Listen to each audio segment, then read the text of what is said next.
Blind date blunder, I accidentally married a rich goddess. Mistaken blind date, turns out she's a goddess of war. Now she's clinging to me and forcing marriage? Chapter 1, Mistaken Blind Date. Mom, I've arrived, don't worry. Standing in front of the five-star hotel, Yilang hung up the phone helplessly. This was already the 18th time his mother had pressured him into a blind date. He didn't want to go, repeatedly rejecting her before leaving home, but she insisted, saying that this time it would definitely work. She even mentioned that this time there was a marriage certificate as proof. Is this really reliable? Yilang glanced at the yellowing marriage certificate in his hand. It had his baby footprint on it, and the witness was his father, who had been missing for many years, with no news of life or death. He sighed helplessly. If it could really work, why hadn't they shown him the marriage certificate earlier? With a nervous heart, Yilang stepped across the threshold of the hotel. It was his first time in such a high-end place, so he thought they must have spent a lot of money on this. Soon, he reached the table number 13, where he was supposed to meet his blind date. Looking up, he froze in place, unable to move for a while. The woman sitting at the table was incredibly beautiful, with skin as fair as snow, flawless and delicate. Her long, silky hair cascaded down like a waterfall. She sat there, quietly sipping coffee and reading a book, looking like a perfect piece of art. Any man would be captivated by her. Who are you? The woman noticed Yilang and looked up at him coldly. Yilang snapped back to his senses and quickly introduced himself. Hello, my name is Yilang, I'm here for a blind date. After speaking, he still couldn't believe it. His blind date was such a stunning beauty. A blind date. The woman frowned slightly, her eyes showing a hint of disdain. What era was it, and people were still using such outdated ways to approach others? Yes, here is my marriage certificate, please take a look. Yilang quickly handed her the marriage certificate, his expression filled with nervousness. The woman looked at the marriage certificate, stunned for a moment. She hadn't expected him to really be here for a blind date, so she had misjudged him. Then a mischievous glint appeared in her eyes, and she chuckled, I've seen it. So, what's next? Yilang froze. Next, it's your turn to introduce yourself. Introduce myself? The woman asked teasingly. Yilang nodded slightly. My name is Su Qianwei. Su Qianwei smiled gracefully and continued, There's no need for further introductions, because I'm not your blind date. Huh. Yilang was confused. Isn't this table number 13? Su Qianwei smiled and said, It is table number 13, but this is the VIP section. You should go to the regular area. Hearing this, Yilang felt embarrassed, quickly apologizing, sorry for the interruption. He turned and hurriedly walked away, almost running. Su Qianwei watched Yilang's retreating figure, a smile tugging at the corner of her lips. Yilang, interesting. Too bad you can't know my true identity. Her identity was a secret. She was the only 5-star female warrior in Dragon Country. She had once led a 1,000,000-woman army, guarding the border and keeping the enemy at bay for miles away. She had participated in over 100 battles and had never been defeated. These things were far too secretive for ordinary people to know. Buzz. At that moment, her phone vibrated. She picked it up and answered, her expression immediately turning serious. What is it? A respectful voice came from the other end. The person you asked me to find, I've located him. 3 years ago, on the northern border battlefield, the man who saved you is named Yilang. He is now in Jinghai. Yilang. Su Qianwei's face turned pale, her lips parted in surprise. Could it be such a coincidence? She quickly looked in the direction Yilang had gone, but he was already nowhere to be seen. At that moment, Yilang arrived at the regular area's table number 13. A woman was seated there, dressed in clothes that suggested she was from a wealthy family. Her looks, although not as striking as Su Qianwei's, could still be called a goddess. This time, Yilang was more cautious. He glanced at the name of the woman on the marriage certificate and approached her cautiously, asking, Excuse me, are you Qin Ruoshue? Yes, that's me. You must be Yilang. Qin Ruoshue looked up at Yilang, her eyes showing no hint of concealment as she reprimanded him. How dare you make a woman wait? Are you still a man? Sorry, I just. Yilang tried to explain. Qin Ruoshue immediately interrupted, Stop. I don't want to hear your excuses. She then glanced at the marriage certificate in Yilang's hand, shaking her head, you don't actually think that just because you have this piece of paper, I'll marry you, do you? I'm the eldest daughter of the Qin family in Jinghai. The Qin Corporation is worth over $1 billion. I've investigated you, and you've been out of the military for 3 years. You're still unemployed. Don't talk about me. Any woman would refuse a man like you, a toad dreaming of eating swan meat. Qin Ruoshua spoke with an air of superiority. After she finished speaking, she snatched the marriage certificate from Yilang's hand and tore it to pieces. You! Yilang clenched his fists, his teeth grinding.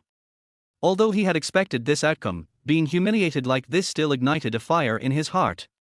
At that moment, Su Qianwei quickly approached and grabbed Yilang's hand.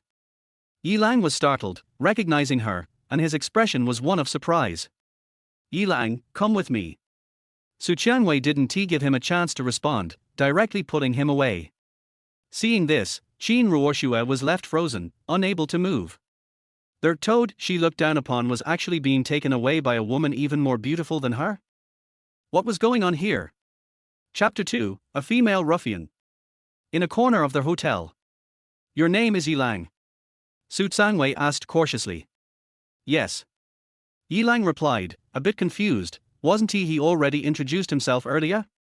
Su Qianwei frowned slightly, still unable to believe that such a coincidence could exist in the world. So she extended her delicate hand and said, take out your ID card and let me check it. Huh. Yilang was startled. But thinking that avoiding trouble was better than causing more, he took out his ID card and showed it to Su Qianwei. He looked at her helplessly and said, look, my name is Yilang. What reason would I have to lie to you? When Su Qianwei saw the name on the ID card, her eyes instantly brightened, and she became extremely excited. Quick! Take off your clothes, let me see. 3 years ago, on the northern battlefield, she had been surrounded by the 4 great war gods of an enemy nation.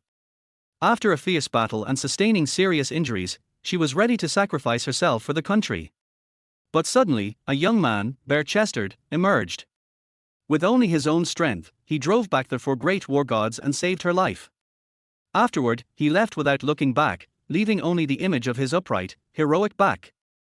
From that moment, she deeply fell in love with the young man and vowed to marry him for the rest of her life. However, unfortunately, she had never seen his face clearly, only noticing a large red dragon tattoo on his back. But with her status as a 5-star war god, she had still managed to investigate and learned his name Yilang. Now, as long as the red dragon tattoo was still on his back, it would prove his identity beyond doubt. Huh. Yilang was stunned. In public, she wanted him to take off his clothes. Was this woman a ruffian? Even if she was beautiful, it wasn't right to make such unreasonable demands. Miss, I'm a decent person. If you're fine, I'll be leaving now. Yilang said as he turned to leave, fearing another mess. Su Qianwei's eyes narrowed. In a panic, she reached out to grab Yilang's clothes. It seemed like she was about to succeed, but at the very last moment, Yilang suddenly turned around, quickly grabbed her delicate wrist. Su Qianwei froze, unable to believe it. Yilang had actually caught her move. Though he hadn't used his full strength, no ordinary person could have done that. Her certainty increased. This was the man she had been looking for. At that moment, Yilang let go of her wrist and fled. Wait! Su Qianwei was startled and hurried to chase him. Out of the corner of her eye, she noticed that the surrounding waiters and diners were all looking at her strangely.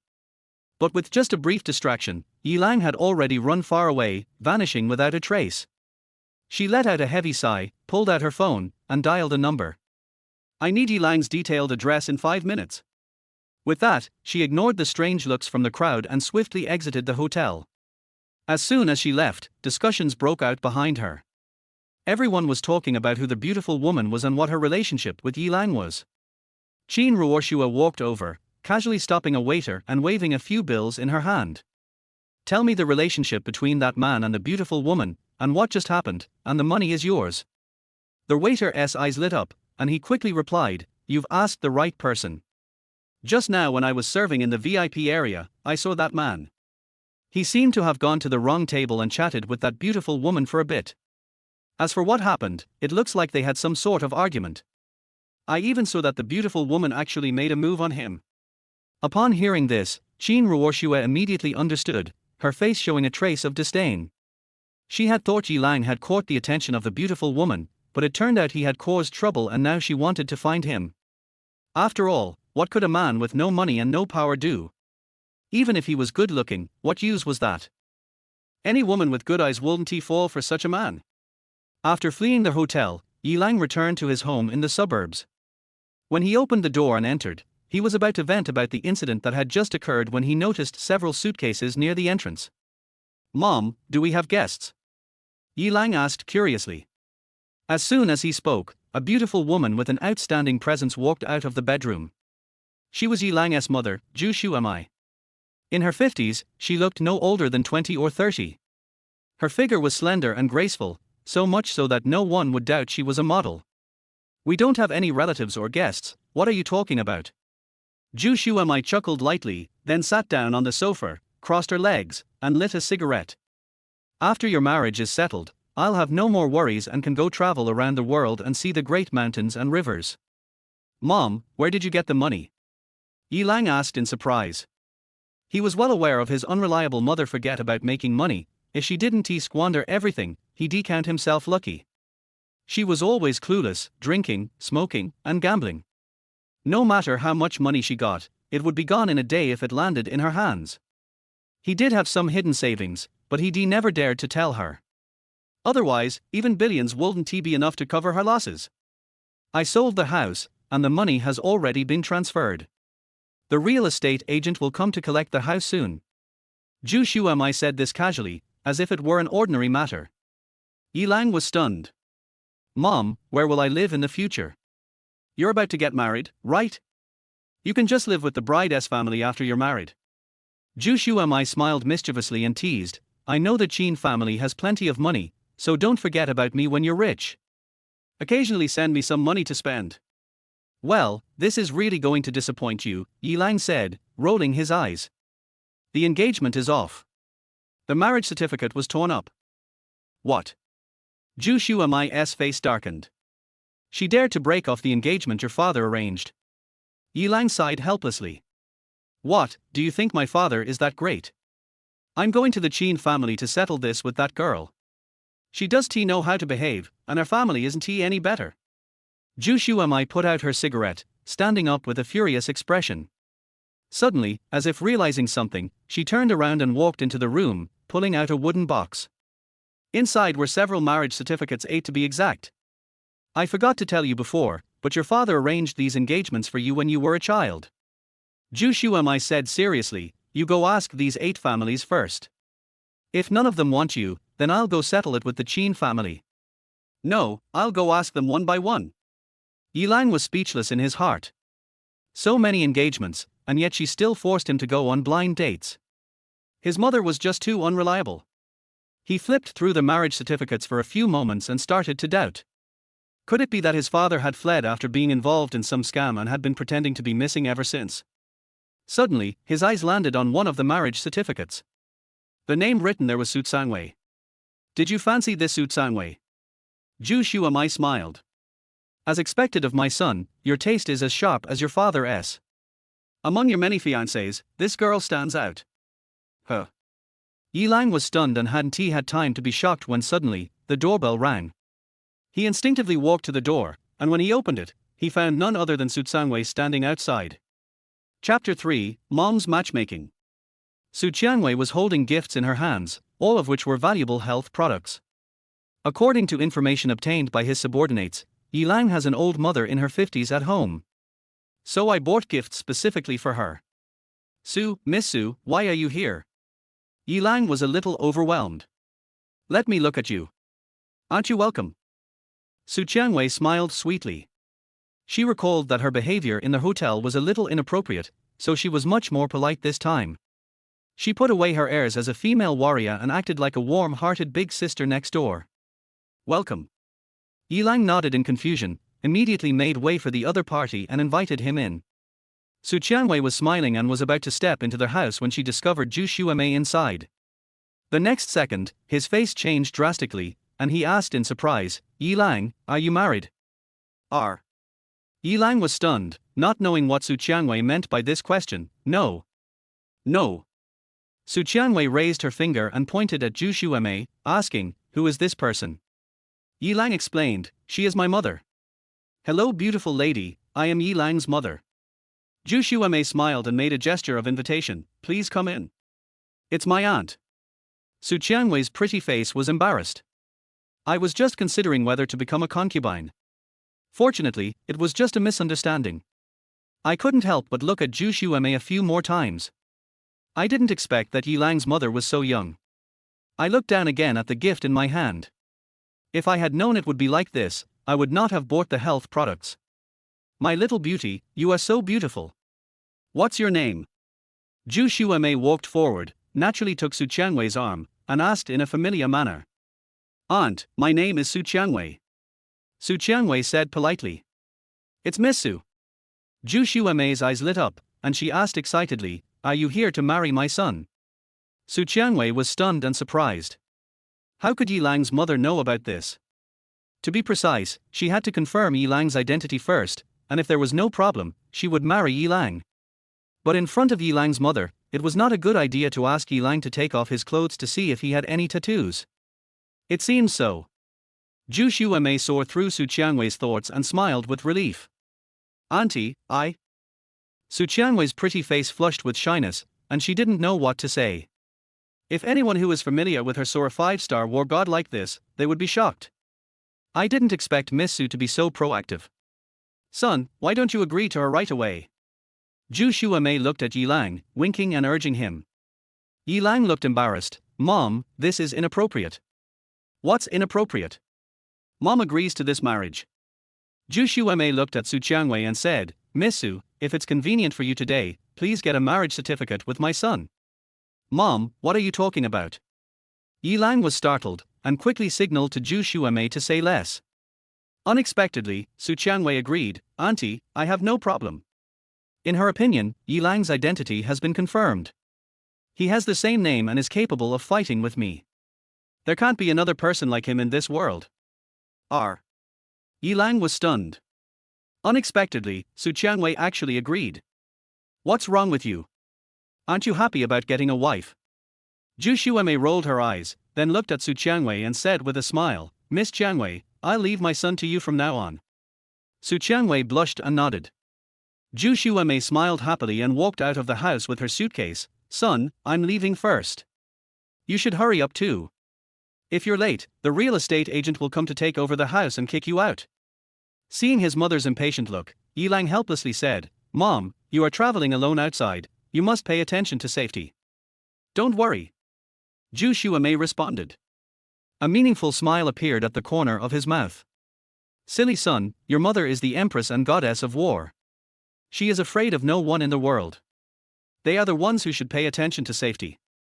After Zhu Xuemei left, only Yi Lang and Su Qianwei were left in the room. For a moment, the atmosphere became a little awkward. Wait for me a moment, I'll go pack my things first. Yi Lang spoke first, breaking the deadlock. Things have come to this point, he can only take it one step at a time and accept his fate for now. Okay, I'll wait for you in the car outside. After Su Qianwei finished speaking, she turned around and left in a hurry. He walked out of the door, let out a long sigh, and his face was red all the way to his ears. In the past, she was a female war god who commanded thousands of troops and had everything firmly under her control. But today, the development of things was so fast that she was beyond her expectations. For the first time, she felt at a loss. Su Qianwei just left. Not long after, Qin Ruoxue came over. Behind her, there was a middle-aged man with a dignified look. It was Qin Ruoxue's father, Qin Jingming. Half an hour ago, Qin Ruoxue returned home and announced to her family that she had broken off the engagement, and she also criticized Yi Lang to the point of being useless. Qin Jingming and his wife were very satisfied. After all, no one wanted their daughter to marry a loser. However, the old man of the Qin family, who had arranged Qin Ruoxue's marriage, immediately turned hostile and flew into a rage.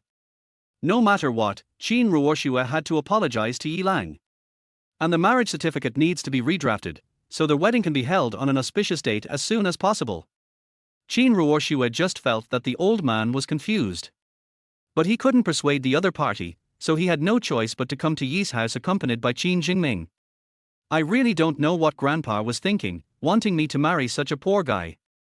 Qin Ruoshua looked at the dilapidated bungalow in front of her with an expression full of disgust. The old man is old, let's coax him first. Qin Jingming sighed and then knocked on the door. After a moment, the door opened. Yilang stood in the house and recognized Qin Ruoshua's appearance. A look of surprise appeared on his face. What are you doing here? Qin Ruoshua was really unable to speak. After hesitating for a moment, she forced a smile and said, I came to you to apologize and re-engage. Yilang frowned, not understanding the reason, but still refused. Sorry, I'm getting married, so there's no need to re-engage. Hearing this, Qin Ruoshua's beautiful eyes lit up. Qin Jingming, who was standing behind him, also breathed a sigh of relief. God is merciful and let his daughter escape this disaster. Yilang, are you really married? You're not lying to me just to save face, are you? Qin Ruoshua asked tentatively, fearing that Yilang would pester her again. Yilang was speechless. Why would I lie to you? I see. You must be worried about not being able to find a wife, so you just found a random woman to marry. Qin Ruoshua showed disdain on her face and couldn't help but sneer. The other party must be an ugly, fat old woman who likes to keep a gigolo, right?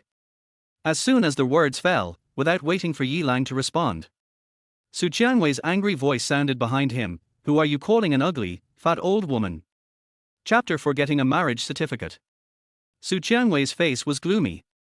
Her car was parked not far away, and she could hear the conversation at the door clearly. I didn't want to get involved, but unexpectedly I heard dirty words insulting me. It's you? Qin Ruoshua looked in the direction of the voice, and the moment she saw Su Qianwei, her beautiful eyes widened in surprise. She recognized the other person's appearance. It was the beautiful lady she saw in the hotel. He quickly explained, don't misunderstand, beauty, I'm not talking about you, I'm talking about Yilang's fiancé. Su Qianwei's face was gloomy. I am his fiancé. R. Qin Ruoshua was so shocked when she heard this that she couldn't recover for a long time. Miss, my daughter was just joking.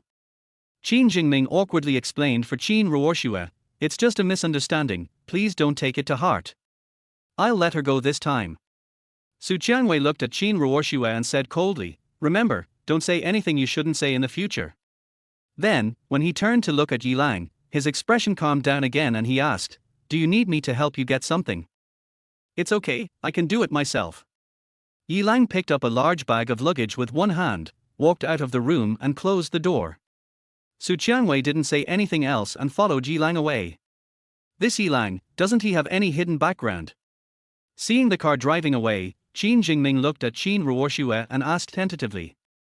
He saw Su Qianwei driving a luxury car worth millions, and he knew she must be the eldest daughter of a wealthy family. In wealthy marriages, the most important thing is to be well matched, and it is absolutely impossible for them to marry an ordinary person. I don't know either. Qin Ruoshua shook her head, still looking a little dazed. Just then, a young man in a real estate agent's uniform came over and skillfully opened the door with the key he had obtained in advance. Then, he turned around and looked at the Qin family father and daughter outside the door. Are you guests of this house? Didn't the original owner tell you that the house has been sold? Qin Ruoshua was stunned. Qin Jingming also looked surprised. Neither of them expected that Yilang actually sold the house. After a moment, Qin Ruoshua asked curiously, do you know why he wants to sell the house? The agent said in a serious tone, this is the client's privacy, I can't. Before he finished speaking, Qin Ruoshua took out a stack of bills and handed it over. The agent's eyes lit up, and after taking the money, he immediately changed his tone and said, what else could it be? It's because you're short of money. Hearing this, Qin Ruoshua showed an expression of sudden enlightenment on her face. Dad, I know. Yilang must have sold the house to raise the bride price for that woman. Qin Jingming nodded in agreement, and finally put his heart at ease. A hint of sarcasm appeared on his face. In my opinion, that woman might be a liar, and Yilang might have been deceived into marriage. That must be it. Qin Ruoshua was firm in her attitude. Otherwise, why would such a beautiful woman fall for a loser like Yilang? Yilang first followed Su Qianwei to the Civil Affairs Department to get a marriage certificate. Then, we were taken to Yunhai Xianju, located on the top of the mountain. This is the top-notch villa in Jinghai, built at a cost of hundreds of millions. Looking down, you can have a panoramic view of the entire Jinghai area. My home is in Longju, this is just my temporary residence in Jinghai. Su Qianwei said lightly, unlocked the door with her fingerprint, and walked into the villa. Of course, if you don't want to go to Longju, I can stay in Jinghai to accompany you. Hearing this, Yilang didn't know what to say and forced a smile in response. As you enter the villa, you will be immediately attracted by the decoration in the hall. Everything you see is magnificent and luxurious to the extreme. It's unbelievable that this is just a temporary residence. How luxurious must Longju's home be? He feels now as if he is dreaming. After being single for over 20 years, he suddenly found a cheap wife. She has stunning beauty and is also a wealthy woman. In the past, even if I were dreaming, I would never have dared to have such a beautiful dream. Except for the first 2 bedrooms on the second floor, all other rooms are empty. You can choose any one to live in. Su Qianwei spoke again.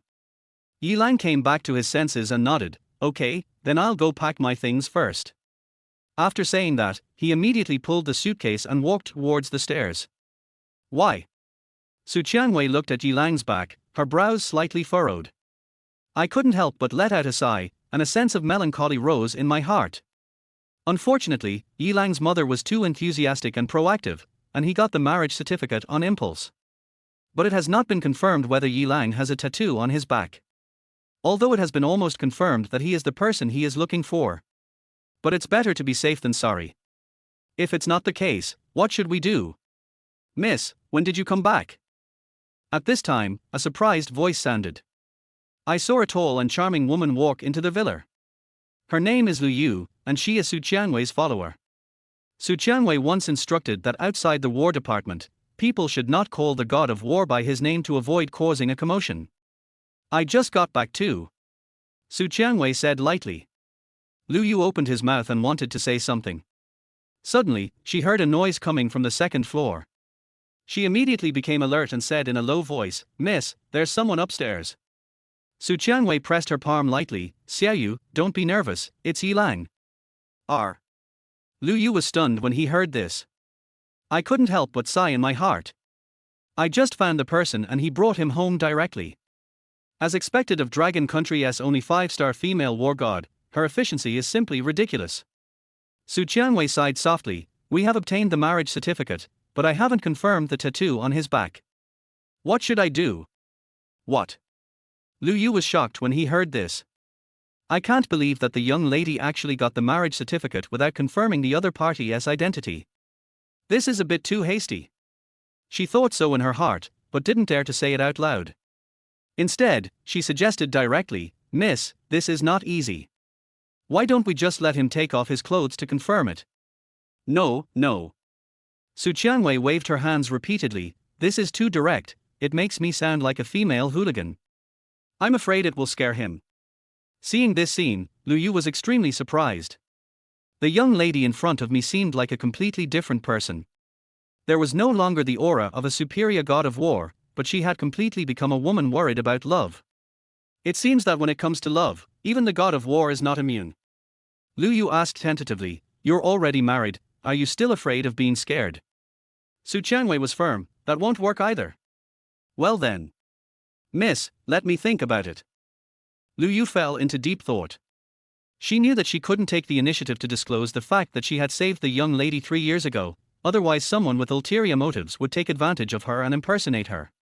The only way is to find someone named Yilang and confirm whether he has a red dragon tattoo on his back. If the name and the tattoo match, the identity can be confirmed. But now, the young lady was afraid of scaring the other party and refused to speak directly. After a moment, Lu Yu's eyes lit up and an idea came to his mind.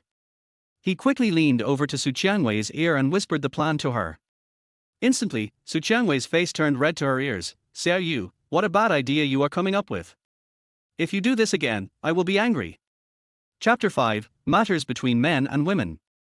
Lu Yu actually let her take the initiative to throw herself into his arms and seduce Yilang into having sex. Then he took the opportunity to check out the tattoos on Yilang's body. Although they have obtained their marriage certificate, how could they do such an embarrassing thing? Su Qianwei said helplessly, I've already told you not to be too direct, or you might scare him. Why are you still coming up with this idea? Do you want to scare him away? Miss, how could this scare him? Lu Yu argued, don't you know that men think with their lower body? When he sees a stunning beauty like you, he must be very eager for you. Besides, you are already married, so doing this kind of thing is reasonable and legal. Su Qianwei frowned slightly, as if she was convinced, but she still had some concerns in her heart. But what if he doesn't have a tattoo on his back? Lu Yu snorted coldly, then just get a divorce. There are many people who get married and divorced quickly these days. Besides, with your ability, if you don't want to take the initiative, he will definitely not be able to take advantage of you. Su Qianwei's pretty face flushed. Well, what if he has a tattoo? Lu Yu smiled and said, Miss, that's easier. If you want to continue, then continue. If you don't want to continue, stop it, don't say any more. Su Qianwei hurriedly stopped him. Thinking of that kind of thing, her heart started beating wildly. She had never been so excited even when she was on the battlefield. He took a deep breath, calmed himself, and ordered, You step back first. You are not allowed to step into the villa without my order. Clear. Lu Yu responded respectfully, but the corners of his mouth couldn't help but rise. It seems that the eldest lady is planning to use the beauty trap. Thinking of that beautiful picture, her heart became excited. In the guest room on the second floor. After Yi Lang packed his luggage, he sat on the edge of the bed, looking at the marriage certificate in his hand thoughtfully. Just getting married like this. It feels like a dream, so unreal. Crunch. Just then, the door was pushed open and Su Qianwei walked in. She changed into a lace tulle nightgown, and her sexy and enchanting figure was displayed to the fullest. There were still water droplets hanging on the black hair and the white and tender skin, which showed that she had been prepared. Yi Lang took a curious look, his face instantly turned red with embarrassment, and he quickly avoided her gaze. Ms. Su. He opened his mouth to say something. The next second, Su Qianwei pounced towards him. He didn't have time to react as his hands were held down and he was pinned to the bed. Su Qianwei sat on Yi Lang's waist, her pretty face flushed, her lips bitten lightly with her pearly teeth, and a hint of timidity in her eyes. After a moment, she opened her red lips and wanted to say something, but she was so nervous that her mind went blank. Ms. Su, I'm not mentally prepared yet. Yi Lang panicked and said with a trembling voice. Although he was completely unprepared mentally, his body's reaction was very honest. After all, he is a young man full of vigor and has never experienced anything in life. How can he bear such stimulation? Looking at Su Qianwei's stunningly beautiful face, I smelled her body fragrance in the air. He just felt out of control. Su Qianwei let out a low moan, her dark brows couldn't help but frown, and her pretty face turned red in an instant. Yi Lang also felt a surge of energy and blood rushing straight to his crown. At this moment, my brain was buzzing, as if it was about to explode. Unable to control his inner restlessness any longer, he suddenly turned over and pressed Su Qianwei under him. He swallowed hard, breathing rapidly, and said, Since, in this case, then, let's do it. Anyway, we have obtained the marriage certificate and are already a legal couple. No, don't. Su Qianwei's face suddenly turned pale. He struggled subconsciously, but found that he could not break free from Yi Lang's restraints no matter what. The loss of initiative made her instantly confused. After a moment, she gave up resisting and prayed that Yi Lang was her true love. Unexpectedly, even though she had already accepted her fate, Yi Lang simply left her and ran out of the room. Su Qianwei let out a long sigh of relief, and collapsed on the bed as if exhausted, her body already soaked with sweat. Thinking of what happened just now, he felt ashamed and angry. Lu Yu, you damn girl, you really killed me. On the sofa in the living room, Yi Lang kept taking deep breaths to calm his excited emotions. He could feel the aura of Su Qianwei. She was obviously a virgin, but she was so active that it made people afraid. Suddenly, he saw Su Qianwei passing by, now wearing formal clothes. Yi Lang quickly said, Su. Su Qianwei ignored him and walked out of the villa as fast as the wind. Now she just wanted to go out for some fresh air and settle accounts with Lu Yu. What's going on? Yi Lang frowned. How come Su Qianwei seemed like a different person in the blink of an eye? He couldn't figure it out, and he didn't want to think about it anymore. While Su Qianwei was away, he returned to the room and prepared to take a cold shower to calm down. After taking off his clothes, Yi Lang walked into the bathroom. There was nothing on his back except bulging muscles. As the cold water washed over his body, the scene just now unconsciously popped up in his mind. In an instant, my heart began to beat wildly and my blood surged again. As his emotions changed, a red dragon tattoo began to appear on his back. To be precise, it should be a mark that exists since birth and will only appear when emotions fluctuate violently. And this mysterious mark also gave him extraordinary power. The patriarch of the Jinghai Song family, Song Yuanshan, wants to see you. Please seek justice for my daughter Song Yayan. Suddenly, a respectful shout was heard, and a hint of sadness could be heard from it. Song Yayan. Yi Lang frowned slightly, quickly wiped himself clean, put on his clothes and walked out of the bathroom. Then he took out the marriage certificate and checked it one by one. As expected, as I remembered correctly, Song Yayan's name was written on one of the marriage certificates. You're already married, there's no point keeping these pieces of waste paper. So he took the Song family's marriage certificate and climbed out of the villa through their window. Since I have nothing to do, I might as well go find Song Yayan and call off the engagement. As for the other marriage certificates, they were all returned when there was a chance. Not long after, Su Qianwei returned to the villa, and Lu Yu followed behind awkwardly. When Song Yuanshan saw someone coming, he immediately stepped forward and asked excitedly, "Excuse me, are you the rose god of war?" "My daughter." "No."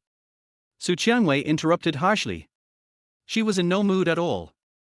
Song Yuanshan was turned away without even seeing Su Qianwei's face.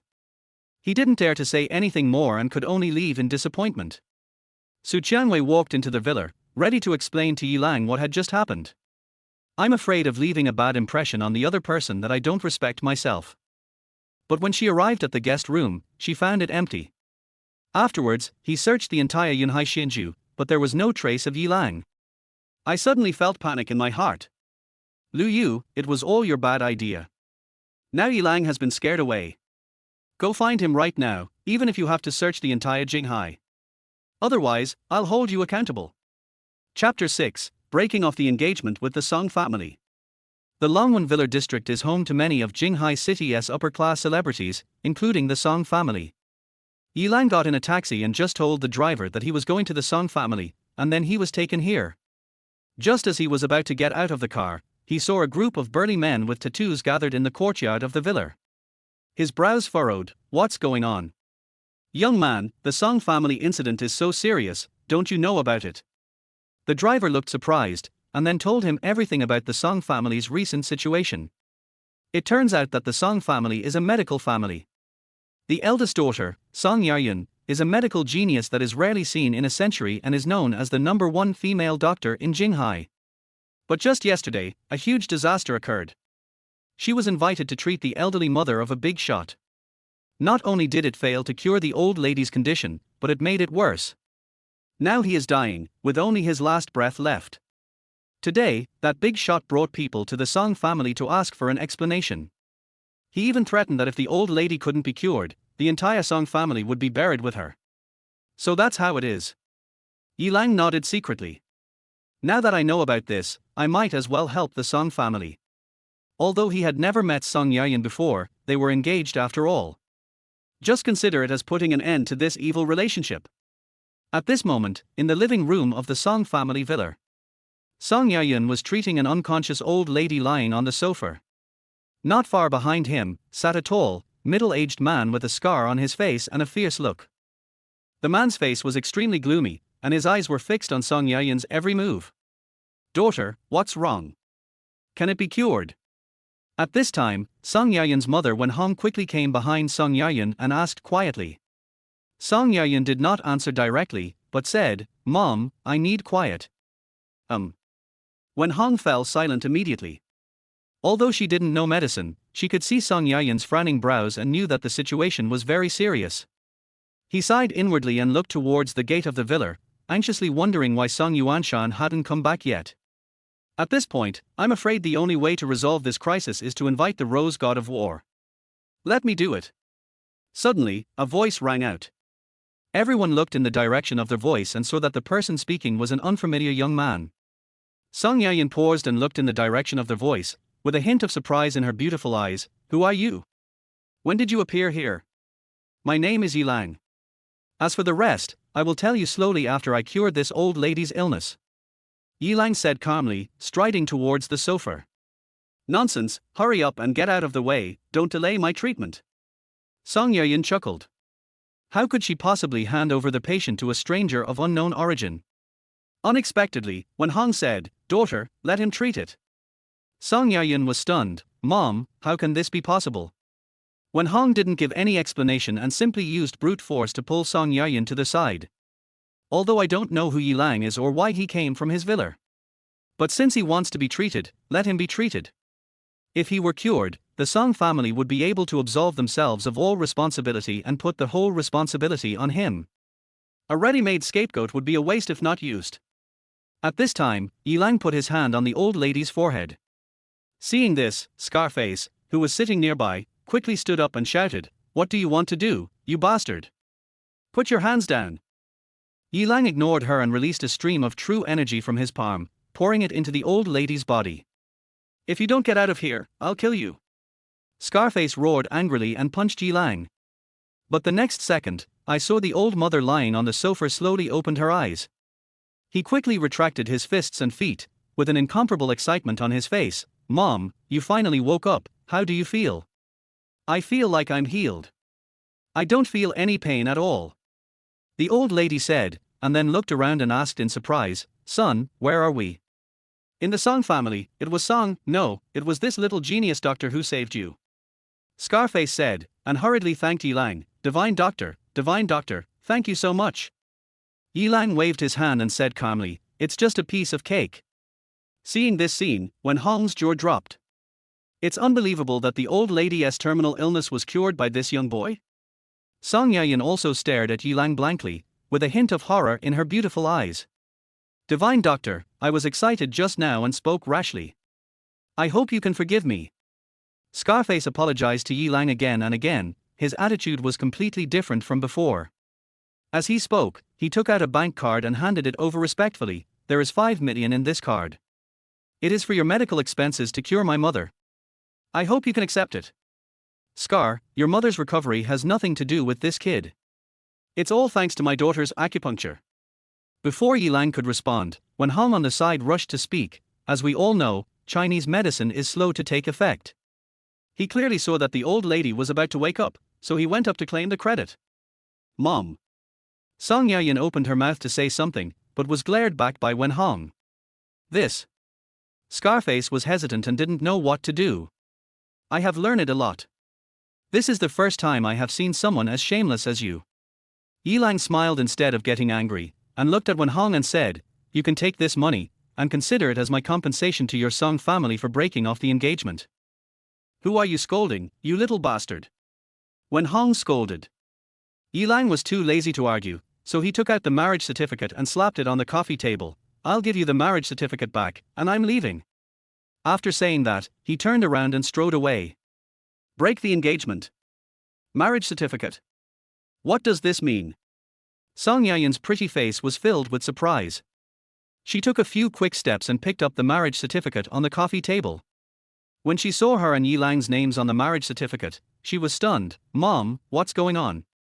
Wen Hong snorted disdainfully. "The old man arranged it before he died. It's an age now and it's still a marriage arranged by birth. The law doesn't recognize it. It's just a piece of waste paper. Thank you, Miss Song, for saving my mother." At this time, Scarface handed the bank card to Song Yaoyun. "This money is in your hands, and I should leave now." Now that his mother has recovered, he doesn't bother to care who cured her. Song Yaoyun has contributed a lot anyway. Song Yaoyun was stunned and wanted to refuse. Wen Hong hurriedly took it over. "Scar Master, you are so polite." Scarface said nothing more. He carried his old mother on his back and left with the strong man in the courtyard. Not long after, Song Yuanshan returned home. As soon as he entered the door, he lamented, "Alas, I am incompetent and failed to invite the Rose God of War." Wen Hong smiled and said, "It's all right now. Yaoyun cured the old lady's illness." Hearing this, Song Yuanshan looked at Song Yaoyun in surprise. He never expected that his daughter could cure the disease that he was helpless against.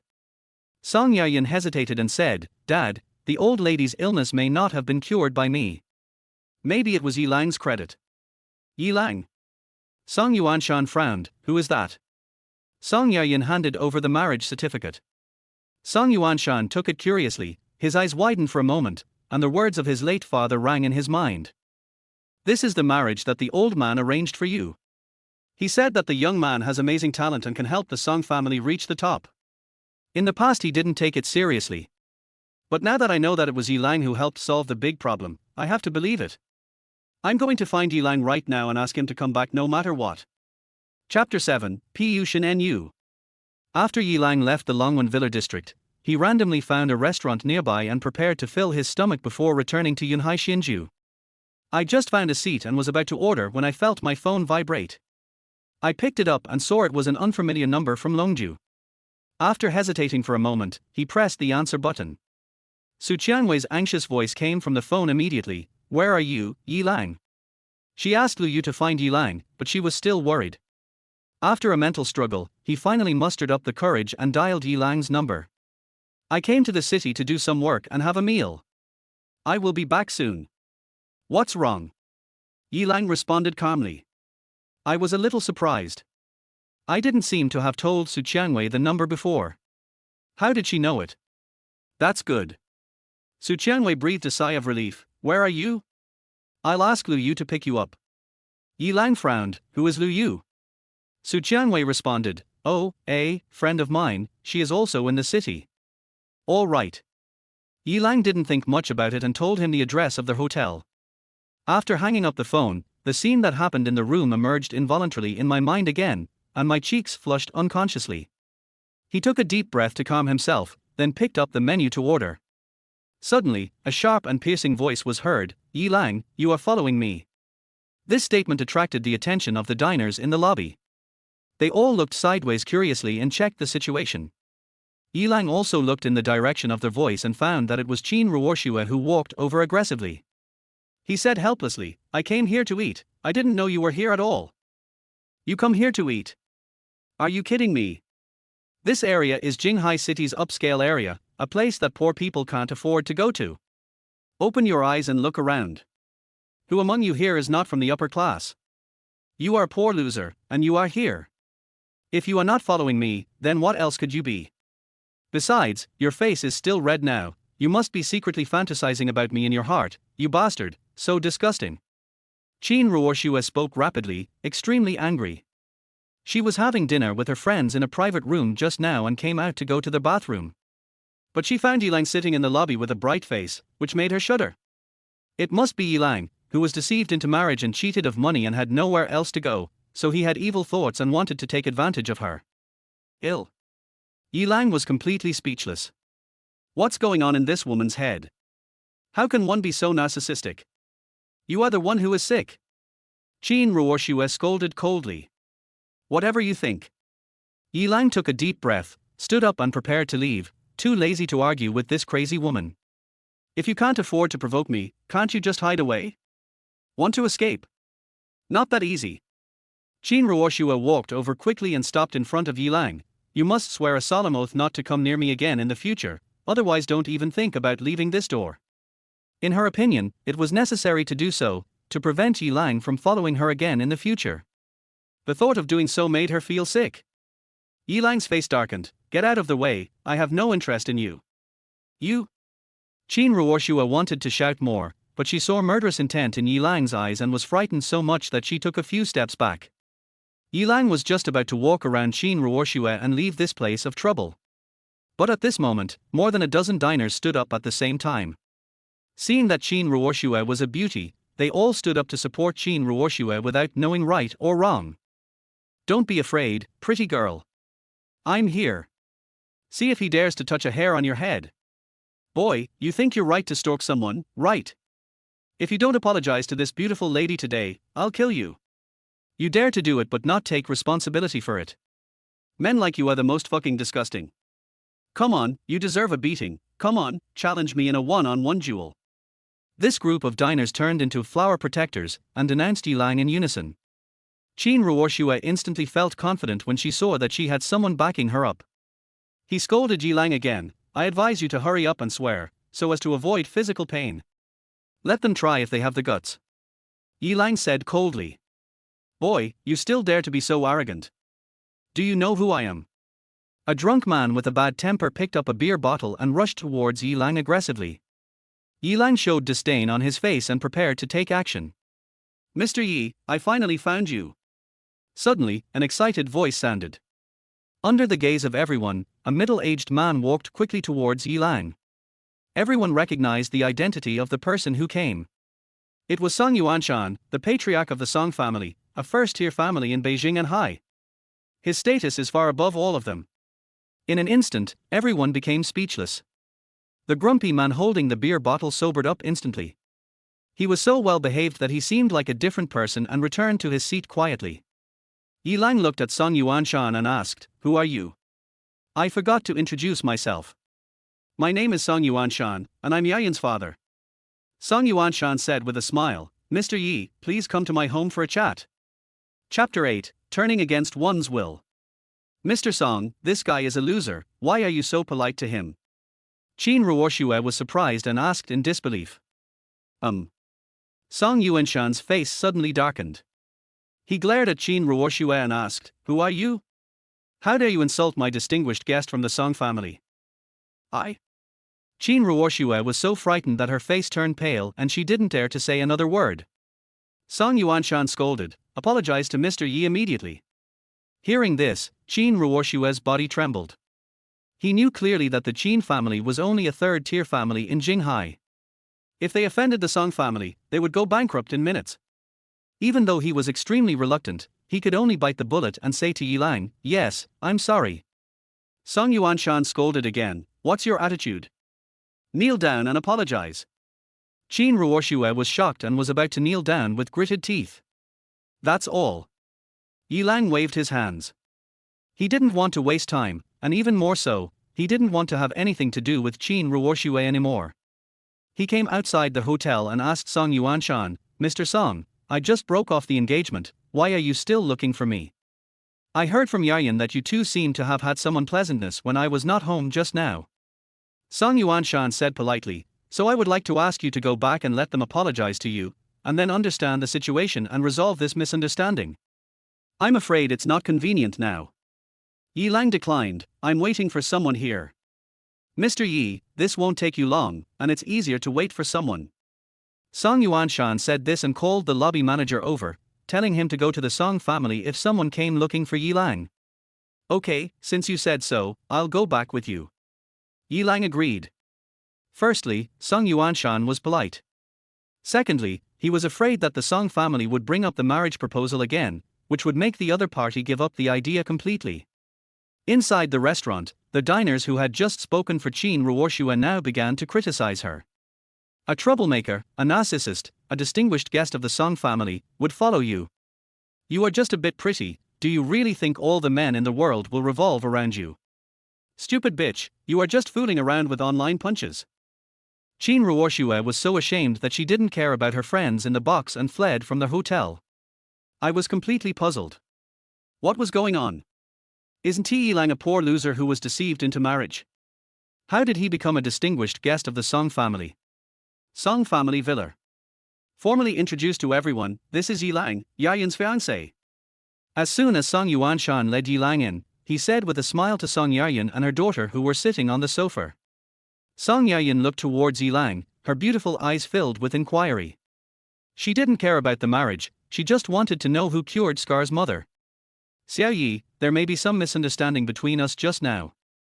I would like to apologize to you first." When Hong smiled and spoke, as if she had become a different person, with an extremely polite attitude, "Come and sit down. How is your family? Is your business busy?" Yi Lang responded calmly, "My family doesn't do business." When Hong's face changed slightly, but she still smiled and asked patiently, "What do your parents do? What's your job?" Yi Lang replied, "My parents are both unemployed. I served in the army for a few years, so I am unemployed now." "I see." When Hong's smile became forced, and she asked a few more questions about her family background in a roundabout way. Yi Lang didn't think too deeply about it and answered all the questions truthfully. "I was still thinking that since when Hong was so polite now, maybe there were some misunderstandings before. After all, I didn't know much about her before, and it would be hasty to judge a person's goodness or bad based on first impression alone." "Then do you know medical skills?" Suddenly, Song Yayan asked a question. "Medical skills?" Yi Lang shook his head, "No. This is true." Although he has the ability to cure diseases and save lives, he relies on his true energy to repair the organs of the sick and injured. Even if the effect is far better than medical skills, it is completely different from medical skills. As for those complicated medical theories, he knew nothing about them and there was no need for him to know them. All right. Song Yayin looked disappointed, and slowly stood up and walked upstairs. Mom and Dad, you guys chat, I'm going to rest. It seems that Scar's mother's illness was indeed cured by himself. Although the reason is unclear, perhaps it was an accident, but it is definitely not Yilang's credit. Yilang frowned, not sure what Song Yayin meant, but he didn't think much about it. He stood up slowly and prepared to leave. After all, the misunderstanding had been resolved and there was no need to stay any longer. He opened his mouth and was about to speak. But at this moment, when Hong was heard complaining about Song Yuanshan, scolding, "Is this the amazing talent you mentioned? He is clearly a waste." Song Yuanshan said helplessly, "This is what the old man said. I didn't know it beforehand. I have to confirm it. What if it's true?" The old man is confused. Are you confused too? When Hong snorted coldly, "I even apologized to this loser and kept smiling for so long. It makes me fucking angry just thinking about it." Song Yuanshan lowered his head, too embarrassed to say anything more. It seems that the old man was indeed confused when he was alive, which is why he arranged such a marriage for Yayin. "What do you mean?" Yilang frowned slightly. He could tell that the two of them were singing the same tune and were clearly slinging accusations at someone else. "What do you mean? I said you're a loser, can't you hear that?" When Hong simply didn't bother to pretend to be a good person anymore, and directly yelled at Yilang, "Get out of here right now, don't be an eyesore here, and don't let my family be tainted by poverty again. Mr. Song, is this how you, the Song family, treat guests?" Yilang looked at Song Yuanshan, questioning in his tone, "Is this how you, the Song family, apologize?" Song Yuanshan looked embarrassed and said something else. "Where are you going?" "I'll take you there." Although his attitude was not as direct as when Hong's, he also issued an order to expel the guest. "No need." Yilang saw through the hypocritical faces of this family and realized that none of them were good people. He stood up suddenly, strode away, and said coldly, "You Song family, take care of yourselves." "Hey, little bastard, what are you talking about?" When Hong's eyes widened as she chased after Yilang, "Stop right there, you stinky loser, can't I cure you?" Song Yuanshan looked helpless. I don't know why when Hong was angry with such a piece of trash. It's really beneath his dignity. However, he did not stop her and let her throw a tantrum. In his opinion, Yilang was just a waste who couldn't cause any trouble. At this moment, the housekeeper ran over in a panic and said in a hurry, "Master, madam, there is a very important person outside." When Hong stopped and asked in surprise, "What big shot?" "Cheong, the adjutant of the Rose God of War, Lord Lu Yulu." Chapter 9, Good Wife and Good Mother. "What?" Song Yuanshan and Wen Hong exclaimed at the same time. "Are you sure?" Wen Hong looked at the housekeeper and asked. "Sure." The housekeeper was resolute. Although the identity of the Rose God of War has always been a mystery. But her adjutant Lu Yu, as the spokesperson for the God of War, is a well-known figure among the people of Dragon Country. There is no way I'll admit my mistake. Tonight is the retirement ceremony of the Rose God of War, and our family has obtained tickets for the ceremony. When Hong looked at Song Yuanshan excitedly, "You say, Adjutant Lu Yu came at this time, could it be that the Rose War God values our Song family?" "Very likely." Song Yuanshan nodded heavily and said rapidly, "After all, our Song family has a pivotal position in the entire Jinghai, no, the entire Jiangsu province's medical community. It is said that medicine and martial arts are inseparable. The Rose God of War represents the pinnacle of martial arts. It is reasonable for him to communicate with the medical community when he retires." When Hong echoed, "Yes, the Rose War God's retirement ceremony should have been held in Longju, but it was held in Jinghai. Do you think it's because of our family?" Song Yuanshan's eyes lit up. "Well, what you said makes sense." The couple sang in unison and became more and more excited as they talked. When Hong said to the housekeeper, "Quick, please invite Adjutant Lu Yu in." Upon hearing the order, the butler ran out in a hurry. When Hong tidied up her appearance, and caught a glimpse of Yilang from the corner of her eye, she frowned and said, "For the sake of Adjutant Lu Yu, I will let you go today. Hurry up and leave."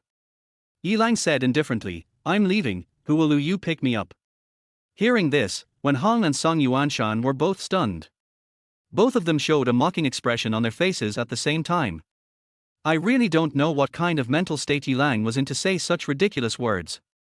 A loser actually dreams of getting in touch with the big shots in Dragon Country. He is simply living in a dream. At this time, the housekeeper took Lu Yu into the living room. When Hong hurried over to greet him, Adjutant Lu, I have heard of your great name for a long time. Your arrival really brings honor to our Song family. Song Yuanshan followed closely with a flattering smile on his face. Unexpectedly, Lu Yu didn't even look at them, but walked straight towards Yilang and said politely, Mr. Yi, I am here to pick you up on the orders of the eldest lady. Boom! Song Yuanshan and Wen Hong were struck by a bolt from the blue, and stood there in a daze, motionless. Let's go. Yilang left with Lu Yu without even looking back. After a long time, Wen Hong came back to her senses from the shock, her voice trembling like a sieve. Lu, Adjutant Lu, you really are here to pick up Yilang? Yes, yes. Song Yuanshan looked devastated. Moreover, it was under the order of the eldest lady. Who else could Adjutant Lu call miss, except for the Rose War God? Thinking of his attitude towards Yilang just now, his legs went limp and he collapsed to the ground. If he knew that Yilang and Su Qiangwei were husband and wife, he would probably be scared to death. Fairyland in the Sea of Clouds. As soon as Yilang entered the door, he saw Su Qiangwei sitting on the sofa. His eyes dodged, and there was a hint of embarrassment on his face. I'm back. Su Qiangwei responded softly, with a blush on her pretty face. Lu Yu stood aside, silent all the way, and now he didn't dare to speak, for fear of saying something wrong again. For a moment, the atmosphere was a little awkward. After a while, Yilang was the first to break the silence, scratched his head and said, If there is nothing else, I will go back to their house to rest. After saying that, he walked towards the stairs. Etc. Su Qiangwei suddenly said. Yilang paused and looked back. Well, I bought you a shirt, try it on. Su Qiangwei picked up the clothes on the coffee table, stood up, walked forward and handed them over. Yilang took it, a hint of joy in his eyes. This was the first time he received a gift from the opposite sex. He was filled with emotion. Although they all had an engagement, Ten Qin Ruoxu's plus Song Yaryun were no match for one Su Qiangwei. It seems that I made the right choice. Thank you, I'll try it now. Yilang took the clothes and went back to the room to try them on. Seeing this, Su Qiangwei mustered up her courage and said tentatively, Well, it's too troublesome to go back and forth, why don't you try it here? Yilang pondered for a moment, then nodded and said, Okay then. After all, he is a grown man, so there is nothing wrong with being shirtless. When Su Qiangwei heard Yilang's agreement, her eyes suddenly lit up and a hint of excitement appeared on her pretty face. She glanced at Lu Yu again, and a trace of resentment flashed in her beautiful eyes. Lu Yu was extremely embarrassed. He didn't expect it to be so simple. Seeing that Yilang was about to take off his clothes, Lu Yu quickly turned around and avoided his sight. Su Qiangwei's beautiful eyes lit up, and she quickly went around to the back to check the tattoo. Chapter 10, A Change of Attitude. Su Qiangwei was looking forward to it. But when I saw that there was no tattoo on Yilang's back, all my hopes were shattered in an instant, as if a basin of cold water had been poured over me, chilling me to the core. She couldn't believe that there was no red dragon tattoo on Yilang's back. They have the same name and possess the same powerful skills. She thought that her meeting with Yilang was destiny. Now it seems that it was just a joke played by God. What's wrong? Yilang noticed something was wrong with Su Qiangwei and asked with concern. Su Qiangwei did not respond at first. After a long silence, she spoke in a cold voice, Yilang. She opened her red lips slightly, but hesitated to speak. She wanted to file for a divorce, but she didn't know how to start. She knew clearly that Yilang was innocent. She had always been the one taking the initiative, and Yilang was just the passive party. Moreover, something happened that was too embarrassing to talk about. At this moment, Su Qiangwei was extremely confused and didn't know how to face it. She simply chose to escape temporarily, strode out of the villa, and said to Lu Yu, Let's go to Rose Manor. We are going to the ceremony now. Lu Yu was stunned for a moment. Miss, isn't it too early? There are still more than 3 hours before the ceremony begins.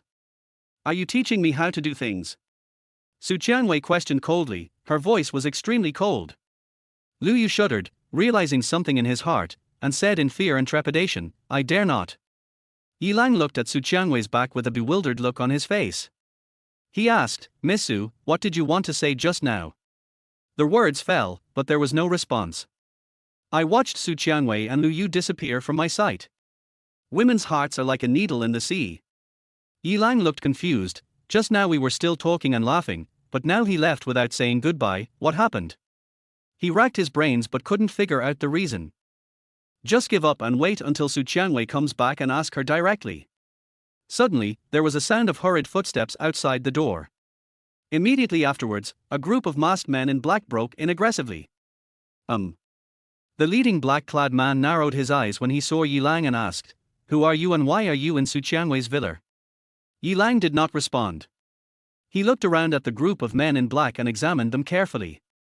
It is not difficult to tell from their features that this group of people all have foreign faces and are well equipped, like mercenaries from abroad. Moreover, the person who came had bad intentions, and might be Su Qiangwei's enemy. I'm asking you a question.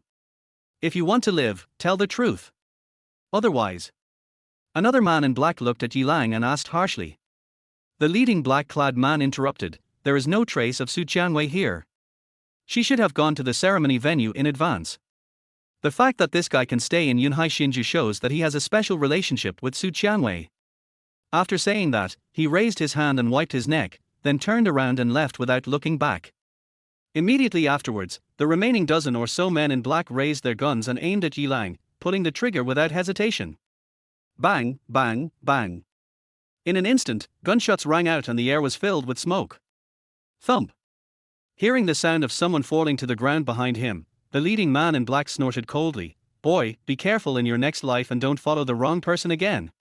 But the next second, there was another fall sound, and then the third, and the fourth. The leading man in black paused, realizing something was wrong. He turned around suddenly and found that Yilang was unharmed and was standing on the steps staring at him. Bright red blood flowed from under Yilang's feet, and all of his men in black, without exception, fell to the ground and died. Who are you?" The leading man in black was horrified and his voice could not help but tremble. "I should be the one asking you this." Yilang's face was extremely gloomy, and he strode towards the other party. The leading man in black gritted his teeth and saw Yilang approaching him, so he took the initiative and punched him. The fist was so fierce that it came with the sound of breaking wind, and it smashed straight into Yilang's head. Yilang raised his hand calmly to block the fist, and without waiting for the other party to show a shocked expression on his face, he kicked him directly. A dull bang. The leading man in black flew backwards more than 10 meters in an instant like a cannonball. It crashed into a huge tree that was as big as a man's embrace, and finally stopped. Suddenly, Yilang disappeared from his original position and appeared in front of the man in black in an instant. Just as he was about to speak, he heard the man in black burst into laughter. Yilang frowned. "What's so funny?" "Har har har, I am laughing at how confused this woman Su Qiangwei is. She has a master like you but she doesn't even bring him with her." The man in black looked crazy. "If she doesn't die, then who will? If she doesn't die, then who will die?" As soon as he finished speaking, he spat out a mouthful of blood.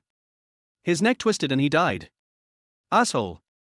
Yilang shouted angrily and suddenly ran down the mountain, his figure turning into a stream of light. Chapter 11 Identity Revealed. Rose Manor. Su Qiangwei's retirement ceremony will be held here. There were still more than 3 hours before the ceremony began, and there were already crowds of people outside the manor. Many celebrities and high-ranking officials from the Dragon Country arrived here in advance, wanting to catch a glimpse of the true appearance of the Rose God of War at the ceremony. Many people are also planning to establish a good relationship with the Rose God of War and rise to prominence from then on. Yilang rushed over as fast as he could, his whole body soaked in sweat and he was panting. But he had no time to rest, and concentrated all his attention on looking for Su Qiangwei in the crowd. "Yilang." Suddenly, a surprised voice sounded. Qin Ruoshua came out of the crowd and quickly came to Yilang. "I think there may be some misunderstandings between us before." Yilang said impatiently, "Get out of the way, don't block my sight." Hearing this, Qin Ruoshua not only did not give way, but instead came forward, clamped her voice, and said delicately, "Brother Yilang, I know you are angry with me, but I know I was wrong, so please forgive me." As she spoke, she squeezed her cleavage and said, "If you forgive me, I can agree to anything you ask for." She didn't know what Yilang's background was or what his relationship was with the Song family. But what is certain is that he is someone she cannot afford to offend. Once Yilang retaliates, not only her, but the entire Qin family will be doomed. Therefore, even if he used all his strength, he had to calm Yilang's anger. Go away if you're sick. I don't have time to deal with you now. Yilang said this unhappily and directly pulled Qin Ruoxue aside. I? Qin Ruoxue staggered a few steps, her face looking extremely embarrassed. I was surprised that he could remain indifferent to all this. Could this man be a eunuch? Just as she was thinking this, she heard a sarcastic voice, "Waste, this is not the place for you to come. You have defiled the god of war's ceremony. Can you bear the consequences?" Qin Ruoxue looked in the direction of the voice and found Song Yuanshan walking towards them with his wife Wen Hong. In an instant, I panicked to the extreme and hurriedly stepped forward to apologize. "I'm sorry, Mr. Song, Ms. Wen, I'm a waste, I shouldn't be here." Song Yuanshan looked surprised. Wen Hong frowned and asked, "Little girl, I didn't say anything about you, why are you so excited?" R. Qin Ruoxue was stunned. "Then what is the waste you are talking about?" "I'm talking about him." Wen Hong raised her finger and pointed at Yilang, saying unhappily. Not long ago, after Lu Yu took Yilang away, the entire Song family was in a panic. Song Yuanshan used his connections and spent millions to get Lu Yu's contact information. After making more than a dozen phone calls, I finally got in touch with Lu Yu. I wanted to apologize, but I found out that Yilang and Lu Yu had no relationship. Moreover, Yilang and the Rose God of War are not even remotely related. The entire Song family finally breathed a sigh of relief after all the fuss. It turned out to be just a false alarm. When Wen Hong saw Yilang, she couldn't help but tease him. "What's going on?" Qin Ruoxue looked surprised and asked, "Isn't he a distinguished guest of your Song family?" "Distinguished guest?" Wen Hong snorted coldly, "What a bullshit guest. He came to my Song family to beg for food, but I don't even bother to pay attention to him." Qin Ruoxue breathed a sigh of relief. "Although I don't understand what happened, I was saved at least." He looked at Yilang, and thought of his flattering behavior just now, and felt ashamed and angry. She was ready to step forward and vent her anger. At this time, Yilang discovered Su Qiangwei's figure and hurriedly walked towards her. "Want to run?" Qin Ruoxue's eyes turned fierce and she chased after him. "Can you escape this time?" Yilang. Su Qiangwei was surprised when she saw Yilang coming towards her. Shouldn't he be in Yunhai Xinju? Why is he here? Moreover, he came earlier than me. "Rose, I have something to tell you." Yilang grabbed Su Qiangwei's hand and turned to leave. Su Qiangwei shook him off fiercely and said coldly, "If you have anything to say, just say it here." Yilang was stunned. "Okay then." Suddenly, Qin Ruoxue's sarcastic voice came, "Isn't this Yilang's fiancé? I didn't expect that you are not a marriage fraud and are still with him." Yilang glanced at Qin Ruoxue and said to Su Qiangwei helplessly, "Let's find a quiet place to talk." Without waiting for Su Qiangwei to respond, Wen Hong's mocking voice came from the side, "Fiancé? I never thought that there would be a woman who would like a loser like you. Oh, you're so pretty, you must be blind or you're a bitch at heart." Hearing this, Su Qiangwei's face darkened and anger emerged. "Apologize to her right now." Yilang spoke first, his voice was extremely cold. Wen Hong glanced at Su Qiangwei and sneered, "You want me to apologize to a bitch? Does she deserve it?" Bang! Yilang slapped him. Wen Hong was knocked to the ground, with stars in her eyes. "You dare to hit someone?" Seeing this, Song Yuanshan rushed over immediately. Originally, he had no intention of participating. It would be beneath his dignity to argue with the lower class people in public. But Yilang actually dared to hit someone. How could this be tolerated? "She insulted my wife, shouldn't she be beaten?" Yilang glared at Song Yuanshan, his cold gaze seemed to be able to freeze everything. When their eyes met, Song Yuanshan couldn't help but feel fear and shivered. But when he thought that this was the grand ceremony of the Rose God of War, he felt more confident. He angrily shouted, "Yilang, you beat people up and caused trouble at the God of War retirement ceremony, which means you are the enemy of the Rose God of War. Aren't you afraid of death?" Yilang stood proudly and said in a cold voice, "In order to protect my wife, let alone being the enemy of the Rose God of War, even if it means being the enemy of the world, so what?" Hearing this, Su Qiangwei was stunned. At this moment, I felt an inexplicable excitement. Then, a hint of helplessness appeared in her beautiful eyes. The man in front of me must be the lover who saved me 3 years ago. How great would that be? Song Yuanshan gritted his teeth and said fiercely, Yi Lang, are you really not afraid of death? Wen Hong got up and said, don't waste your time talking to him. Call Adjutant Lu and tell the Rose War God about this. The War God will definitely not let him off and will tear him into pieces.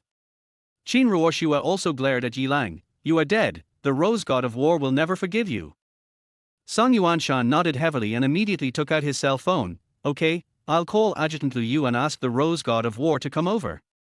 Yi Lang looked at Su Qiangwei and said soothingly, don't be afraid, I will protect you. Su Qiangwei stood up and said loudly, no need to contact Lu Yu, I'm here, I'm the Rose God of War. Chapter 12, My Wife is a Female Warrior? Boom. Qin Ruoshua, Wen Hong and Song Yuanshan were stunned for a moment as if they had been struck by a bolt from the blue. Yi Lang was also stunned for a moment, and glanced sideways at Su Qiangwei with a hint of surprise in his eyes. What's going on? My wife is a god of war? Rose, the god of war. Qin Ruoshua's pretty face turned pale, and she opened her mouth but couldn't say anything. Suddenly he rolled his eyes, fell to the ground and fainted. No, it's impossible, you are definitely not the Rose God of War. Wen Hong came back to her senses and said with gritted teeth. I just contacted Adjutant Lu, and he said that Yi Lang has nothing to do with the Rose War God. The woman in front of him was Yi Lang's wife, so she definitely couldn't be the Rose God of War. Song Yuanshan also had the same idea and scolded Su Qiangwei. You are so bold that you dare to pretend to be the Rose God of War. Su Qiangwei's eyes turned cold. I'm pretending. Little girl, let me tell you, our Song family has a close relationship with Rose War God's Adjutant Lu Yu. Song Yuanshan snorted coldly. You are pretending to be the Rose God of War in front of me. You are really walking into trouble. Su Qiangwei's face darkened. Song Yuanshan wanted to shout a few more words, but suddenly he saw Lu Yu jogging towards him from a distance, and he had a bad feeling in his heart. Lu Yu quickly came behind Su Qiangwei and said respectfully, Miss, you. Su Qiangwei raised her hand to interrupt and asked coldly, Lu Yu, I heard that you have a close relationship with the Song family. Lu Yu was stunned, looking surprised, and quickly explained, Miss, I don't know any Song family at all. By the way, Miss, a man named Song Yuanshan called me today. I don't know how he got my number. Seeing this scene, Song Yuanshan's face was filled with fear, cold sweat broke out on his forehead, and his legs became so weak that they were shaking. Wen Hong's face turned extremely pale. At this point even a fool can see that Su Qiangwei is the legendary Rose God of War. New. Su Qiangwei responded indifferently, looked at Song Yuanshan, and her face immediately darkened. I will settle your account later. As he said this, he strode towards Wen Hong. A fierce and domineering aura of a god of war burst out from his body. He asked coldly, What did you call me just now? With a plop. Wen Hong fell to her knees, her tears streaming down her face as she was frightened. She slapped herself repeatedly, My Lord God of War, I am a bitch. I am a bitch. I am a bitch. I deserve to die. Please forgive me. Song Yuanshan also knelt down and cried out loudly, My Lord God of War, I was just pretending. I don't know Adjutant Lu at all. Please be magnanimous and let us go. Su Qiangwei took a deep breath and scolded in a cold voice, Get as far away as you can, I don't want to see you again. Yes, I'm leaving, let's leave now. Song Yuanshan quickly got up and hurriedly pulled Wen Hong away. Yi Lang watched from the side, still a little confused. Unexpectedly, my wife is actually a female warrior. However, now is not the time to think about this. The most urgent thing is to tell her what happened in Yunhai Shinju. Miss Su, some men in black just attacked Yunhai Shinju. Yi Lang said anxiously, from what he said, they have set up an ambush at the venue. It is very dangerous here now. You should leave as soon as possible. Unexpectedly, Su Qiangwei ignored her and turned to ask Lu Yu, What did you want to say just now? Lu Yu said respectfully, Miss, according to your request, the time of the ceremony will be moved forward and it can start at any time. Well, let's start now. Su Qiangwei said in a deep voice. When she found out that Yi Lang was not the one destined to be her lover, she completely lost interest. I just want to end the ceremony as soon as possible and return to Longju. After saying this, he didn't even look at Yi Lang and walked towards the venue with big strides. Ms. Su. Yilang was stunned, then quickly followed and continued to persuade, Miss Su, the ceremony can no longer continue, someone is planning to attack you. Are you annoying? Can you please leave me alone for a while? Su Qianwei interrupted sharply, quickened her pace and distanced herself from him. Go away, I don't want to see you again. As soon as he finished speaking, Lu Yu stopped in front of Yilang and said in a cold voice, the eldest lady has said so. If you know what's good for you, stop pestering me. Yilang said helplessly, but someone attacked. If anyone dares to attack the retirement ceremony of the god of war, he must be desperate. Let's take a step back and say that even if there is an attack, Miss is a 5-star war god and she is not afraid at all. After Lu Yu finished speaking, he looked at Yilang with pity, shook his head, turned around and chased after Su Qianwei. Why? Yilang sighed heavily, unable to understand why Su Qianwei's attitude had changed so drastically. Even though Su Qianwei is a female war god, she is also his wife, so he is still worried. After hesitating for a moment, he quickly followed. But as soon as I arrived outside the venue, I was stopped by several security guards at the door. Where's the invitation? What invitation? Yilang was surprised.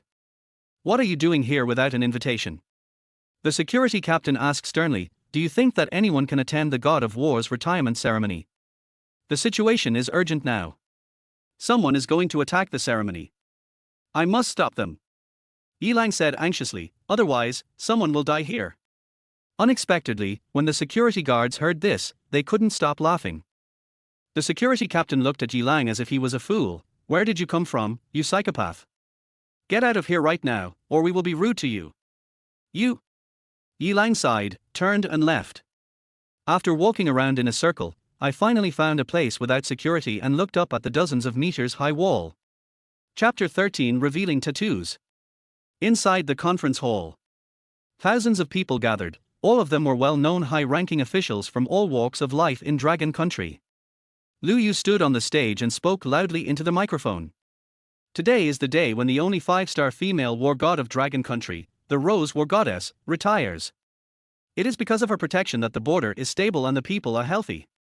Now, let us invite this shining star to come on stage. As soon as he finished speaking, their whole audience burst into thunderous applause. Under the admiring gazes of the crowd, Su Qianwei walked out from the backstage and slowly walked towards the stage. It's unbelievable that the Rose Goddess of War is so young and beautiful. Retiring so early is a huge loss to Dragon Nation. I heard that the Rose God of War was injured, so I had no choice. While everyone was discussing, suddenly, a huge explosion was heard outside. The auditorium shook violently and all their windows shattered. In an instant, all the guests were in chaos, with looks of panic on their faces. At this time, a staff member rushed into the venue with a panicked look on his face, shouting at the top of his voice, "Oh no, the manor has been attacked, and the only road outside has collapsed." These words intensified the commotion among the crowd. Su Qianwei frowned. After being surprised for a moment, Lu Yu quickly shouted to maintain order, "Don't be afraid, everyone, with the Rose War God here, nothing will happen." As soon as he finished speaking, he was drowned out by the crowd's screams of fear. Everyone fled towards the door in panic, and no one dared to stay any longer. Suddenly, a large amount of poisonous fog poured out from all directions of the auditorium. The guests who had no time to escape inhaled the poisonous mist and instantly fell to the ground and fainted. Then, dozens of men in black wearing gas masks were seen sliding down ropes and jumping into the venue through their window. As soon as they landed, they immediately raised their machine guns and fired at everyone like crazy. In an instant, blood splattered everywhere in the venue and screams rang out one after another. The originally solemn and dignified God of War ceremony now seemed like hell on earth. At this moment, Lu Yu absorbed a large amount of poisonous fog and fainted on the ground. Su Qianwei was also affected. She forced herself to stay calm and rushed towards the man in black. But after taking a few steps, I found that my legs were out of control and my head was dizzy. After staggering a few steps, he half knelt on the ground. Su Qianwei, if someone hadn't saved you 3 years ago, you would have died long ago. Along with a ferocious voice, a tall figure walked out of the smoke, emitting an extremely dangerous aura, like a man-eating beast. He raised a rocket launcher and said sternly again, "This time, I will never let you escape again." As soon as he finished speaking, he launched the missile towards Su Qianwei without hesitation. Su Qianwei felt powerless and had no way to escape. At this critical moment, a figure suddenly appeared and stood in front of her. Yi Lang. Su Qianwei was startled and recognized the identity of the person. Before she could react, the missile had already hit Yi Lang. After a loud bang, smoke filled the air, enveloping Yi Lang completely. Fool! Didn't I let you go? Why did you come back to die? Su Qianwei's eyes welled up with tears, and she collapsed to the ground in despair after using up her last bit of strength. But when she was about to faint, she saw the smoke dissipate and Yi Lang was unharmed. Only the clothes on his upper body were blown to pieces, and on his strong back, a large red dragon tattoo could be clearly seen. Chapter 14, The Master of Traditional Chinese Medicine. In a trance, Su Qianwei saw Yi Lang turn around. Then, I heard a gentle voice ringing in my ears, I will deal with these people immediately and come back to save you soon. She opened her mouth to respond, but the next second she felt a black screen in front of her eyes, and then she lost consciousness and fainted completely. It's you? Suddenly, a cry of fear resounded throughout the auditorium. The leader of the men in black who was carrying a rocket launcher on his shoulder recognized Yi Lang's appearance. 3 years ago, he and the gods of war from 3 other countries set a trap to kill Su Qianwei.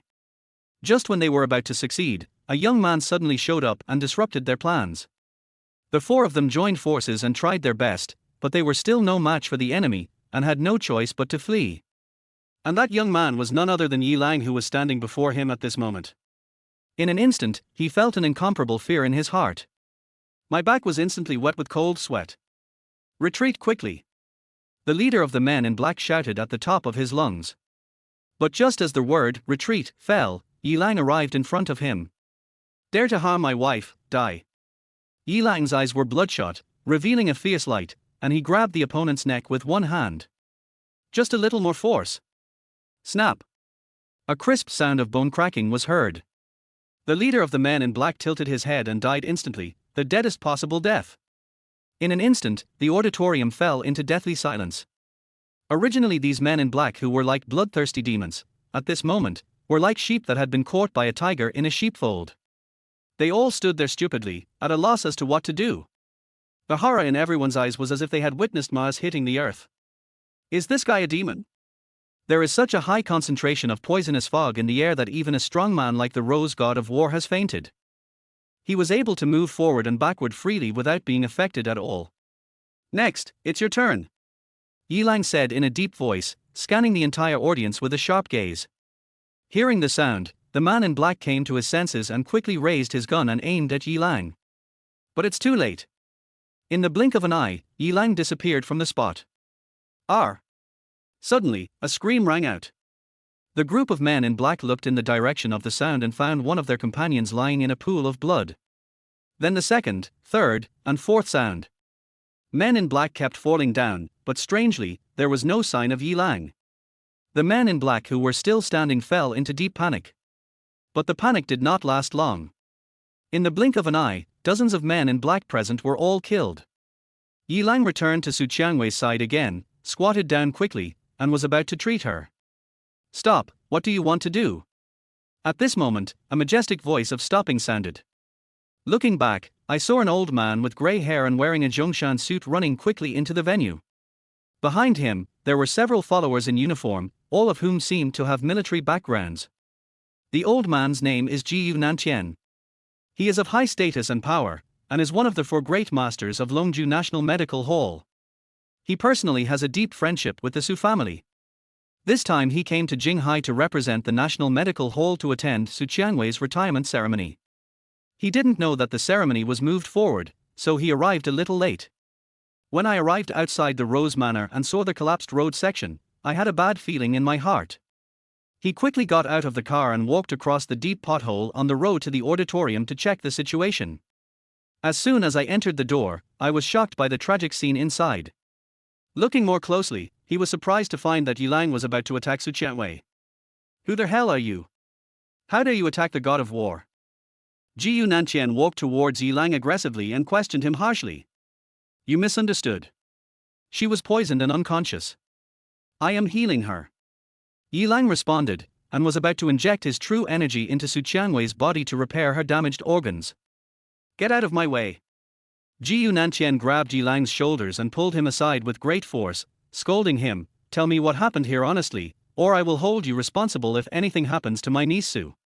Yilang was about to lose his temper, but after hearing Ji Nantian address Su Qiangwei, he immediately calmed down and patiently explained, the retirement ceremony was attacked by these men in black. Qiangwei was poisoned and unconscious. I was about to help her detoxify when you came over. Hearing this, Ji Nantian took a deep breath and felt it carefully, and indeed found that there was residual poisonous fog in the air. He heaved a sigh of relief. Fortunately, it's just a poisonous gas that can make people unconscious. It won't have a fatal effect. As he spoke, he reached out his hand to his follower, and immediately a silver needle was handed to him. After he took it, he quickly squatted down and used acupuncture to detoxify Su Qiangwei. At the same time, he ordered his followers, the person lying on the stage is my niece Su's adjutant Lu Yu. Go check on her. Upon hearing the order, several followers hurriedly ran towards Lu Yu. Who are you? Ji Nantian asked Yilang while detoxifying Su Qiangwei. I am Qiangwei's husband. Yilang responded. Ji Nantian was stunned, and looked up at Yilang, with a hint of surprise in his eyes. Husband? How come I didn't know that my niece Su has a husband like you? We just got married today. As Yilang spoke, he took out the marriage certificate he had brought with him and showed it to Ji Nantian. Really? Ji Nantian frowned. Could it be that niece Su married you in order to suppress the cold poison? Cold poison? Yilang was shocked. Didn't niece Su tell you? Ji Nantian asked back. Seeing Yilang shaking his head, he began to explain, many years ago, my niece Su was poisoned by the enemy's cold on the battlefield. I have been taking medication to suppress my symptoms for many years, and was only forced to retire recently when the medication stopped working. Otherwise, with her ability, she can stay in the position of god of war until she is 60 or 70 years old without any problem. Yilang asked in confusion, what does curing the cold poison have to do with getting married? Ji Nantian explained, there is no medicine to cure this cold poison. The medicine she took before was just to suppress it. Now she has developed drug resistance in her body. If she wants to suppress the cold poison again, she can only have sex with a person of the opposite sex who has a pure yang body. As he spoke, he looked her up and down for a few times, then nodded and said, yes, you have a pure yang body. No wonder niece Su chose you. Hearing this, Yilang's face turned red with embarrassment. The scene where Su Qiangwei took the initiative at Yunhai Xinju suddenly emerged in his mind again. Now I understood in my heart. No wonder it happened like that. It turned out that he wanted me to help suppress the cold poison. If I had known this would happen, I should have cooperated better. Ji Nantian looked around and asked curiously, by the way, what about these men in black? Did you kill them all? Yilang nodded and was about to respond. Suddenly, he caught a glimpse of Lu Yu walking towards him aggressively. Yilang, stop pestering the young lady. The young lady's marriage to you was a complete misunderstanding. Chapter 15, Fighting Against Injustice. Misunderstand. Yilang looked at Lu Yu, his eyes full of surprise. Lu Yu ignored him and looked at Ji Nantian, greeting him respectfully, Senior Ji, you are here. Ji Nantian nodded and said, after niece Su inhaled the poisonous mist, she forced herself to practice Qigong, which aggravated the erosion of the poisonous gas on her body. But don't worry, this won't endanger her life. It will just take a little longer for her to wake up. Hearing this, Lu Yu breathed a sigh of relief and said gratefully, Senior Ji, thank you so much. If you hadn't arrived in time, the consequences would have been disastrous. She thought that it was Ji Nantian who brought people to deal with the group of black-clad killers and resolved the crisis, and that Yilang was just here to harass Su Qiangwei. Ji Nantian was stunned and couldn't understand the meaning of Lu Yu's words for a moment. At this time, Lu Yu glanced at Yilang and asked, what are you still doing here? Hurry up and leave. What do you mean by misunderstanding? Yilang asked. I have no specific reason to share. Lu Yu was arrogant and said in a cold tone, the eldest lady has already said that she doesn't want to see you again, so don't dream about it anymore. Just treat today's events as a dream and forget about it as soon as possible. Yilang did not respond, but looked down at Su Qiangwei who was still unconscious with a complicated expression. I remembered what Ji Nantian had just said. It seems that the so-called misunderstanding is just an attempt to use his pure yang body to suppress the cold poison. No wonder Su Qiangwei is so proactive and anxious to get married. I thought it was God's arrangement that allowed me to find the love of my life. It turns out that all this was just wishful thinking.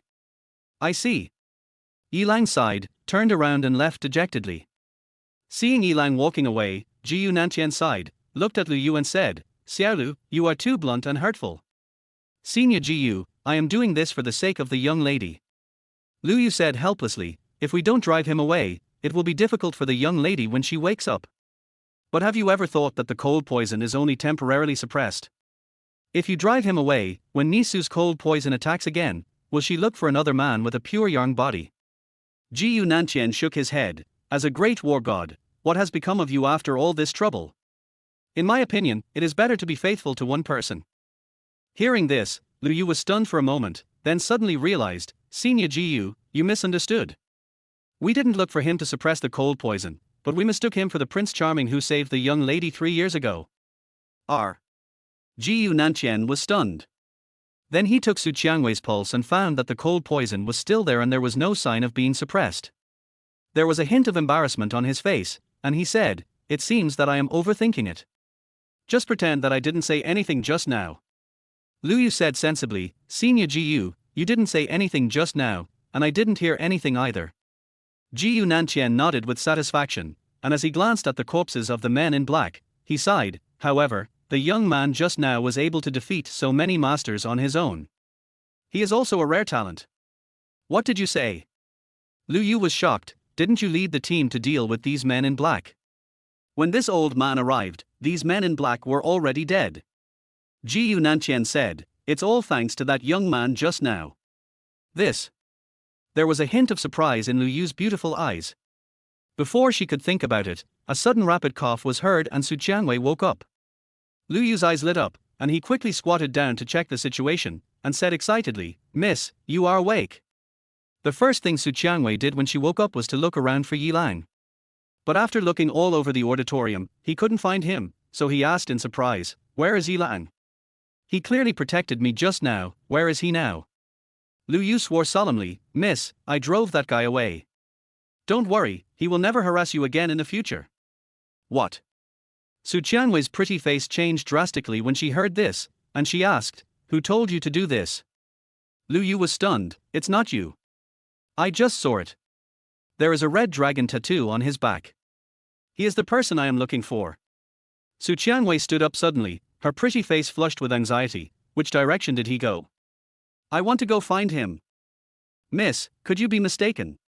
Lu Yu said tentatively, that Yilang doesn't have a tattoo on his back. Just now, Yilang was shirtless, and she took a special look at his back, and there was clearly nothing on his back.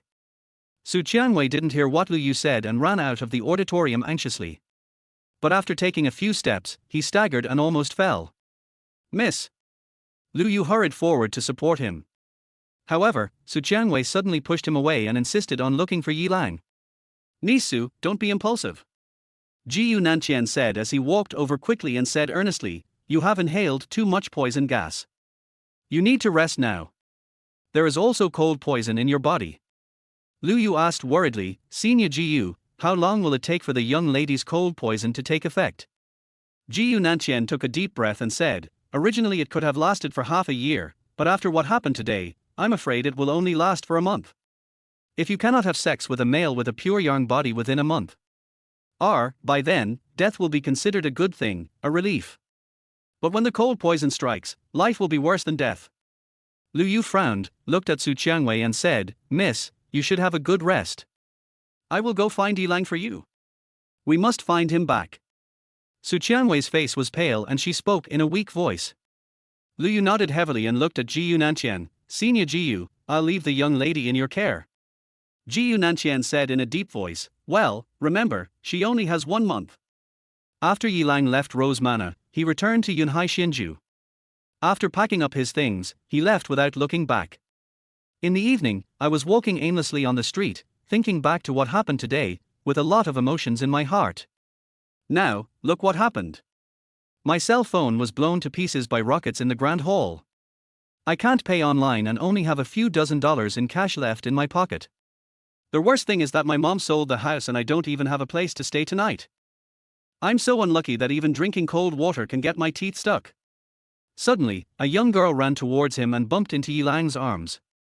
He said in fear, please, save me. Yilang was startled, looked up, and found that the girl was being chased by several burly men. When you see injustice, help them. He protected the girl behind him and shouted at the big men, "What are you doing?" Chapter 16 Hot Girl. Boy, you don't deserve to know our identities. A cold rebuke sounded. Soon, a young man in a suit and tie walked out from behind a few big men. The bold, strong man in the lead echoed in a stern voice, "Get out of here if you know what's best for you. If you dare to ruin young Master Wang's good deeds, we will make you pay for it. Master Wang, just beat up this blind guy and be done with it." "That's right. If you don't take him seriously, he won't learn his lesson." The other strong men also said so. The young man called Wang Xiao's eyes suddenly became fierce. "Go, teach him a lesson." As soon as their words fell, several strong men walked towards Yilang aggressively. "Kid, if you want to blame someone, blame yourself for being nosy and provoking the wrong person." The bold strong man in the lead shouted coldly.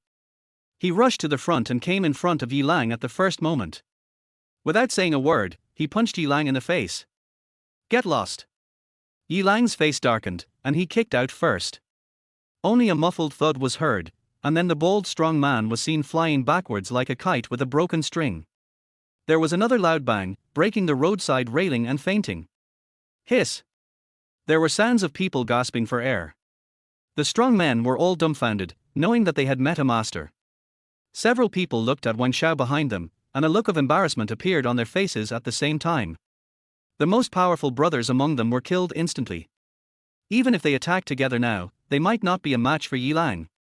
Wang Xiao was naturally aware of this, and threatened Yilang in a stern voice, "Boy, don't let me meet you again in the future." After saying that, he turned and left. "Retreat." Upon hearing the order, the strong men hurriedly lifted up the bold man lying on the ground and followed Wang Xiao away in disgrace. "Who asked you to leave?" Yilang shouted coldly and was about to chase after him. Since he was helping someone, he had to help to the end. But the next second, the young girl behind him suddenly hugged his waist from behind. Yilang was stunned and looked back. I noticed that the girl Zhang Qingchuan's pretty face was blushing, her eyes were confused, and her breathing was irregular. Obviously, he was drugged. "I'm so hot, please, take me." The young girl moaned softly and reached out to tear Yilang's clothes. Yilang quickly broke free and took a few steps back. "Girl, calm down." "I can't calm down, I feel so bad, please, just do it with me." The young girl refused to give in and once again threw herself into Yilang's arms with a delicate moan. The delicate body was like a little snake, wrapped around Yilang. "I'm sorry." Yilang took a deep breath and pushed the girl away. Then he stretched out two fingers and quickly pointed them at the girl's abdomen. With a moan, the drug in the girl's body dissipated instantly, and her confused eyes returned to calm. "Girl, you are." Yilang breathed a sigh of relief and was about to ask the reason. Before he finished speaking, he suddenly heard a scolding voice, "You stinky hooligan, what did you do to my sister just now?" Yilang frowned, their voice sounded familiar.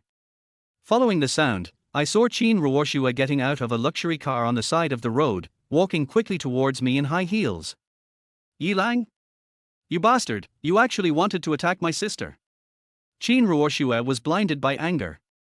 For a moment, he forgot what happened in Rose Manor and raised his hand to slap Yilang in the face.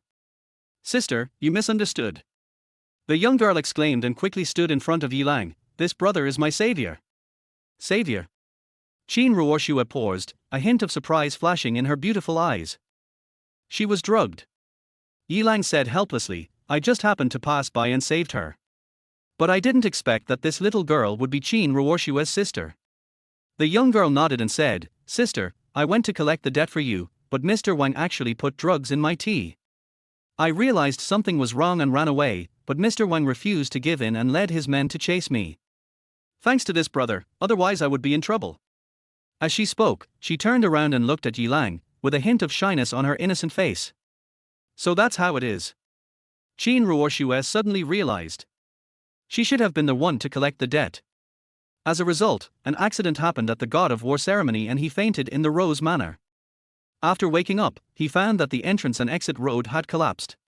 In desperation, he entrusted the debt collection task to his younger sister Qin Zi. "Unexpectedly, my sister was almost killed."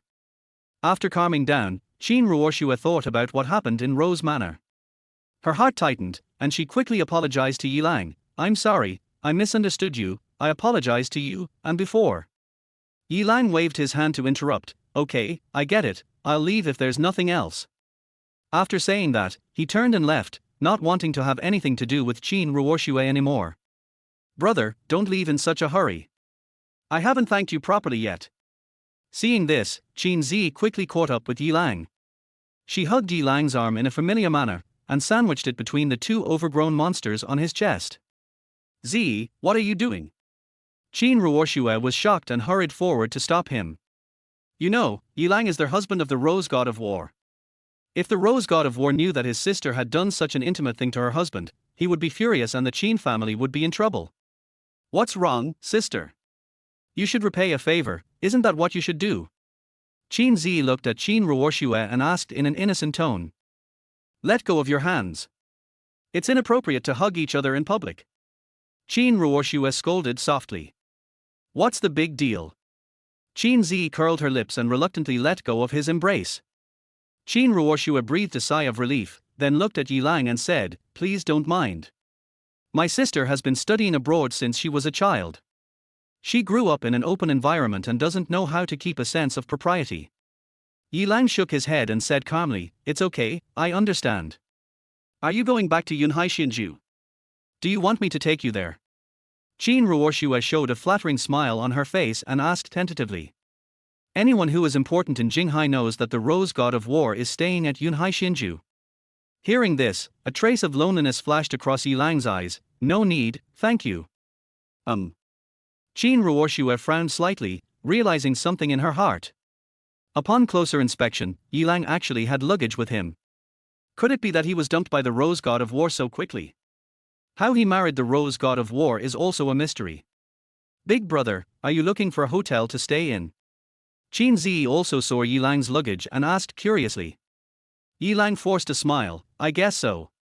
Brother, don't look for a hotel, come stay at my house. Qin Zi smiled and said, There are still many empty rooms in my house. This. Yi Lang was about to refuse. Qin Zi hugged his arm again and said coquettishly, Big brother, this is my way of repaying you. Otherwise, I will always feel guilty. All right. Yi Lang couldn't persuade Qin Zi, so he agreed reluctantly. I'll just stay with her for one night as a favor to her. Otherwise, I don't know how she'll keep pestering me. Sister, I've decided this, is it okay? Qin Zi looked at Qin Ruoxue and stuck out her tongue. Yeah, no problem. Qin Ruoxue agreed. This is a good opportunity to find out about Yi Lang and the Rose God of War. Yi Lang followed the two sisters of the Qin family into the car and drove towards the Qin family. Not long after they left, a luxury car drove up and stopped on the side of the road. Lu Yu got out of the car and held the phone. Are you sure that Yi Lang appeared on this street according to the surveillance camera? Chapter 17 Qin Family Villa. Adjutant Lu, the surveillance footage shows that Yi Lang was still here 10 minutes ago. It seems like he had an argument with someone, and both sides even got into a fight. On the other end of the phone was a staff member from the Jinghai police station, who was assisting Lu Yu in finding Yi Lang through Sky Eye. Then, let's get to the point. I want to know where he is now. Lu Yu asked anxiously. Please wait a moment. No, Adjutant Lu, the surveillance video only shows Yi Lang fighting with others. After that, he disappeared from the screen. Hearing this, Lu Yu frowned slightly and ordered, Find out who is fighting with Yi Lang. After hanging up, she tried to dial Yi Lang's number again, but it was still turned off. Yi Lang, where have you been? Yi Lang, your wife won't say anything if you move out, right? Qin Ruoxue was driving the car and glanced at Yi Lang sitting in the back seat in the rearview mirror and asked indirectly. Yi Lang immediately turned his head to look out the window, pretending not to hear it, and didn't want to answer the question. Brother Yi, are you married? Suddenly, Qin Zi's surprised voice sounded. A hint of disappointment flashed across her pretty face. Yi Lang still did not respond. Qin Zi kept asking, Brother Yi, are you really married? Seeing that he couldn't avoid it, Yi Lang had no choice but to respond, I guess so. Hearing this answer, Qin Ruoxue looked puzzled. Qin Zi was also puzzled and asked directly, Marriage is marriage, and not marriage is not marriage. What does it mean to be considered as such? Yi Lang smiled bitterly, because of a misunderstanding, we got a marriage certificate, but soon, it will become a divorce certificate. Qin Ruoshua secretly breathed a sigh of relief when she heard this. Although he didn't know the reason, from the implication of these words, Yilang no longer had anything to do with the rose god of war. Considering that he saved Z, let him stay at home for one night. Wait until tomorrow morning and make him pack up and leave. Qin Zi also breathed a sigh of relief. Unlike Qin Ruoshua, she was glad to know that Yilang wanted to divorce. The disappointment on her pretty face disappeared, and the corners of her mouth couldn't help but rise slightly. In a blink of an eye, the car arrived outside the Qin family villa. Arrive. Qin Ruoshua stopped the car on the side of the road. Yilang opened the door and got out of the car. Qin Zi hurriedly followed, hugged Yilang's arm tightly, and asked shyly, "Brother Yi, am I still quite big?" "It's quite big," Yilang said as he looked at the detached villa in front of him. Although this place is inferior to the Song family villa, it is incomparable to Yunhai Shinju. But it can also be called luxurious, something that ordinary people can't even dream of. "Do you like it?" Qin Zi asked in an ambiguous tone. As she spoke, she clamped Yilang's arm with her cleavage. Yilang was stunned, his face instantly flushed. Didn't she just say, "I, not the villa"? "Brother Yi, do you like it?" Qin Zi asked with a sweet smile. Yilang's eyes dodged, not knowing how to respond. At this time, Qin Ruoshua walked over quickly, pulled Qin Zi away, and said unhappily, "Zi, can you be serious?" Qin Zi pouted and said, "Sister, why am I not serious? Go inside first." Qin Ruoshua's pretty face was serious, and she said in an unquestionable tone, "I have something to say to Yilang alone." Qin Zi snorted, looked at Yilang and said, "Brother Yi, don't take anything my sister says to heart." After saying that, he made a face at Qin Ruoshua, turned around and ran into the main house of the villa. "Stinky girl." Qin Ruoshua took a deep breath, feeling extremely helpless towards her sister. "Tell me, what's the matter?" Yilang looked at Qin Ruoshua and asked. "My sister has an open personality and she's not interested in you." Qin Ruoshua threatened coldly, "Don't even think about taking advantage of her and attacking her." Hearing this, Yilang was speechless. This woman was so nice just now, why did she change so suddenly? "Forget it, it's happened more than once or twice, I'm used to it." He responded calmly, "You think too much, I'm not interested in your sister. Remember what you said." Qin Ruoshua said coldly, and turned to walk towards the main house. "Come with me, I'll arrange a guest room for you, but you can only stay for one night and must leave tomorrow." Yilang shrugged and followed Qin Ruoshua into the villa. If Qin Zi hadn't pestered him, he wouldn't even bother to stay that night. As soon as I entered the room, I heard the sound of Qin Zi and Qin Jingming arguing. Qin Jingming said excitedly, "I shouldn't have let you go. Now that it's screwed up, what should the company do?" Qin Zi helplessly defended herself. "Dad, didn't I just tell you that young Master Wang drugged me and wanted to rape me?" "That's nonsense. The Wang family is a well-known family in Jinghai. Even if young Master Wang is a playboy, he can't do such a thing, not to mention chasing you in the street." Qin Jingming said angrily, "I shouldn't have sent you to study abroad. You didn't improve your skills, but you learned a lot of bad habits. Not only did you fail in your work, but you even lied and made excuses." Qin Zi said aggrievedly, "Dad, I didn't lie to you." "Dad, Zi didn't lie." At this time, Qin Ruoshua walked over and spoke for Qin Zi. Qin Jingming was stunned. "So, that young Master Wang really drugged Zi?" "Dad, I said I didn't believe it, but my sister asked me why you believed it." "You are biased, I will never talk to you again." Qin Zi said angrily, and walked quickly towards Yilang. "Come on, Brother Yi, I'll take you out to live." Yilang hasn't reacted yet. Suddenly, Qin Jingming's surprised voice was heard, "Yilang, why are you in my house?" He was unable to attend the God of War ceremony, nor had he heard Qin Ruoshua mention what happened at the ceremony, so he naturally had no idea about the relationship between Yilang and Su Qianwei. Therefore, in his eyes, Yilang was still the loser who was deceived into marriage. "Dad, it was Yilang who saved Zi from Wang Shao." Qin Ruoshua explained, "He has nowhere to stay, so let him stay at our house for one night, just as a favor to him." "So that's how it is." Qin Jingming understood the reason and took out a few red bills from his wallet and threw them on the ground. "Boy, take this money, it's enough for you to stay in a 5-star hotel for one night, take the money and get out, don't be an eyesore in my house." Yi Lang clenched his fists. Before he could get angry, he saw Qin Zi run over first and asked, "Dad, is this how you treat my benefactor?" "What do you know?"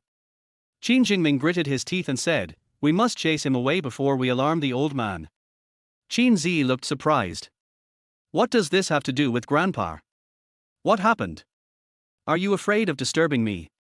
Suddenly, the voice of Qin Yuanzhong, the old man of the Qin family, rang out.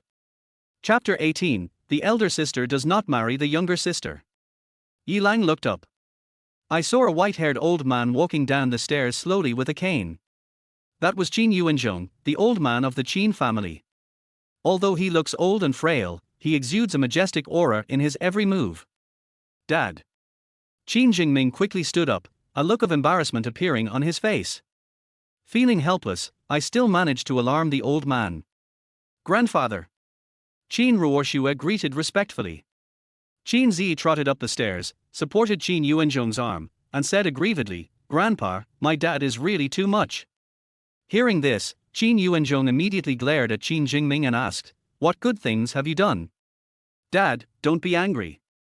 I just had a small conflict with Zi." Qin Jingming forced a smile, then looked at Qin Zi and said, "Zi, I was wrong just now. I apologize to you.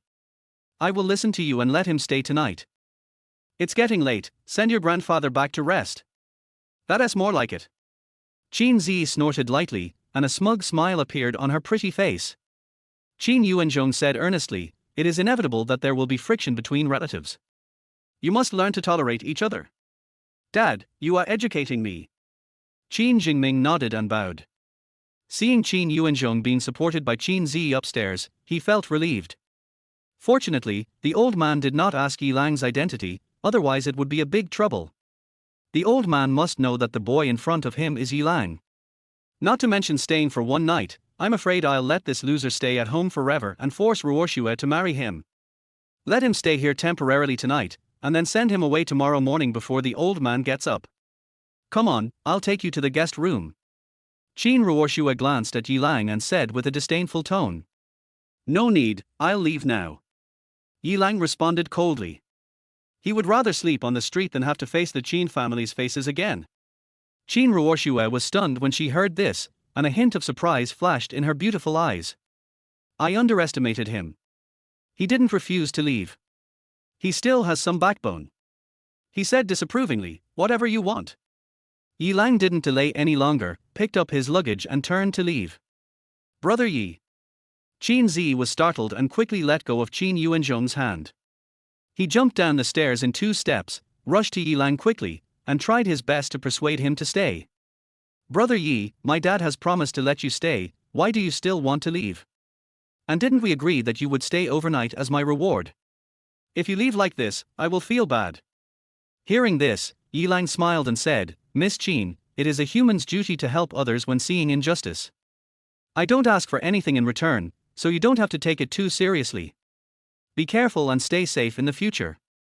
This will be your way of repaying me." Qin Zi frowned slightly, looking embarrassed, "But if he wants to leave, let him go. Why are you stopping him?"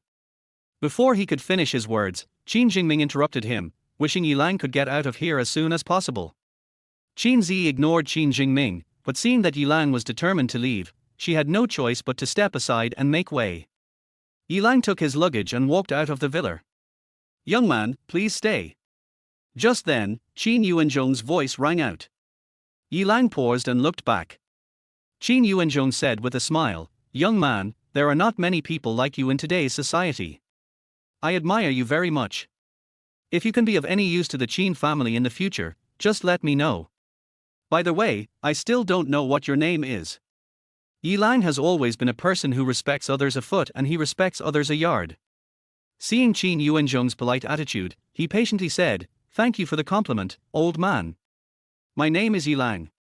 "Yi Lang?" Qin Yuanzhong's face changed slightly, with a hint of surprise in his eyes, and he asked hurriedly, "Is your father's name Yi Xingzhou, and your mother's name Zhu Xueme?" Yi Lang was stunned and asked in surprise, "Grandpa, how did you know? Your parents and I are old acquaintances. I was the one who arranged the marriage between you and Ruoshue." Qin Yuanzhong said with a smile. He instantly became more energetic, his legs and feet became nimbler, and he quickly walked downstairs and towards Yilang. Qin Jingming and Qin Ruoshua looked at each other, and their faces became extremely ugly, as if they had eaten a dead fly. After all the planning, he still couldn't keep it secret in the end. Yilang showed an expression of sudden enlightenment. It was the first time he heard of this. Qin Zi was surprised and asked in disbelief, "Brother Yi and my sister are engaged?" "Yes." Qin Yuanzhong nodded, then immediately looked at Yilang and said, "Xiao Yi, I heard about Ruoshua's regret for the engagement. It was a complete misunderstanding. Don't take it to heart. You are here just in time. Let's take this opportunity to renew our engagement. Then, pick an auspicious day and get married to Ruoshua as soon as possible." Hearing this, Yilang frowned and was about to refuse politely. Suddenly, Qin Ruoshua shouted excitedly, "Grandpa, I won't marry." Qin Yuanzhong frowned and said softly, "Ruoshua, what nonsense are you talking about? I'd rather die than marry a man like him." Qin Ruoshua shouted loudly with a firm attitude. If it were in the past, she would never dare to disobey Qin Yuanzhong. But marriage is a major event that determines one's happiness for a lifetime. When I think about spending the rest of my life as a married woman with a loser, she would rather bear the stigma of being unfilial. You? Qin Yuanzhong's old face turned red with anger. Qin Jingming showed fear on his face. He didn't expect that his eldest daughter would dare to speak to the old man like that.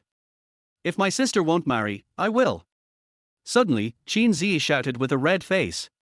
As soon as these words came out, everyone looked at her in surprise, including Yilang. Qin Zi said firmly, "Grandpa, I am also your granddaughter. I am willing to marry Brother Yi on behalf of the Qin family." Qin Yuanzhong looked pleased and said to Yilang, "Zi is also my granddaughter. What do you think of this girl? If you agree, let her marry you." Qin Jingming and Qin Ruoshua were a little dumbfounded. It's fine if this girl just acts foolishly, but why is the old man also acting foolishly? Qin Zi's beautiful eyes showed anticipation as she looked at Yilang, waiting for a reply.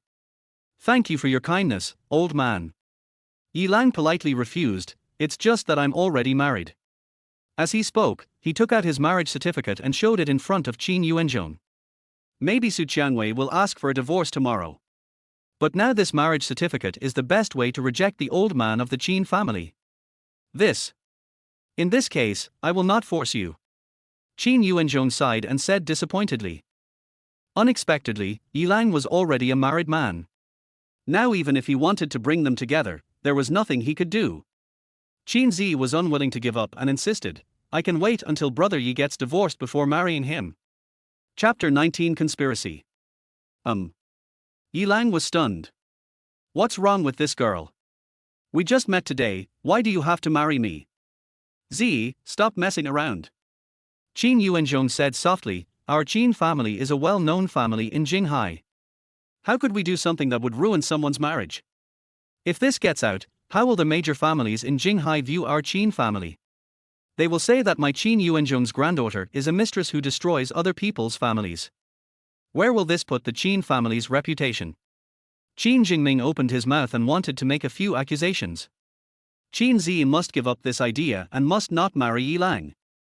But suddenly a phone call came in, and when he saw that the caller ID was Wang Qingfeng, he immediately lost the mood to blame Qin Zi. This Wang Qingfeng is none other than the young master Wang who drugged Qin Zi today. The Wang family's power in Jinghai far exceeds that of the Qin family. He didn't dare to be careless, and quickly called Qin Ruoshua and ran to the side to answer the call. Qin Zi said to Qin Yuanzhong, "Grandpa, it's not me who destroyed Brother Yi's family." On their way here, Brother Yi said that his marriage was a misunderstanding and he was originally going to get a divorce. Hearing this, Qin Yuanzhong was stunned. Is it Yilang himself who wants a divorce? If that's the case, it makes sense. I had almost given up, but unexpectedly things took a turn for the better. This opportunity must be seized. As soon as Yilang gets divorced, I will marry my granddaughter to him immediately. However, before that, it cannot be easily made public to avoid causing negative impact on the Qin family. Coming back to his senses, Qin Yuanzhong said sternly, "Don't mention this matter again in the future." Qin Zi pouted, looking aggrieved. Seeing this, Yilang finally breathed a sigh of relief. Fortunately, the old man of the Qin family is a wise man. Qin Yuanzhong looked at Yi Lang and said apologetically, "My son and granddaughter have offended you before. I apologize to you on their behalf." After saying that, you have to bow. "Old man, what are you doing?" Yi Lang was startled and hurriedly supported him. "What happened before is in the past, and I didn't take it to heart. You don't have to be like this." Hearing you say that, I feel relieved. Qin Yuanzhong smiled and said, "Xiao Yi, it's getting late. You should stay here and rest first." Then, he looked at Qin Zi and said, "Go and prepare a large guest room for your brother Yi." Upon hearing the order, Qin Zi went to do it immediately. Yi Lang wanted to refuse, but before he could say anything, he heard Qin Yuanzhong continue, "Your parents and I are old friends. From now on, you can treat this place as your own home and stay as long as you want." "Okay, sorry to bother you then." After hesitating for a moment, Yi Lang finally agreed. Firstly, it was indeed dark outside and I had no idea where to stay. Secondly, it was hard to refuse the kindness of the old man of the Qin family and it would be difficult to reject him without giving him face. "Dad, something terrible has happened." Suddenly, Qin Jingming's frightened voice rang out. "What's wrong?" Qin Yuanzhong frowned. Yi Lang also looked in the direction of the sound. Seeing Qin Jingming and Qin Ruoshua, father and daughter, walking towards this side quickly with panicked looks on their faces. "Dad, Wang Qingfeng just called and said that Zi beat up his people and wanted to settle the score with our family," Qin Jingming said with a sigh. Qin Yuanzhong couldn't believe it. "Zi hit someone." "Grandpa, Zi went to Wang Qingfeng to collect the debt on my behalf today, but the result was." Qin Ruoshua told Qin Zi everything about Wang Qingfeng drugging her. After listening to Qin Ruoshua's story, Qin Yuanzhong's eyes were blazing with anger. "This one guy is simply too much. He tried to harm my granddaughter but failed, and he actually had the nerve to complain first." Qin Ruoshua said bitterly, "Wang Qingfeng still owes us the project money. In my opinion, he is just looking for an excuse and doesn't want to pay it back. Due to some reasons, the economy has been in a downturn in the past 2 years, and many companies are unable to pay their employees' salaries. Qin's group is one of them. She originally wanted to recover the debt and help the company tide over the difficulties, but ended up getting into trouble." "Why?" Qin Jingming sighed, feeling melancholy. He accidentally caught a glimpse of Yi Lang and suddenly had an idea in his mind. He immediately said to Qin Yuanzhong, "By the way, Dad, didn't you say that Yi Lang is a dragon among men, a talent that only comes once in a million years? I think if I ask him to help me collect the debt from Wang Qingfeng, I will definitely succeed. What do you think?" The words fell. Yi Lang was a little dumbfounded. What kind of person is this dragon among men, a talent that is rarely seen in a million years? Could it be that my dad was like this before, bragging about himself to others? The outrageous thing is that some people actually believed it. And it wasn't just one family, but 9 families who believed my father's lies. This. Qin Yuanzhong fell into deep thought. He actually didn't want to trouble Yi Lang, but there was no other way at this point. Helplessly, he looked at Yi Lang and said sincerely, "You have heard what happened. My Qin family is indeed in some difficulties now. I wonder if you can help." "Of course, I won't force you to do this." Yi Lang took a deep breath. The old man of the Qin family treated him well, so he was embarrassed to refuse. "Since you said so, I will try my best." Qin Yuanzhong's brows relaxed and he said gratefully, "Then I would like to thank you on behalf of the Qin family." "Thank you Mr. Yi for your help." Qin Jingming also followed suit. "But in my heart, I despised him to the extreme." In his opinion, Yi Lang was forced to do it and had no choice but to agree. If this piece of trash can get the money back from the Wang family, there must be something fishy going on. Not to mention that the debt cannot be collected. If this kid goes there, he will probably be beaten to death by Wang Qingfeng. Of course, if this kid wasn't stupid, he would definitely flee from the battlefield and leave without saying goodbye. But no matter what the situation is, this rubbish can be kicked out of the Qin family and stop harassing the 2 daughters. "Grandpa, the room is ready." At this time, Qin Zi came over and said, "Good." Qin Yuanzhong nodded and looked at Yi Lang. "Xiao Yi, there is no rush to collect the debt. It's getting late today, so go to bed first." Yi Lang carried his luggage and followed Qin Zi to the guest room. Qin Yuanzhong was in a good mood and returned to the room with a smile on his face. Qin Jingming and his daughter Qin Ruoshua were the only ones left in the living room. Dad, this conspiracy of yours is simply too brilliant. Qin Ruoshua saw Qin Jingming's purpose and said with a smile, "It won't take any effort to get Yilang out. This kid is still a little naive to fight with me." Qin Jingming sneered, then frowned slightly and sighed, "It's just that the project payment will not be returned." Yilang followed Qin Zi to the guest room. Looking around, the huge room was cleaned spotlessly. It is not difficult to see Qin Zi's intentions. Yilang turned around and was about to thank Qin Zi, but found that she was locking the door. The next second, Qin Zi took off her coat. She was only wearing a thin suspender nightgown underneath. Chapter 28 Kiss. The coat fell to the ground and Qin Zi walked towards Yilang. Her fair skin glows seductively under the light, and her full breasts seemed to be about to burst out. Yilang's gaze unconsciously fell on that deep ravine, and he suddenly felt his throat tighten. He quickly looked away and said awkwardly, "Miss Qin, please respect yourself."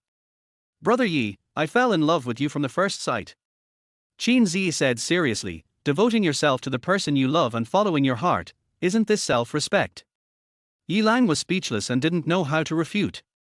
Qin Zi came to Yilang and stretched out her hands to undress him. "Brother Yi, I am yours tonight." Yilang's hair stood on end and he quickly took a few steps back. "Brother Yi, don't hide, just let me serve you." Qin Zi looked at Yilang tenderly, her eyes filled with deep desire. "Whatever you like, I can satisfy you.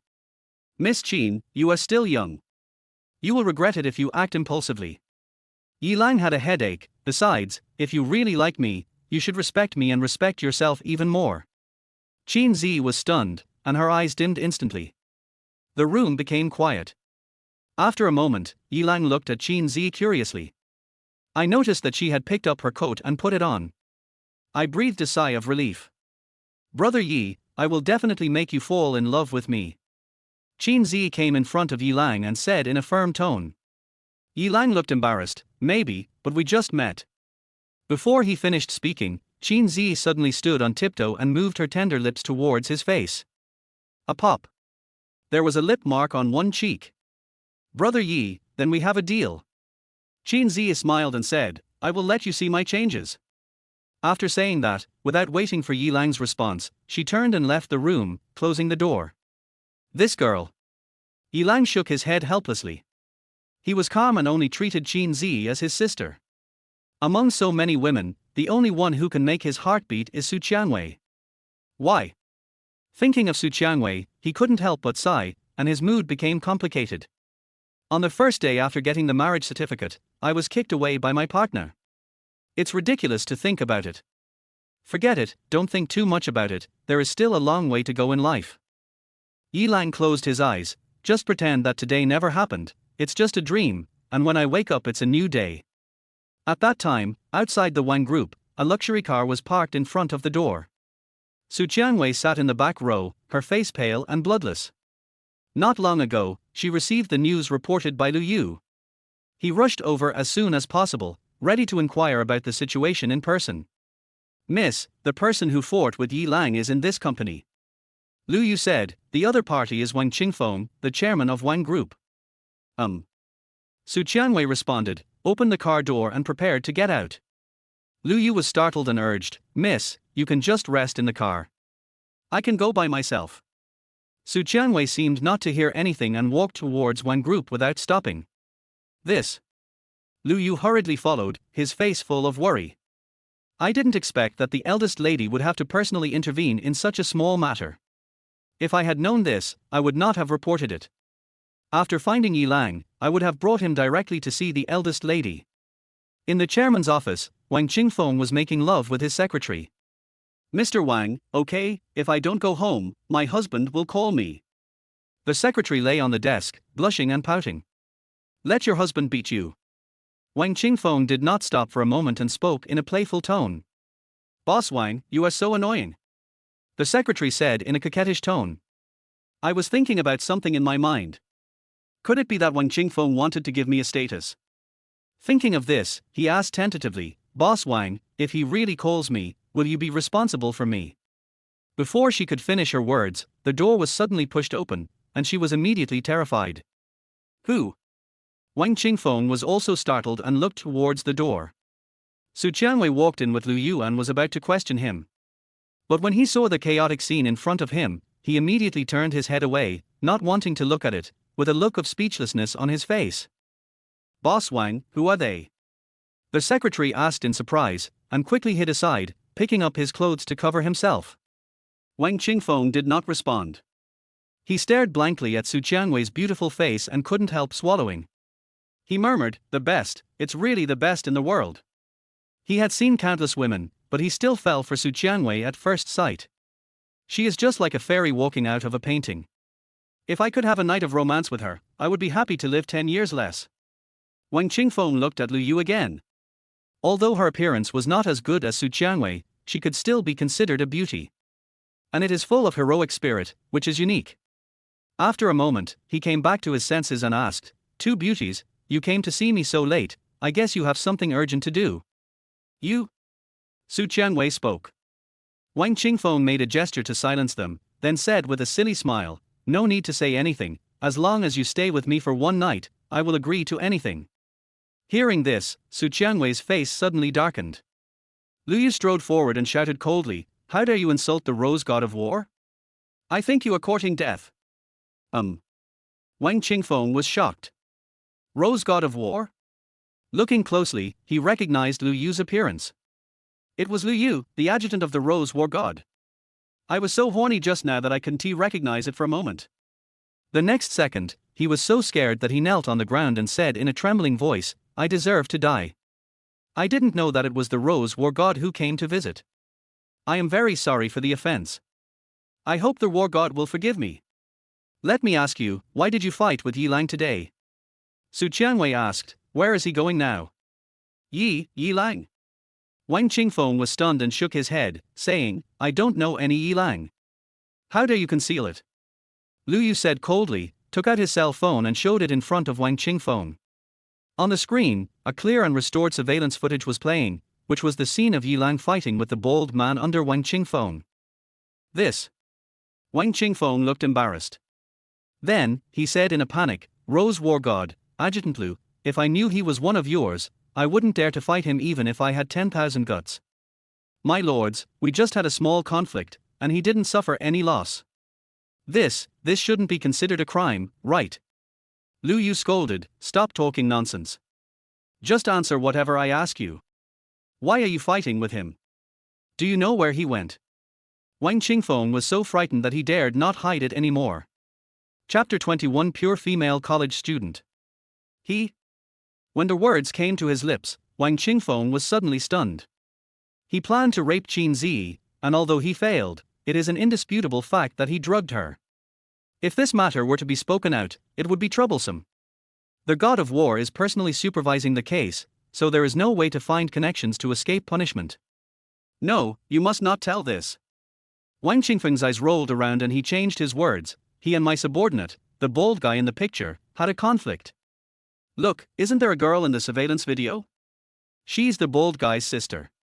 The two siblings were just joking around, but this brother Yi Lang misunderstood them as violence in the street. Although it was a misunderstanding, brother Yi's spirit of helping others when he saw injustice is worth learning from. As for where this brother Yi went afterwards, I don't know either. Hearing this, Su Qianwei looked disappointed.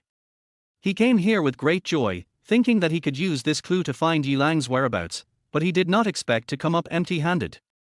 "Can you guarantee that everything you said is true?" Lu Yu questioned. "Even if I had 10,000 guts, I would never dare to deceive the Rose War God in you." Wang Qingfeng looked at Lu Yu sincerely with a wry smile on his face. Qin Zi's face did not appear in the picture, so he was not afraid of Su Qianwei and Lu Yu's investigation. Lu Yu observed carefully and found that Wang Qingfeng did not seem to be lying. Then, he said a number and shouted, "If you see Yi Lang, notify me immediately. Do you hear me?" Wang Qingfeng hurriedly took out his mobile phone to write it down, frowning as if thinking about something. Why does Lu Yu treat Yi Lang as if he were an enemy? He was not sure, so he just asked directly, "I dare to ask, who is this Yi Lang?" Lu Yu opened his mouth and was about to stop Wang Qingfeng from asking questions that he shouldn't ask. Su Qianwei took the lead and admitted generously, "He is my husband." After hearing this, Lu Yu frowned. In her opinion, Yilang didn't have a tattoo and was not Su Qiangwei's true love at all. But in the current situation, I dare not say much. Husband. Wang Qingfeng widened his eyes with a look of surprise. I didn't expect that the rose god of war is already married. How come there was no news about it before? Seeing Wang Qingfeng's gossipy look, Lu Yu angrily scolded him, keep all the words you just said to yourself, or I'll hold you accountable. After saying that, he looked at the trembling secretary beside him and said, and you, did you hear that? The secretary nodded hurriedly. Wang Qingfeng smiled awkwardly and asked, Adjutant Lu, what did you and the rose war god just say?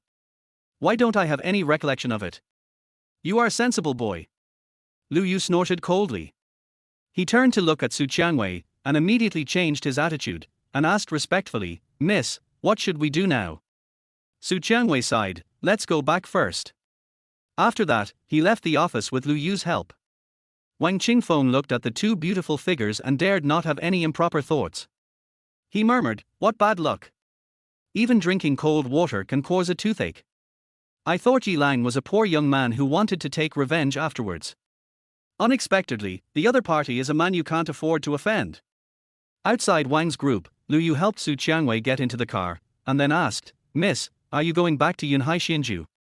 Su Qiangwei nodded gently, send me back. Yes. Lu Yu responded respectfully, and then comforted her, Miss, don't worry too much. Jinghai is so small, it's easy to find someone. I'll definitely find one tomorrow. And for such a small matter, I can do it alone. You must have a good rest and take care of your body. Su Qiangwei shook her head and said, no need, Xiaoyu.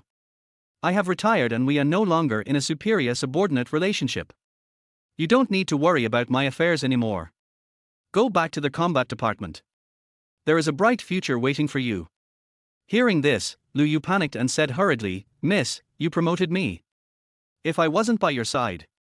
Su Qiangwei interrupted, I know your feelings, but you don't live for me, you have your own life. Lu Yu's eyes were already filled with tears. Miss, please let me stay with you for one last month, okay? This month is particularly critical and determines Su Qiangwei's life or death. Su Qiangwei didn't say anything else, which was considered as her tacit consent. The next morning, at the Qin family villa. After Yilang woke up, he prepared to go to Wang Group to collect debts. As soon as I walked out of the door, I saw a pure and beautiful girl in the corridor. I couldn't recognize her at first glance, but when I looked closely, it turned out to be Qin Zi.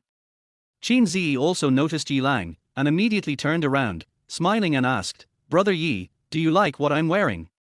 I saw her changing out of her hot pants and belly button revealing t-shirt. Instead, she wore a white shirt and jeans, and her hair was tied in a ponytail. She has changed her previous hot girl style and now looks like a well-behaved and sensible girl next door. Fine. Yilang responded with a smile. I was a little surprised. I didn't expect that this girl actually made a change. As long as you like it. Qin Zi smiled brightly, ran over quickly, and hugged Yilang's arm. Let's go, Brother Yi, let's go to the restaurant for dinner. A look of helplessness appeared on Yilang's face. It turned out that only his appearance had changed, and his personality was still the same as before. Just as he was thinking this, Qin Zi suddenly loosened her arms, took the initiative to distance herself, and said apologetically, I'm sorry, Brother Yi, I couldn't help it. After that, he assured solemnly, don't worry, I won't do it again next time. This scene surprised Yilang a little. But he didn't say much and walked towards the restaurant with Qin Zi. When they arrived at the restaurant, Qin Ruoxue and Qin Jingming saw Qin Zi, and there was surprise in their eyes. Qin Yuanzhong nodded with satisfaction and said with relief, Zi, the way you look now is what you should wear at your age. This is what Brother Yi likes. Qin Zi said without hesitation. Yeah. Qin Yuanzhong looked at Yilang and said with a smile, Xiao Yi, you are really something. No matter how I disciplined her before, Zi would not listen. But when you came, she became sensible. Yilang responded awkwardly, actually, I didn't do anything. It was Miss Qin who was sensible. Xiao Yi is too modest. Come and sit down. Qin Yuanzhong took the initiative to pull out the chair next to him and motioned Yilang to come over. Yilang nodded slightly and walked over. At this moment, Qin Ruoxue stared at Yilang with anger in her eyes. What do you mean by sensible? It's obvious that my sister has been harmed by this guy. Z must have changed into this outfit to satisfy his special fetish, role-playing as an innocent female college student. She clenched her fists under the table, suppressed her anger, and forced a smile, saying, "Yilang, after dinner, I'll take you to Wang's group. This kid must be kicked out of the Qin family as soon as possible." Chapter 22, Killing the Chicken to Frighten the Monkey. Yilang responded casually and concentrated on eating. This was the first meal he had eaten since yesterday, and he was almost starving. If Xie comes forward, there will be no problem. Qin Yuanzhong had a beaming smile on his face and was very optimistic about Yilang. Qin Zi nodded and completely believed in Yilang's ability. Seeing the attitudes of the grandparents and grandchildren, Qin Ruoxue and Qin Jingming looked at each other, with helplessness in their eyes. "Come on, brother Yi." After breakfast, accompanied by Qin Zi's encouragement, Yilang was the first to get into Qin Ruoxue's luxury car. "Ruoxue, you have to be nicer to Xie." Qin Yuanzhong was worried and gave instructions. After Yilang gets divorced, he might marry his granddaughter to his father. "Don't worry, Grandpa." Qin Ruoxue forced a smile and sat in the driver's seat. As soon as he got in the car, he changed his face and said to Yilang in a stern voice, "I warn you, if you dare to harm my sister again, I will never let you off easily." Yilang frowned slightly and asked in confusion, "What do you mean by this?" Qin Ruoxue gnashed her teeth and said, "Don't think I don't know. You took advantage of my sister's love for you and acted recklessly, making her cater to your disgusting habits.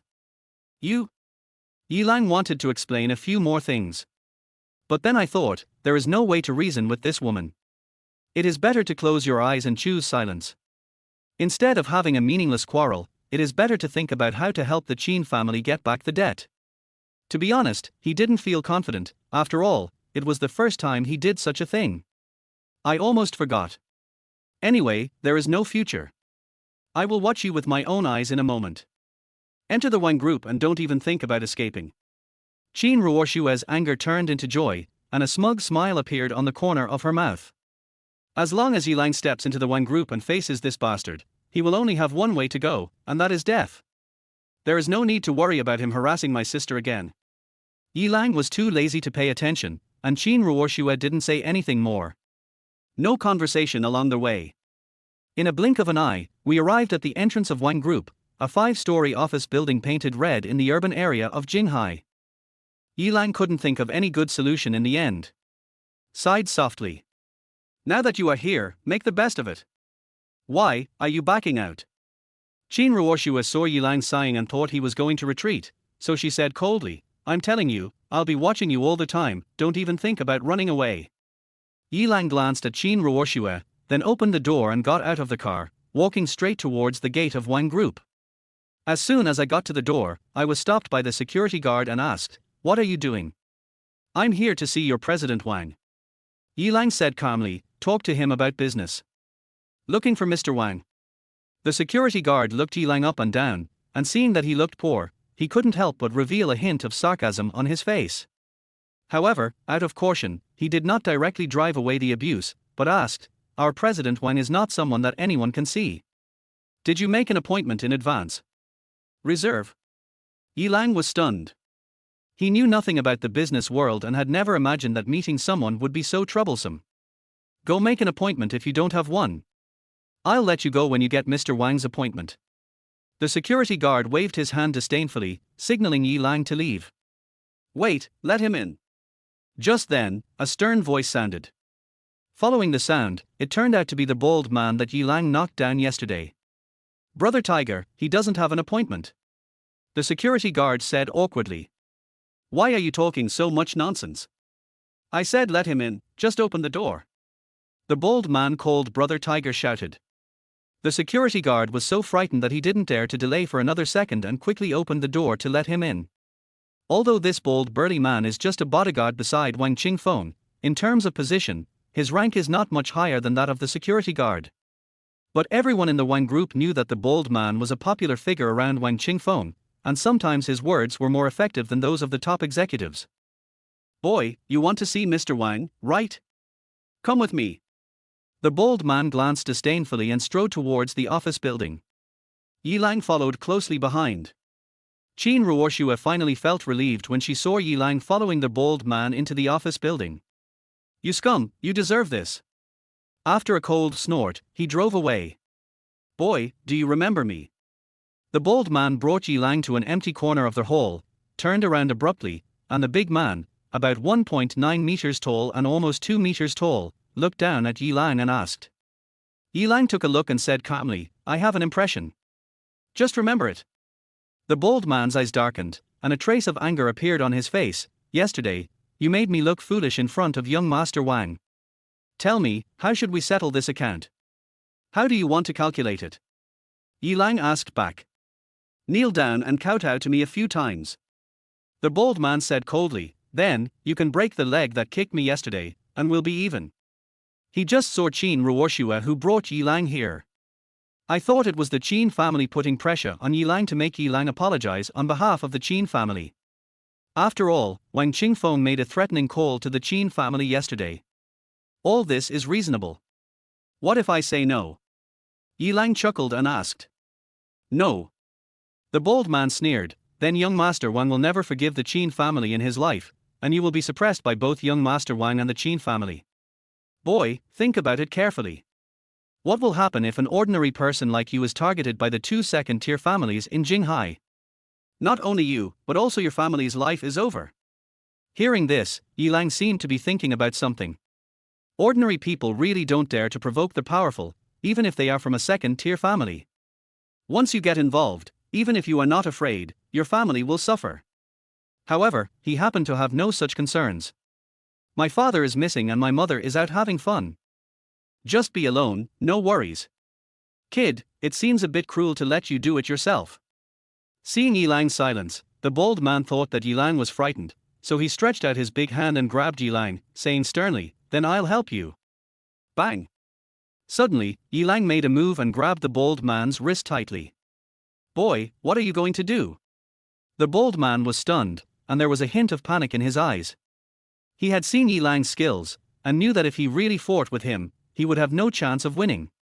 Everything I just said is based on identity suppression.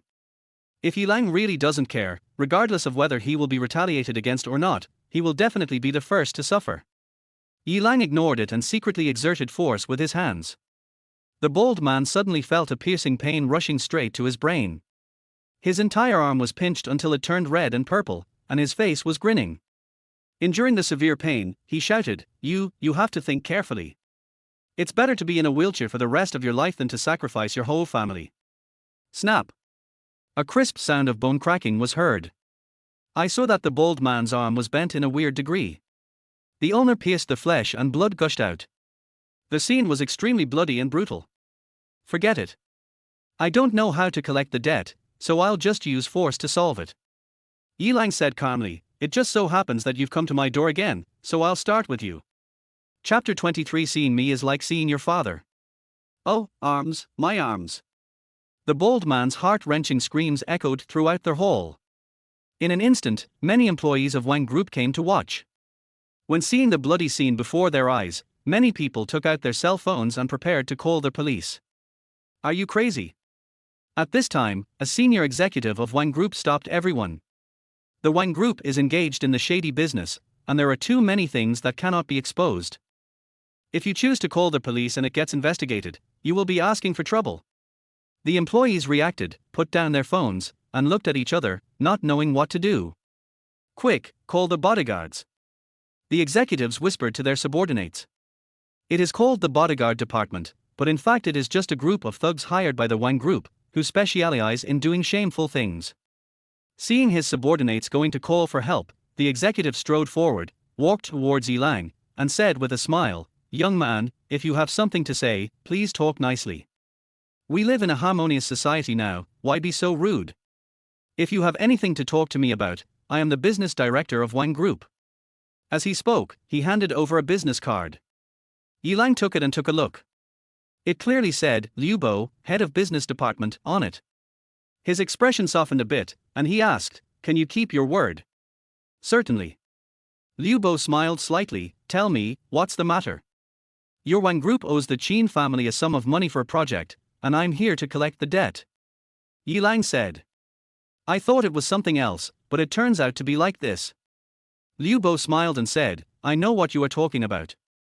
Our company does still have 5 million yuan of project funds to pay to the Qin family. The money has been going through the process and should be in the Qin Group's account soon. Yi Lang asked, how long will it take for the money to arrive? How long? As Liu Bo spoke, he caught a glimpse of the bodyguards rushing over here. His face suddenly changed, and he stepped back. Yi Lang frowned. The next second, Liu Bo shouted, how dare you come to Wang's group to collect debts on behalf of the Qin family? I think you are really tired of living. What do you mean? Yi Lang looked puzzled. He was fine just now, how come in the blink of an eye, Liu Bo seemed like a different person? Stupid X, do you think I'm talking business with you? Liu Bo said disdainfully, Bar. Why don't you take a piss and look in the mirror to see if you are worthy? In an instant, Yi Lang understood the reason, looked at Liu Bo and said, so, you were just stalling for time. Stupid X, you only understand it now? It's too late. Liu Bo said in a cold voice, turned his head and looked at the bodyguard who had come behind him, and ordered, it's this kid who came to the company to cause trouble. From now on, I will leave it to you to deal with it. The bald man covered his arm and shouted fiercely, kill him. Kill this bastard. As soon as the words fell, the bodyguards walked towards Yi Lang aggressively. Sure enough, I still have to rely on my fists. Yi Lang shook his head. Anyway, I've already beaten one, so it doesn't matter if I beat a few more. I'll just think of it as a way to stretch my muscles. It seemed that the two sides were about to fight, at this critical moment. An anxious voice shouted, stop it, whoever dares to move, I will kill him.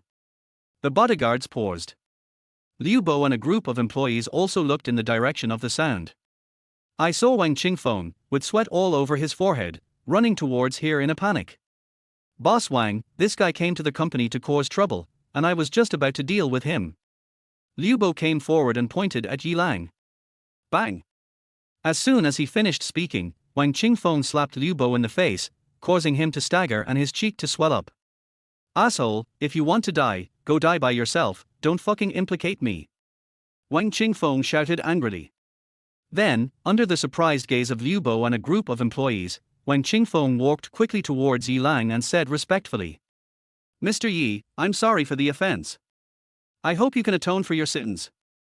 Boom. Seeing this scene, it was like a thunderbolt. All the employees, including Liu Bo, were stunned. The bald man covered his arm and originally wanted to find Wang Qingfeng to complain. After hearing this, he quickly took a few steps back and didn't dare to say another word. Yi Lang was also a little surprised. I don't know what Wang Qingfeng is up to. But I'm afraid he's just like Liu Bo, up to some ulterior motives. He said speechlessly, just be direct about what you want to do, don't use these shady tricks. Mr. Yi, what do you mean by this? Wang Qingfeng was stunned, and quickly said, God and God, I sincerely apologize to you. I am sorry for what happened yesterday. I hope you can show mercy and let me go. After learning that Yi Lang was the husband of the Rose God of War, how could he dare to use any tricks? Once he angered the Rose God of War, he would not even know how he died. Yes, that's right. Wang Qingfeng suddenly thought of something, and hurriedly took out a check from his pocket, holding it in both hands and respectfully handed it over. This is 10 million, consider it as my honor to you, please be sure to accept it. Yi Lang frowned. After thinking about it, I still couldn't figure out why Wang Qingfeng did this. He simply said, no merit, no reward. I don't want this money. Just pay back the 5 million yuan you owe the Qin family for the project. Qin family, project payment. Wang Qingfeng also didn't understand why Yi Lang did this, but he quickly agreed, don't worry, Mr. Yi, I will tell the finance department to pay back the money owed to the Qin family. But let's be clear, this money is a gift from me to you, so you should keep it. Okay. Yi Lang couldn't persuade Wang Qingfeng, so he took the check. Anyway, as long as it wasn't cashed, it would just be a piece of waste paper. Mr. Yi, do you have time now? Wang Qingfeng's attitude was extremely respectful, as if he were a lackey. I would like to treat you to a meal at Wangchun Tower. No need to eat, just pay the Qin family back as soon as possible. I have something else to do, so I'll leave first. Yi Lang finished speaking and strode away. Wang Qingfeng quickly followed behind, stood on the stone steps, and watched Yi Lang leave. Please drive slowly. It was not until Yi Lang disappeared from his sight that he finally breathed a sigh of relief, as if a heavy burden had been lifted from his shoulders. Boss Wang, why are you so polite to that kid? Liu Bo covered his cheek, came behind Wang Qingfeng and asked in disbelief. Get out of here and shut up. Wang Qingfeng shouted angrily, and then ordered all the employees present, I'm going to say this today. When you meet Mr. Yilang in the future, be polite to him.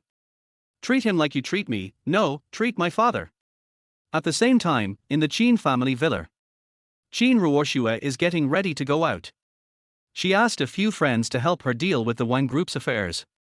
Chapter 24, Reclaiming the Project Payment.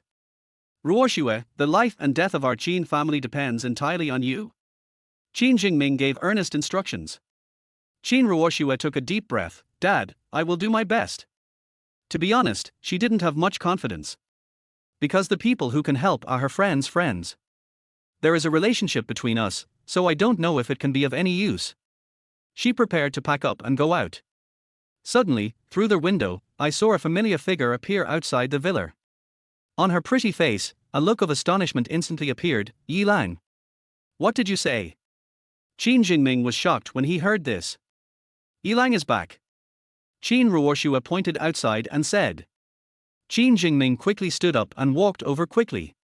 When she saw Yilang, she couldn't help but wonder, Ruoxue, didn't you say that you saw this guy walk into Wang's group with your own eyes? Why is he back? I don't know either. Qin Ruoxue shook her head, her face full of disbelief. She knew that the Wang group was engaged in shady business. Given Wang Qingfeng's temper, even if Yilang didn't die, he would be missing some limbs. But now, Yilang came back unharmed. Sister, is Brother Yi back? Qin Zi heard the noise, ran over excitedly and asked.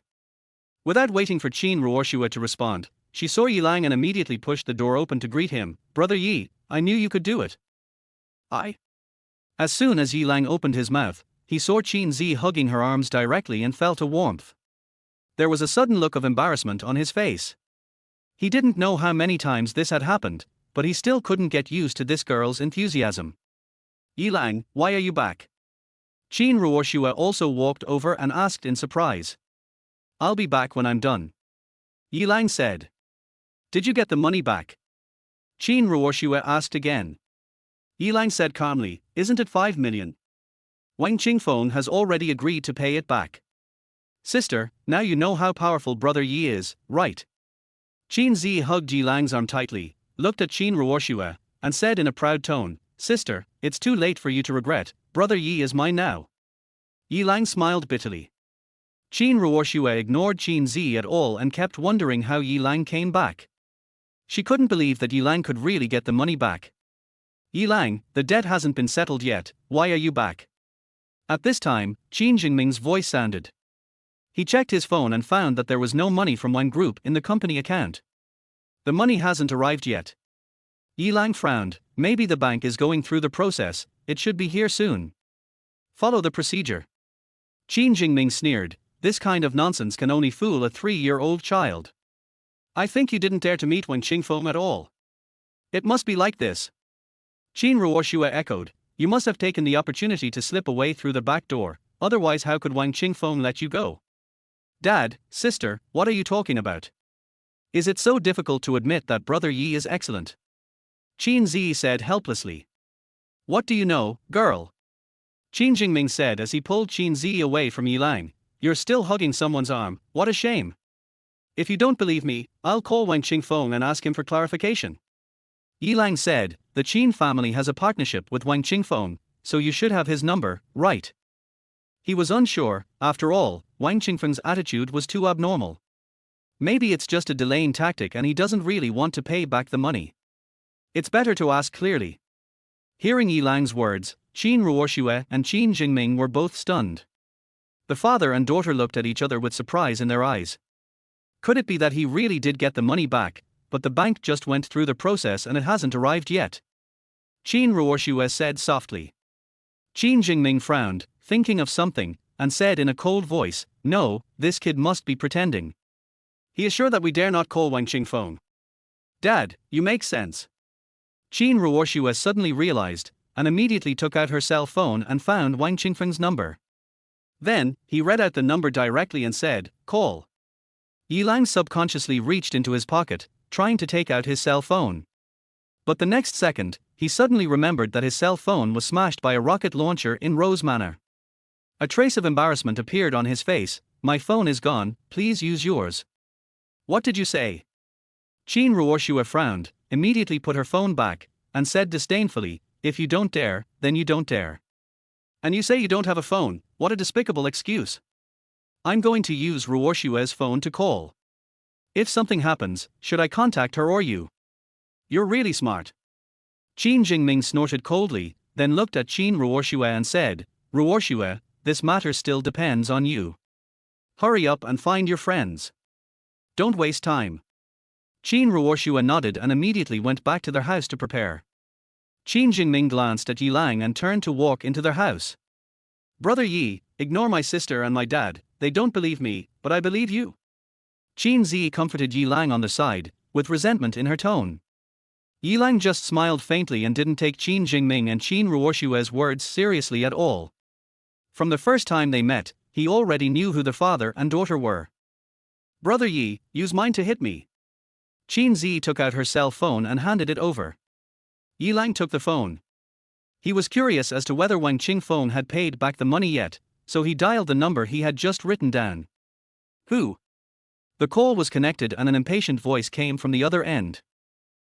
Yi Lang. Yi Lang said. As soon as these words came out, Wang Qingfeng's attitude immediately became respectful. So it's Mr. Yi, what can I do for you? How is the project payment you owe to Qin's group going? Yi Lang asked. In reply to Mr. Yi, I have already arranged it with the finance department. Wang Qingfeng said, please be patient. I will go and ask the finance department to see how they are doing. Is there anything else you can do for me? It's okay, transfer the money as soon as possible. After Yi Lang hung up the phone, he handed the phone back to Qin Zi. After hearing what Wang Qingfeng said, I felt relieved. After all, there is no need for the other party to pretend on the phone. Brother Yi, I knew you would get the money back. Qin Zi smiled sweetly. She was standing nearby and heard it all clearly. Yi Lang smiled faintly, said nothing more, and walked into their house. Xie, you're back. Qin Yuanzhong came towards him and said with a smile on his face. He did not ask much about the project payment, because he believed that there would be no problem if Yi Lang took action. Old man. Yi Lang nodded slightly. By the way, Xie, Ruoshua is going to a party later, you should go with her. Qin Yuanzhong smiled and said, she's a girl, I'm worried about her. Chapter 25 Return to the Qin family. Grandpa, I don't need him to accompany me. Qin Ruoshua refused without waiting for Yi Lang's response. Just now she was packing up to leave when she happened to meet Qin Yuanzhong.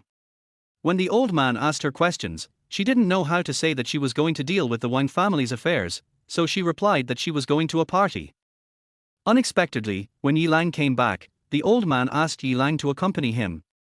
Those friends are all well-known rich second generations in Jinghai. If they saw me with a loser by my side, it would be so embarrassing. If you don't bring Xie with you, then don't go.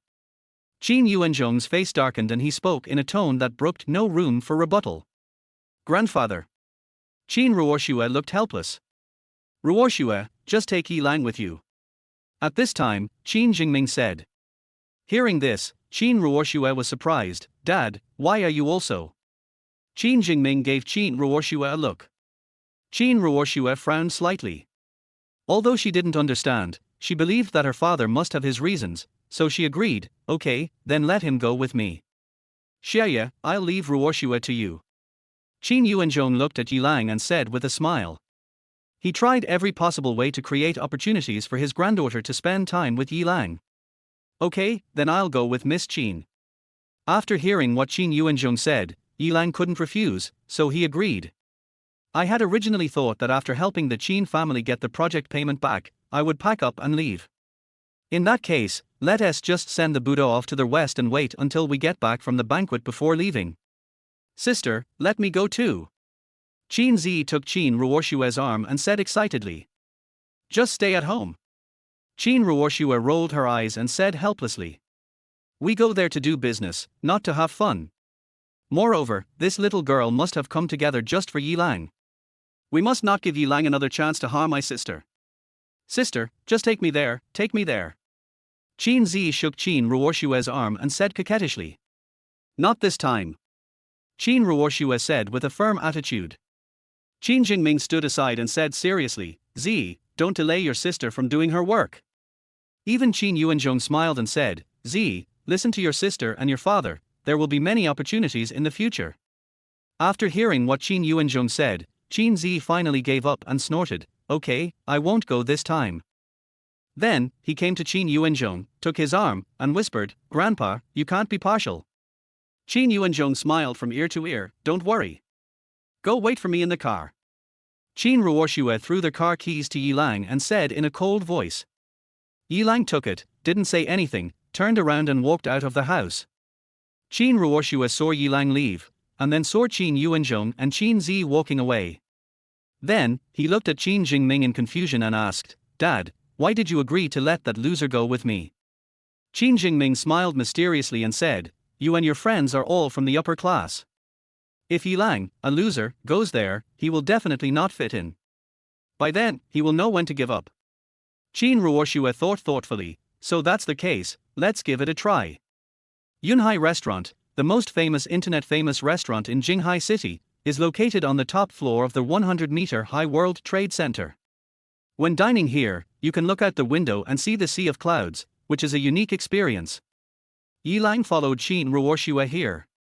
As I entered the restaurant, I saw a beautiful woman who was as beautiful as Qin Ruoshue coming towards me.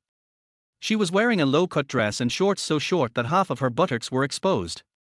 Although the fabrics on her body were very small, they were all high-end custom-made and worth a lot of money.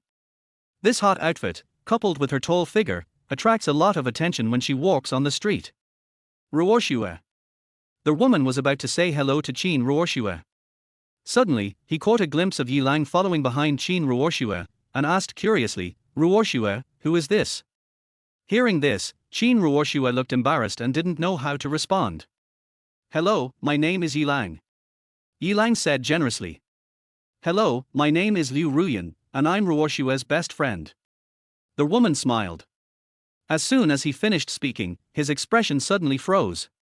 Then, he looked Yilang up and down, with a look of disdain on his face. He turned to look at Qin Ruoshue and asked, Ruoshue, why did you bring her here? She had heard Qin Ruoshue complain before about Yilang, her useless fiancé. He was deceived into marriage and cheated of his money. He is an unlucky guy among the losers. And he followed me, which was very disgusting. But now, Qin Ruoshue actually brought him with her. It's simply unbelievable. Ruyan, this is a long story. I'll tell you when I have time. Qin Ruoshue said helplessly. Okay, then go to the box first, they are all waiting for you. Liu Ruyan said this and pulled Qin Ruoshue towards the box. Yilang followed closely behind. Suddenly, Liu Ruyan paused and looked back at Yilang, her eyes filled with disdain. Can you stop following us so closely? I can smell the stink of poverty on you. Is there?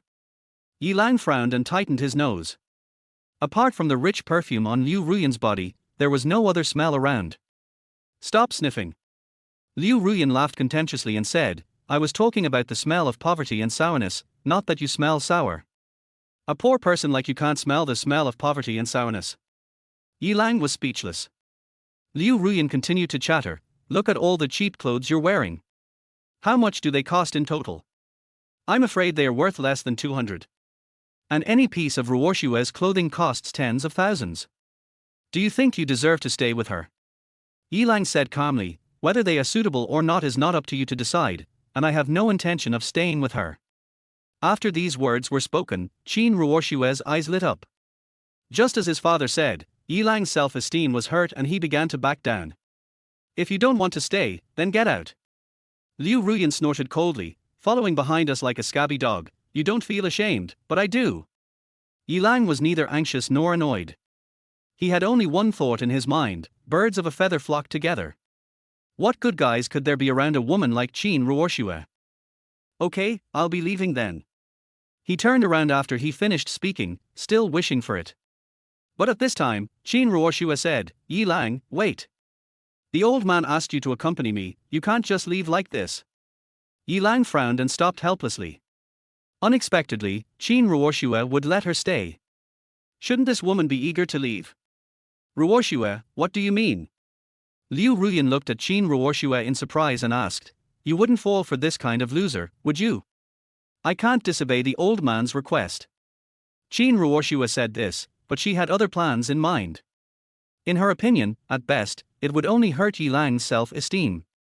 If Yilang were allowed to leave at this time, he might forget about it in a blink of an eye and would definitely continue to stay in the Qin family.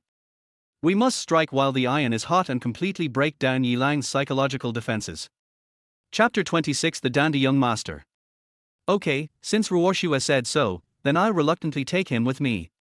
Liu Ruyan said, turning to look at Yilang, but I warn you not to talk nonsense and stay away from Ruoshue. Who do you think you are? Stop telling me what to do. Yilang said disdainfully. Just because he doesn't get angry doesn't mean he has no temper. If it weren't for the Qin family's old man's face, I wouldn't bother to get involved in this mess. Liu Ruyan's eyes widened, and she asked in disbelief, all the men I know are hundreds or thousands of times better than you, and they are all polite to me. How dare you talk to me like this? Not everyone likes to flatter you.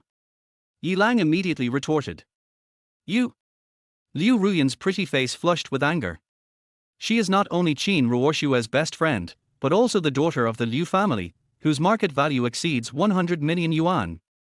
Growing up in an environment where everyone is the center of attention, I have never suffered such injustice. Forget it, Ruyan. Why bother with him? Qin Ruoshue persuaded from the side. Liu Ruyan took a deep breath and said, Ruoshue, you are right. Why should I bother with a loser? It would be beneath my status. After saying that, he no longer paid attention to Yilang and pulled Qin Ruoshue to continue walking towards the box. In the box, several young men and women were gathered together, talking and laughing. All of them were dressed in gorgeous clothes and wore valuable jewelry and watches, which showed their status. Sorry to have kept you waiting. Qin Ruoshue walked into the box and said apologetically. The chattering of the crowd suddenly stopped, and they all stood up and walked towards Qin Ruoshue. Ruoshue, we just arrived too. Ruoshue, you become beautiful again. A cacophony of voices was heard. Obviously, Qin Ruoshue is very popular among this group of people. Thank you, everyone. Qin Ruoshue smiled and looked around as she spoke, seeing that they were all familiar faces. He glanced at Liu Ruyan and asked quietly, Ruyan, has the friend you said could help me not arrived yet? He just sent me a message saying he'll be here soon. Liu Ruyan said, just wait a moment. Good. Qin Ruoshue nodded and started chatting with this group of friends to pass the time. Yilang walked straight into the box and sat down in the corner. Qin Ruoshue glanced over and saw that none of her friends noticed Yilang, and her brows furrowed slightly. This won't work. If no one pays attention to Yilang, won't the plan be ruined? Just when she was thinking of how to get her friends to notice Yilang. Suddenly, I caught a glimpse of a young man with a greasy face and dressed in a suit walking towards the box. There were several bodyguards following behind him, making him look quite impressive. Then, Liu Ruyan's excited voice rang in her ears, Ruoshue, Mr. Tan is here. Mr. Tan. Qin Ruoshue was stunned. He looked at the young man carefully and recognized his identity. It turned out to be Tan Bin, the eldest son of the Tan family, a leader among the second-tier families in Beijing and Hai. Although the Tan family has certain strength in Jinghai. But Tan Bin is notorious and is a well-known playboy. His private life was a mess and he had ruined hundreds of girls. Ruyan, you actually asked him for help. Qin Ruoshue frowned and felt something was wrong. Yes, Ruoshue, don't you know that Mr. Tan has a crush on you? Liu Ruyan smiled and said, if you ask him for help, he will definitely agree. Hearing this, Qin Ruoshue showed a surprised expression. Ruyan, you are pushing me into the fire pit. Ruoshue, I know that Mr. Tan has a bad reputation, and you have doubts in your heart. Liu Ruyan said, but people always change, Mr. Tan has changed a lot for you. But Qin Ruoshue wanted to say something. At this time, Tan Bin had already arrived outside the box. Qin Ruoshue didn't dare to comment on Tan Bin in person and had no choice but to remain silent. Mr. Tan, you are finally here, but you have kept Ruoshue waiting for a long time. When Liu Ruyan saw Tan Bin enter the box, she immediately went to greet him in a very fancy way. The rest of the people also greeted him in unison, hello, Mr. Tan. Tan Bin didn't respond a word. His greedy eyes fell on Qin Ruoshua. He couldn't help but look at her from head to toe, and from toe to head. Qin Ruoshua avoided his gaze, feeling a little uneasy when being stared at. Faintly, one could smell alcohol on Tan Bin and the scent of perfume from other women. Ruoshua, I finally see you. You are even more beautiful than in the photo. After a moment, Tan Bin took the initiative to speak, and after he finished speaking, he couldn't help burping, and the air was suddenly filled with the smell of alcohol. Many people subconsciously took a few steps back. A young man instinctively raised his hand to cover his nose. What do you mean? Tan Bin glanced at the young man and asked sternly, do you dislike me? No, no. The young man quickly waved his hands to deny it. I saw it all, and you're still saying no. Tan Bin said this and slapped him with his backhand. With a snap. Tan Bin used too much force and staggered. The bodyguard behind him hurried forward to support him. The young man was knocked to the ground, blood oozing from the corner of his mouth and one of his teeth was knocked out. Hiss. Seeing this scene, many people gasped and dared not speak out. Qin Ruoshua was also frightened and her body trembled. Only Liu Ruyan still had a smile on her face, and even blamed the young man who was beaten. We are fine, but you are the one who has too much trouble.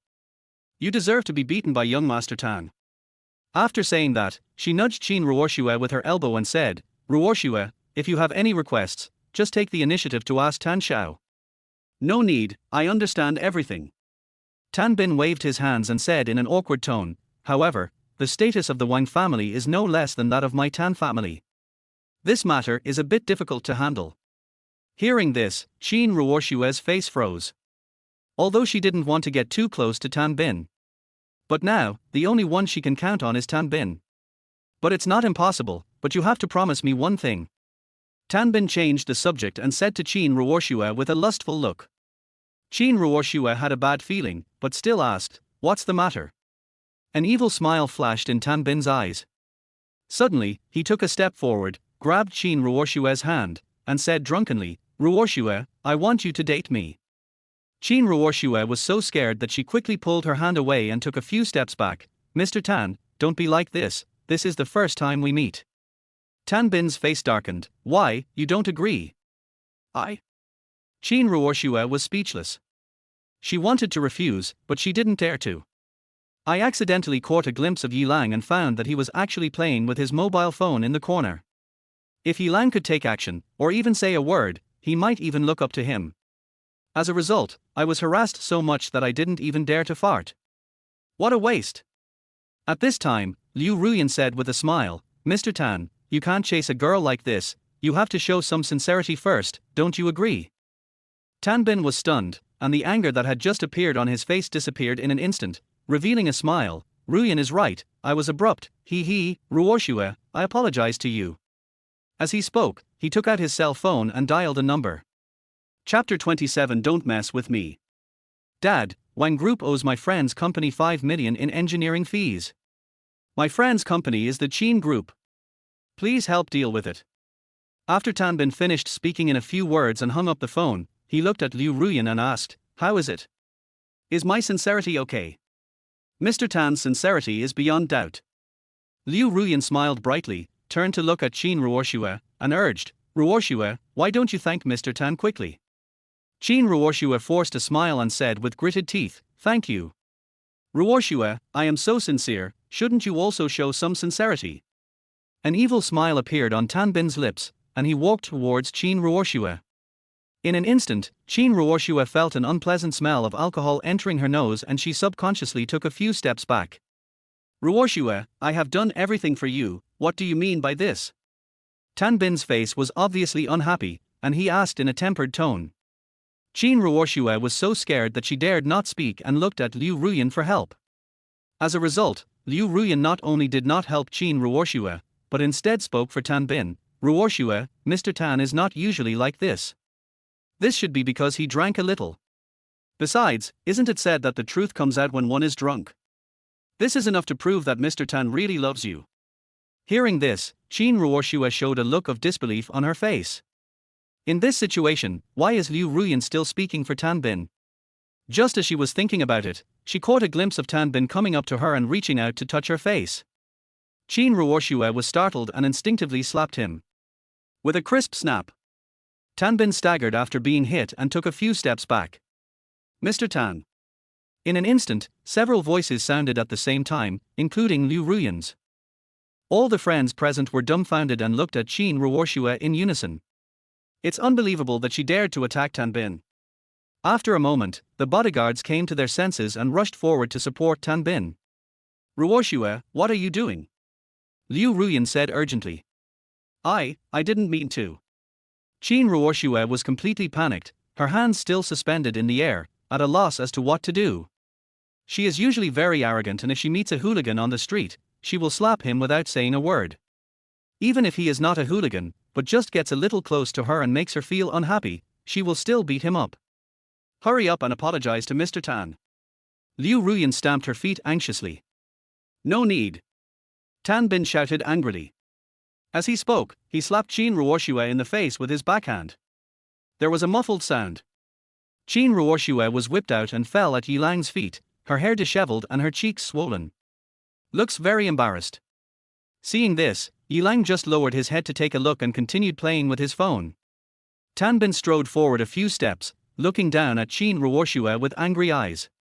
He was too lazy to pretend to be a gentleman and said angrily, "Bitch, it's your blessing that I like you. It's fine if you don't agree, but you actually dare to attack me." Mr. Tan, yes, I'm sorry. Qin Ruoxue covered her swollen cheeks and spoke quickly. I'm sorry. I don't accept that. Tan Bin scolded, if you want to live, stay with me for 3 months and serve me well. Otherwise, I will make sure your Qin family never sees the sun tomorrow. Hearing this, Qin Ruoxue's mind went blank and her face showed despair. Ruoxue, just agree to Mr. Tan. Liu Ruyan persuaded, for your own sake and for the Qin family, not to mention that young Master Tan helped you solve such a big problem. Puff. Suddenly, an inappropriate sneer was heard. Everyone looked over and found that the voice came from Yilang, who was sitting in the corner. Why are you laughing? Liu Ruyan glared at Yilang and questioned. She was already angry with Yilang. Yilang smiled and shook his head, saying, I laugh at you, you claim to be a member of the upper class, but you are doing the business of pimping. You. When Liu Ruyan was angry, her beautiful eyes seemed to be spewing fire. He immediately looked at Tan Bin and said with gritted teeth, Mr. Tan, this guy is Ruoxue's fiancé. If Ruoxue doesn't agree to you, it must be related to him. Of course she knew that Qin Ruoxue did not agree to Tan Bin not because of Yilang. But by saying this, we can use Tan Bin to get rid of Yilang, this annoying waste. Fiancé. There was a hint of surprise in Tan Bin's eyes. When did she get engaged? The family arranged a marriage for her. Liu Ruyan snorted coldly, I don't know what her family was thinking. They actually arranged for her to marry a useless, jobless vagrant. After hearing this, Tan Bin no longer had any worries. If it was any young master, he wouldn't dare to act rashly, but knowing that he was a waste, it wouldn't matter even if he killed him. What's your name, kid? Tan Bin looked at Yilang and asked angrily. Yilang glanced up and said, I advise you not to mess with me. I'm not interested in getting involved in your affairs with Qin Ruoxue. After saying this, Qin Ruoxue looked up at Yilang, a hint of resentment in her beautiful eyes. Liu Ruyan said disdainfully, your fiancé was beaten, and you still say such things, are you still a man? Tan Bin laughed heartily and said, Ruoxue, you are a famous beauty in Jinghai, why are you getting engaged to an idiot? Qin Ruoxue's face turned red, she didn't know if it was because of the beating or because of shame, she now wished she could find a hole in the ground to crawl into. Ruoxue, look carefully at how useless your man is. Tan Bin spoke again, raised his hand and slapped Yilang in the face. Bang! Yilang was quick to grab Tan Bin's arm, with a helpless look in his eyes. I said, don't mess with me. Get your hands off me, you bastard! Tan Bin said angrily. This was the moment when he wanted to show off in front of the woman, but he was restrained by Yilang, feeling extremely ashamed and angry. Let go, get away from me. Yilang let go of his hand and said in a cold voice. Damn it, I can't kill you. Tan Bin shouted loudly and punched Yilang in the head. Humph, you useless thing, you deserve it for provoking me. Liu Ruyan thought so in her heart and a scornful smile appeared on her face. In her opinion, the reason why Tan Bin was grabbed by Yilang's wrist just now must be because of improper preparation.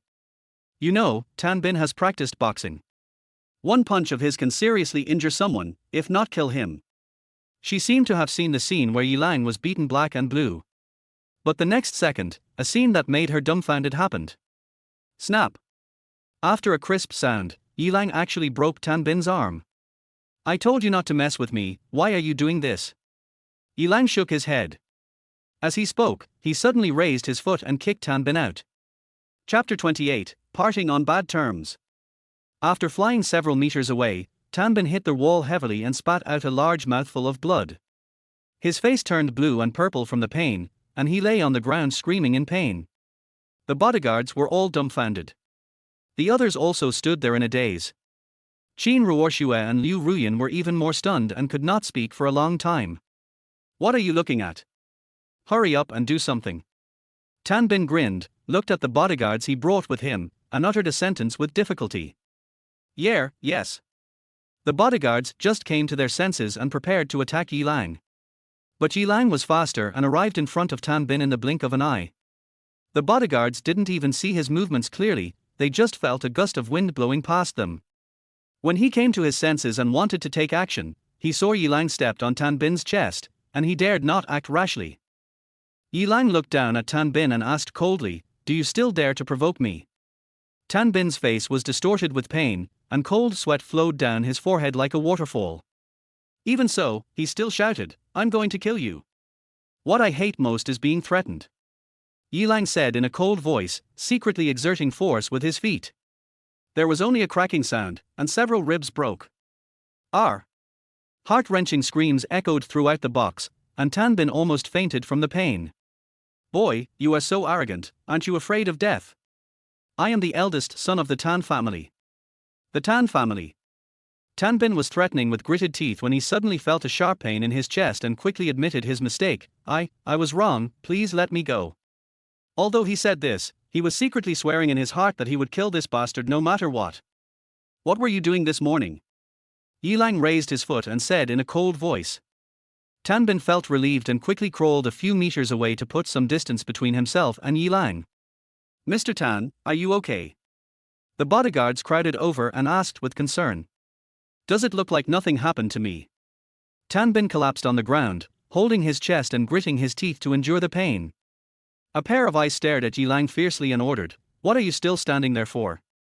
Come on, kill this bastard." As soon as these words came out, the bodyguards immediately rushed towards Yilang. Yilang looked at the bodyguards, with a fierce murderous look in his eyes, like a man-eating beast. When their eyes met, this group of battle-hardened bodyguards were instantly frightened out of their wits, and no one dared to act rashly. Seeing the bodyguards stop, Tan Bin was furious and yelled at them, "You bunch of useless people, what are you doing here? Mr. Tan, your health is very important, you should go to the hospital for treatment first," their head bodyguard said awkwardly. On the surface, he was concerned about Tan Bin, but in fact, he knew very well that even if he went up, he would probably be beaten down by Yilang. A bunch of cowards. Tan Bin saw what the bodyguards were thinking, but he could do nothing about it. He could only let the bodyguard take him to the hospital first. As for Yilang, he would have to wait until later to teach him a lesson. "Take me to a hospital." Tan Bin gave the order. Hearing this, the bodyguards felt relieved. He lifted Tan Bin and left the box. Soon, an angry voice came into the box. "Wait, boy, this is not over yet." Yilang heard this, but he disagreed. He turned around and walked to the corner and sat back down, as if nothing had happened. Everyone looked at Yilang in unison, with complicated expressions in their eyes. Everyone was curious about Yilang's identity. Who was he and how dare he go against Tan Bin? "You actually dared to hit Mr. Tan. Do you know how much trouble you've caused?" Liu Ruyan walked towards Yilang quickly and said anxiously, "Not only you, but even Ruoxue has been implicated by you. The methods of the Tan family are no worse than those of the Wang family." Yilang glanced at him and said calmly, "No matter what the Qin family does, I will take responsibility for my own actions. Let him come to me if he has any problems." "Okay, that's what you said." Liu Ruyan said, "If something really happens, let young Master Tan find you. It has nothing to do with us." Yilang responded indifferently, too lazy to say more. Qin Ruoxue was standing aside, opening her mouth and wanting to say something. But at this time, the phone vibrated, and seeing that it was Qin Jingming calling, he walked outside the box to answer the call. "Dad, what's wrong?" Qin Jingming's surprised voice came from the other end of the phone. "Ruoshue, the project payment owed to us by Wang Group has been transferred to our account. Which friend are you looking for? He has such great power. Ask him if he has time this afternoon. I want to treat him to a meal alone." Hearing this, a hint of surprise first flashed across Qin Ruoshue's face, and then she became embarrassed. Then she told him everything that happened in the box. The person who helped was Tan Bin, but Yilang beat him up. Qin Jingming couldn't believe it. "Dad, it's like this," Qin Ruoshue said helplessly. Qin Jingming said, "Ruoshue, hurry up and bring this kid back. While the old man is away, we must chase this kid away now to avoid implicating our Qin family." "Okay, I'll take him back right away." After hanging up the phone, Qin Ruoshue returned to the box, looked around at her many friends, and was about to say that she would leave first. But at this time, someone spoke first. "Well, I suddenly remembered that I have something to do at home. You guys can get together. I'll leave first." As soon as the words fell, someone echoed, "Yes, I remembered it too, and I still have some things to deal with." "Me too." Everyone was talking at once, and they were rushing out of the box as if they were fleeing. Qin Ruoshue showed helplessness on her face, knowing clearly that this group of people were afraid of being implicated. Liu Ruyan came over and said awkwardly, "Well, Ruoshue, since everyone has left, let's get together another day." After saying that, without waiting for a response, he fled away. Qin Ruoshue looked back at Liu Ruyan's back and sighed helplessly. Yilang couldn't help but ask, "Is this your best friend? She caused you so much trouble, and she just ran away." Qin Ruoshue turned to look at Yilang and accused him, "What nonsense are you talking about? Ruyan helped me, it's obviously you who caused the trouble." "Help?" Yilang chuckled and said, "Pimping for you is also considered helping." "You?" Qin Ruoshue was speechless for a moment. After a while, he said, "Mr. Tan wanted to harass me, but at least he helped get back the project payment from Wang Group. What else can you do besides fighting and causing trouble?" "The project payment that Tan Bin wants back?" Yilang asked with a frown. "Yeah, how else could it be you?" Qin Ruoshue said contentiously, "All right, there's no point in saying this, hurry back and pack your things and leave the Qin family. I advise you to run as far away as possible, otherwise the Tan family will never forgive you." Chapter 29 Passing By. Yilang was too lazy to explain and let Qin Ruoshue think whatever she wanted. The Qin family is pretty good even though it is so powerful. As soon as he returned to the Qin family villa, Yilang saw his luggage thrown outside the villa, and a look of displeasure appeared on his face. "What are you still standing there for? Grab your things and leave the Qin family," Qin Jingming said in a commanding tone. Yilang shook his head and checked the things in the bag. "Don't look at it, no one wants your junk," Qin Jingming said with disdain. Yilang confirmed that everything was correct, and raised his head to ask, "Where are the old man and Miss Qin?" He thought about saying goodbye to Qin Yuanzhong and Qin Zi. Although Qin Ruoshue and Qin Jingming treated him very badly, Qin Yuanzhong and Qin Zi treated him well. Saying hello before leaving is basic courtesy. But when Qin Jingming heard this, he thought that Yilang was unwilling to leave the Qin family and wanted to ask the old man for mercy. How could he give Yilang a chance? He said coldly, "They are busy and have no time to deal with you. Hurry and leave. Then say goodbye to the old man and Miss Qin on my behalf." Yilang said calmly, picked up his luggage and turned to leave. Qin Jingming kept staring at Yilang's back until he disappeared from his sight, then he breathed a sigh of relief. Not bad, this kid didn't make any noise. Qin Ruoshue snorted coldly, he failed to accomplish the business of Wang Group and also offended Mr. Tan. How can he still have the face to stay in the Qin family? As they were talking, the father and daughter turned and walked towards their house, etc. Suddenly, Qin Ruoshue stopped. Just now, she seemed to have caught a glimpse of a car with a military license plate approaching from the corner of her eye. Looking back, I found that the car was parked in front of the Qin family villa. This is. Qin Jingming looked at the car with a look of surprise on his face. Immediately afterwards, Su Qiangwei and Lu Yu were seen getting out of the car and walking straight towards them. Qiang, the rose god of war. Qin Ruoshue recognized Su Qiangwei's appearance, and a look of fear immediately appeared on her pretty face. She is the rose god of war. Qin Jingming asked in surprise, isn't she the woman who deceived Yilang into marriage? How could she be the rose god of war? Dad, we made a mistake before. She is the rose goddess of war. Qin Ruoshua responded with a trembling voice. After what happened at Rose Manor, she would never forget Su Qianwei's face in her life. Qin Jingming couldn't figure out what was going on. But he recognized Lu Yu behind Su Qianwei, who was the adjutant of the Rose God of War.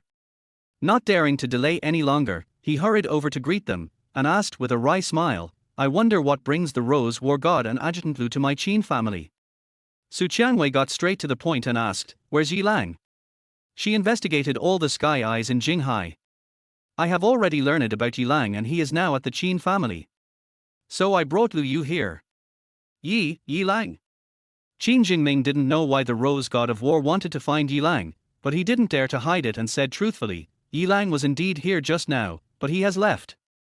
Then, he asked tentatively, Rose War God, what do you want to see Yilang about? Su Qianwei did not answer, but asked anxiously, when did he leave? Where did he go? He was gone only a few minutes ago. Qin Jingming shook his head, as for where he went, I don't know. If there is any news about Yilang in the future, notify me immediately. Su Qianwei said, throwing a business card to Qin Jingming, and without waiting for the other party to respond, she turned around and left. Xiao Yu, Yilang must not have gone far, let's go find him. Looking at the backs of Su Qianwei and Lu Yu leaving, Qin Jingming glanced at Qin Ruoshua and asked in a low voice, what's going on?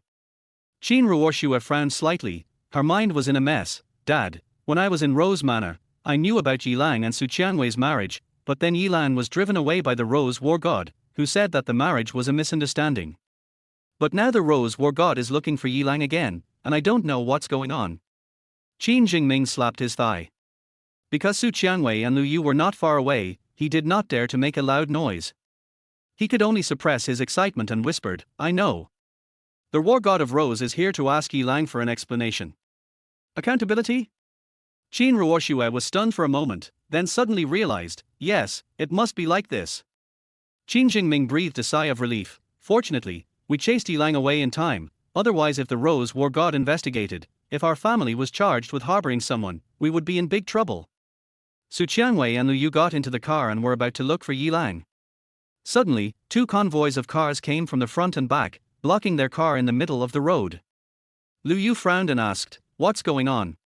Su Qianwei said in a deep voice, I'm afraid they are here to cause trouble for the Qin family.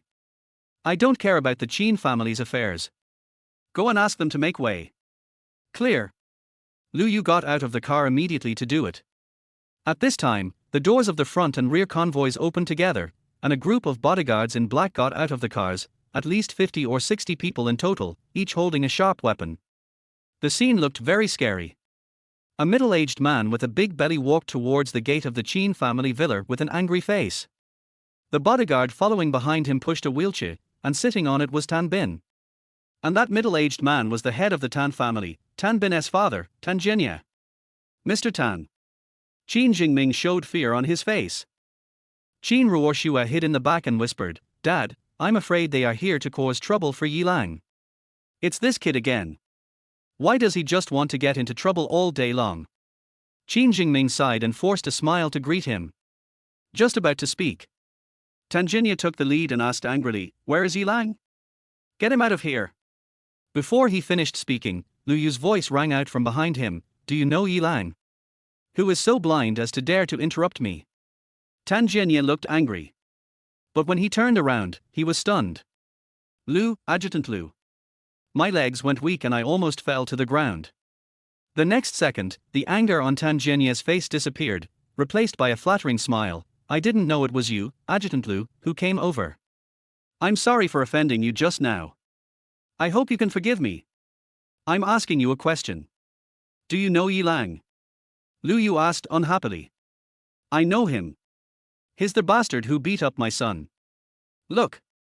Tanjinya said, pointing to Tan Bin who was in a wheelchair beside him, he is so cruel, he broke 3 of my son's ribs and crippled his arm. Su Qianwei heard Lu Yu talking to Tanjinya about Yilang, and immediately got out of the car and walked over, asking, are you sure that it was my husband who beat up your son? Yes, it's your husband. Tan Jianye was halfway through his words when he suddenly realized something. He looked at Su Qianwei in surprise and asked, "You said Yi Lang is your husband? Then who are you?" Su Qianwei said calmly, "Rose God of War." Chapter 30 Chubby Beauty. When Tan Jianye heard the name of Rose God of War, his legs suddenly went weak. The next second, he fell to the ground with his eyes rolled back. He regretted asking even one more question. Who else could make Lu Yu stand respectfully behind him except the Rose God of War? Mr. Tan. The bodyguards on both sides were quick to support Tan Jianye. Fortunately, it happened in time, allowing Tan Jianye to barely stand firm. "My husband beat your son, what's going on?" Su Qianwei asked coldly. "Wrong, misunderstanding. Your wife beat my son. My son deserved it." Tan Jianye's face turned pale, and he said with a wry smile, I came here to apologize to your lover." "Apologize?" Lu Yu snorted coldly, "You were cursing just now, but you didn't look like you were apologizing." I am just a rough person, I am used to speaking like this on weekdays." Tan Jianye looked extremely embarrassed, and looked around and asked, Don't you think so?" "Yes, Mr. Tan always talks to everyone like this." The bodyguard beside him said quickly. Tan Jianye breathed a sigh of relief. "This kid is good, he must get a raise when he returns. If you see my husband, contact me immediately." Su Qianwei threw a business card to Tan Jianye, turned around and got into the car. Lu Yu looked at Tan Jianye and asked, "Your car?" "Understood," Tan Jianye said with fear and trepidation. Then, he shouted at the bodyguards, "What are you still standing there for? Hurry up and make way for the Lord God of War." As soon as he finished speaking, several bodyguards got into the car and quickly moved the car that was blocking the road away. Seeing that the road was clear, Lu Yu immediately drove away with Su Qianwei. It's okay, it's okay." Tan Jianye wiped a cold sweat. Fortunately, the matter was resolved. After calming down, he glared at Tan Bin fiercely and cursed, "You stinky boy, you even dare to mess with the husband of the Rose Goddess of War. Just wait and see how I'll deal with you when I get back." Tan Bin looked bitter. He couldn't figure it out even if he racked his brains. How come the waste that Liu Ruyan mentioned suddenly became the husband of the Rose God of War? If he had known this earlier, even if he had 10,000 courages, he would not dare to provoke Yi Lang. "Let's go." Tan Jianye gave an order. The bodyguards all got into the car, and Tan Bin was also carried into the car. The originally magnificent convoy disappeared in the blink of an eye. In the courtyard of the Qin family villa, Qin Ruoxue and Qin Jingming looked at each other, with surprise in their eyes. Qin Jingming was dumbfounded and said, "The Rose War God is not here to ask for an explanation, but to find my husband." Qin Ruoxue's beautiful eyes were surprised and said, yes, what is going on?" The father and daughter racked their brains but couldn't figure out the reason. But everyone knew one thing in their hearts: the Qin family had missed an opportunity to rise to prominence. Moreover, they had taken away this opportunity by themselves. "Oh. I'm confused." Qin Jingming raised his hand, wishing he could slap himself in the face. "I regret it so much." Not long after, Qin Yuanzhong and Qin Zi returned home from the mall. She was holding a lot of clothes in her hands, all of which Qin Zi was going to wear to change her style. "Ruoxue, you're back. Where's Xie?" Qin Yuanzhong asked when he didn't see Yi Lang. Qin Ruoxue looked extremely embarrassed. She didn't know how to answer and looked away. Qin Yuanzhong seemed to have noticed, and his face suddenly darkened. "You won't chase Xie away, will you?" Seeing that Qin Yuanzhong was about to get angry, Qin Ruoxue didn't dare to hide it anymore, so she had to bite the bullet and said, "Grandpa, it's..." Before he finished speaking, Qin Jingming interrupted and said, "Dad, Yi Lang left on his own and asked me to say goodbye to you and Zi. Xie left by himself." Qin Yuanzhong was skeptical. Qin Zi didn't believe it at all, and shouted at Qin Jingming in a reproachful tone, "It's impossible, you must have chased brother Yi away." Qin Jingming's eyes widened when he heard this. Seeing that his daughter dared to shout at him, he felt a little angry. "Zi, how can you talk to me like that?" Qin Zi was not afraid either. She immediately looked at Qin Yuanzhong and asked the old man for support, "Grandpa, look at my dad. He is going to be mean to me again." Qin Yuanzhong frowned and questioned Qin Jingming, "Explain to me clearly why Xie wants to leave." Qin Jingming looked embarrassed. His wife came to find him, so he left. Hearing this, Qin Zi was stunned for a moment, then her face showed excitement. Are you here to divorce Brother Yi? In this way, I will have a chance. What chance do you have? Qin Jing understood Qin Zi's words and snorted coldly. My wife's rose god of war has never wanted a divorce. They are still in a good relationship. What? Qin Zi looked surprised. Qin Yuanzhong was also a little dumbfounded. Xiao Yi's wife is the rose god of war. Yes, Dad, it's the rose god of war. Qin Jingming said helplessly. I don't know why the rose god of war fell in love with this loser Yi Lang. He thought so in his heart, but didn't dare to say it out loud. He just said, please don't think about Yi Lang anymore. Yi Lang walked down the street and casually walked into a small restaurant. I still have a few $dozen in my pocket. Let me fill my stomach first and then think about what to do next. Where to live and what job to do in the future are both problems. Now, there is not even a mobile phone. Sir, what would you like to eat? When the waiter saw Yi Lang sitting down, he took the initiative to come forward and asked politely. Yi Lang looked at the menu hanging on the wall and said, let's have a bowl of beef noodles.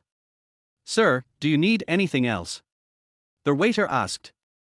No, thank you. Yi Lang smiled faintly. Okay, a bowl of beef noodles. The waiter yelled and turned to leave. Etc. Yi Lang suddenly called the waiter. The waiter turned back and asked with a smile, what else do you need? Yi Lang glanced at the recruitment information on the wall. Recruiting waiters and kitchen staff, monthly salary is 2,800. He asked tentatively, are you hiring short-term workers? Short-term worker? Let me ask the boss lady for you. Thank you very much. Soon, the waiter came towards Yi Lang with beef. Behind him, there was a young and beautiful woman who was slightly plump but sexy. She is the owner of this restaurant. You want to be a part-time worker? The proprietress came up to Yi Lang and asked tentatively.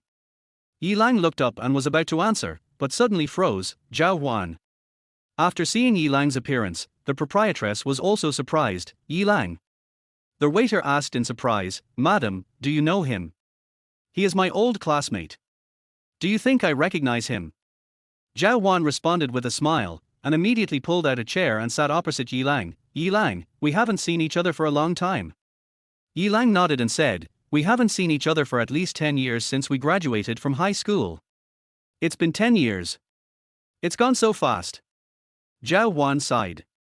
In addition to the time, what surprised her even more was that Yi Lang, who used to be the most handsome and had excellent grades in the class, actually came to the restaurant to work part-time. Chapter 31 Class Reunion. Zhao Huan suddenly thought of something and asked. By the way, I heard that you were admitted to Huiqing University after graduating from high school. That's Longhua, one of the best institutions. Yes. Yi Lang responded calmly. Then why do you? Zhao Huan hesitated to speak. She wanted to ask why a top student like Yi Lang would take odd jobs. But he was afraid that asking would hurt Yi Lang's self-esteem. Why do you work part-time? Yi Lang took the initiative to speak, his tone very calm. Zhao Huan nodded. Of course I'm short of money. Yi Lang didn't mind at all and said jokingly, it's hard to make money these days. Hearing Yi Lang's words, Zhao Huan felt relieved and smiled. Yes, business has been bad in the past 2 years, and my small restaurant is about to fail. Yi Lang smiled and asked, is Boss Zhao still hiring? Zhao Huan was stunned and said quickly, recruit, of course I will recruit you, even if I don't recruit others. Yi Lang smiled and said jokingly, it's a deal, I'll do it with you. No problem, I'll provide meals and accommodation. Zhao Huan's cheeks flushed, and there was a hint of admiration in her eyes as she looked at Yi Lang. The waiter saw that Zhao Huan was interested in Yi Lang, and assisted from the side, our boss lady is a great beauty, and she's still single. What are you talking about? You have nothing to do, right? Zhao Huan blushed and urged the waiter, go, ask the kitchen staff to cook a few dishes for my old classmate. Okay. The waiter covered his face and laughed, then turned around to give instructions to the kitchen. At this time, Yi Lang stopped him and said, no need for dishes, this bowl of noodles is enough. Zhao Huan suddenly thought of something and said to Yi Lang, don't eat this for now. I'll take you to a big meal later. Yi Lang thought Zhao Huan wanted to treat him to a meal, so he quickly waved his hand. How can I do that? I'll just eat this bowl of noodles. Zhao Huan asked with a smile, we are having a class reunion, what are you embarrassed about? Yilang was stunned, class reunion. Yes, every year the classmates will get together once, but now everyone is busy, and we can't get everyone together every time. Zhao Huan said, but you haven't participated in it once in all these years, you must go this time. Yilang thought thoughtfully, since you said so, let's go and take a look. Zhao Huan smiled and said, your trip will not be in vain. Several classmates in your class have become big bosses now. If you ask them for help, you may even be able to get a job. Although she really wanted to keep Yilang by her side, she knew in her heart that with Yilang's ability, it would be a waste of his talent for him to stay in her small restaurant. Yilang gave an awkward yet polite smile. He didn't have the idea of relying on his classmates, he just wanted to get together with his old classmates. Zhao Huan glanced at the clock on the wall and said, it's almost time. Wait for me to change my clothes and we'll set off soon. Having said that, she stood up and left. Not long after, she came out wearing a low-necked dress. The clothes were not custom-made and some of them didn't fit me well. Especially those two surging masses, which seemed to be about to burst out. Does it look good? Zhao Huan looked at Yilang, turned around on the spot, and asked with a smile. Yilang nodded, very good. Hearing the comments, Zhao Huan smiled charmingly, if you say it's okay, then it's fine. Then the two left the restaurant and got into a car parked on the side of the road. There is not much space in the car, it can even be said to be crowded. Driving on the bumpy road, Yilang's body swayed with the car, and he accidentally pressed his hand on Zhao Huan's thigh. Excuse me. Yilang quickly apologized and retracted his hand. It doesn't matter. It's all about this road. It's been under construction for so many years. I don't know how the municipal government repaired it. Zhao Huan said generously, and even took the initiative to find excuses for Yilang. Yilang smiled awkwardly, and said nothing more. He moved a little closer to the window, fearing that he would do something that would cause misunderstanding. Zhao Huan glanced at Yilang, her cheeks flushed with shame, and asked tentatively, am I a little fat? Yilang responded casually, not fat, and has a well-proportioned figure. Don't men like this nowadays? Hearing this, Zhao Huan's cheeks became even redder, and she asked in a trembling voice, then, do you like it? After these words were spoken, the atmosphere in the car became somewhat ambiguous. Yilang was a little at a loss, so he simply pretended not to hear and looked out the window. You know, actually when we were in school, quite a few girls in our class had a crush on you. Zhao Huan plucked up her courage and continued, I am one of them. If you don't have a partner, how about we give it a try? Well, actually, I'm already married. Yilang responded awkwardly. Zhao Huan was a little disappointed when she heard this, but she still forced a smile and said, Yilang, I was just joking with you, don't take it to heart. It's okay, we're old classmates, it's normal to make a joke. Yilang forced a smile and said, secretly relieved. If the relationship really develops, over time, he might develop feelings for Zhao Huan. After all, who can predict what will happen in the future? But now, he couldn't say whether he liked or disliked Zhao Huan, he just regarded her as an old classmate. Zhao Huan didn't say anything more. After learning that Yilang was married, she could only bury her love deep in her heart. In a blink of an eye, the car stopped outside the Zunhuang Hotel. Yilang got out of the car and looked around. He found the environment familiar and suddenly remembered that it was the 5-star hotel where he had met Su Qianwei on a blind date. I never thought that one day I would come here again.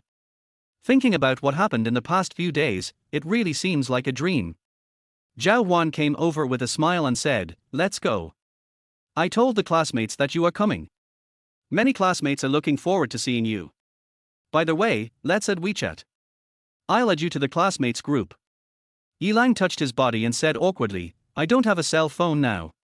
Hearing this, Zhao Huan smiled meaningfully, I know, my sister-in-law is very strict, so I won't join. Let's go and meet our old classmates. As he said that, he took the lead and walked towards the hotel lobby. Yilang shook his head helplessly, without further explanation, and followed. In the box, a dozen old classmates were gathered around a young man in a suit and tie, chatting animatedly. The young man's name is Yu Hai, and he is the best performing one among his classmates. Now he is the big boss of a company with a net worth of nearly 10 million. He is always followed by bodyguards wherever he goes and looks very stylish.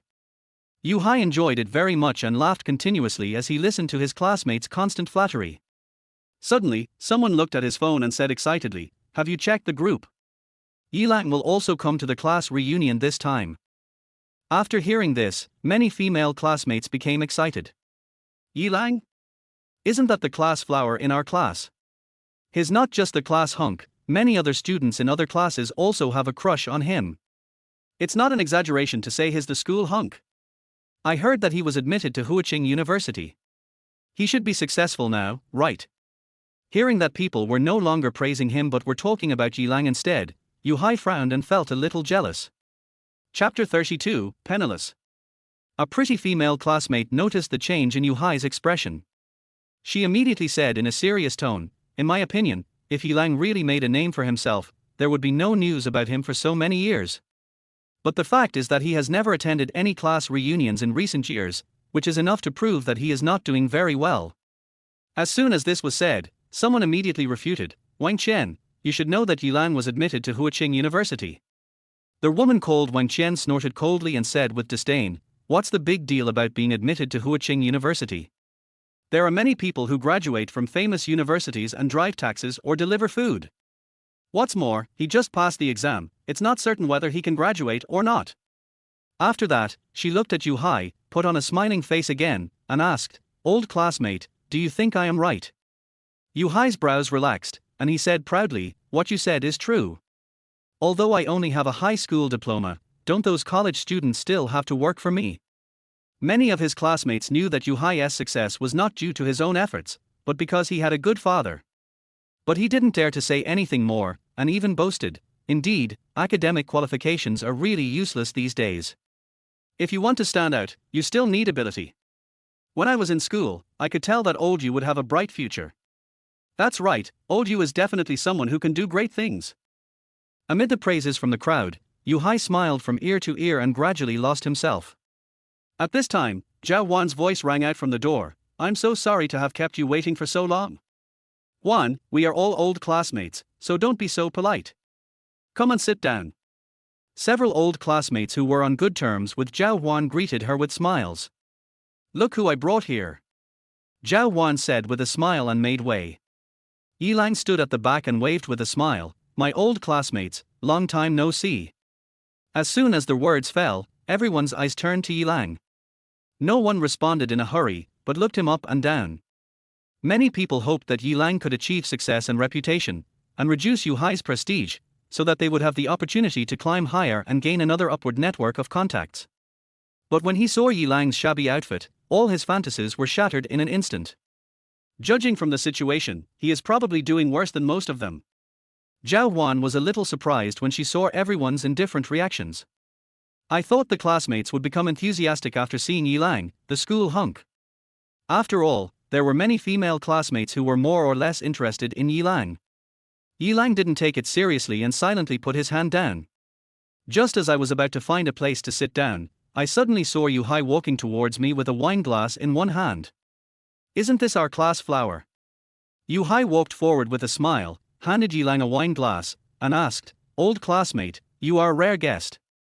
It's been so long since we last met. Where did you make your fortune?" Yilang recalled in his mind who this pot-bellied man in front of him was, and said politely, "Old classmate, you are joking. It is not that easy to get rich." Wang Qian also came over with a glass of wine in hand and said meaningfully, "Yilang, let me toast to you. Even if you haven't made a fortune, you must be doing well. After all, you are top student who was admitted to Huiching University. You are the pride of our class." "Thanks." Yilang smiled slightly, and seeing Wang Qian sipping their wine glass, he also took a small sip. "Is this your first time attending a class reunion?" Wang Qian spoke again, smiling and asking, "Can you share with us your experiences over the past few years?" Yilang had nothing to hide, so he said truthfully, "There's nothing worth sharing. After I graduate from graduate school." Before he finished speaking, Wang Qian interrupted in surprise, "Wait, you also passed the postgraduate entrance examination?" "Yes." Yilang nodded, "Huiching University, a graduate student of our school." As soon as these words were spoken, admiration appeared in the eyes of many old classmates, and hope was rekindled in their hearts. The clothes he wears are shabby, maybe it's because he doesn't want to show his true face. When people reach a certain level, they won't care about what they wear. Fine. Yu Hai said awkwardly at the side. There was a strong hint of sourness in his tone, and his expression became a little embarrassed. I had originally thought of coming here to give Yilang a warning and embarrass him. As a result, this guy installed it. Yilang didn't care about his classmates' reactions and continued, after graduating from graduate school, I joined the army and only returned to Jinghai in the past 2 years. As soon as the words fell, there was an uproar in the audience. The old classmates were whispering to each other. If a graduate student from Huiqing University joins the army, he will definitely not be an ordinary soldier, but an officer at the beginning. Absolutely. Yilang is now at least a mid-level member of the War Department. Maybe he has even made it to the top. I never thought that one of our old classmates would become a big shot. I wonder if I can get some credit from him. Zhao Huan also showed surprise on her face. Unexpectedly, Yilang was so powerful. It seems that working part-time in a restaurant is just a joke to me. This old classmate is really humorous. When she looked at Yilang, in addition to admiration, there was also a hint of worship. Wang Qian's eyes lit up even more.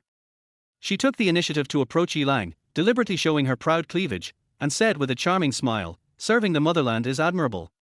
When we were in school, I saw that you were not an ordinary person. Now that you have made it in the War Department, don't forget your old classmates." Yilang took a step back and said awkwardly, "I didn't join the War Department.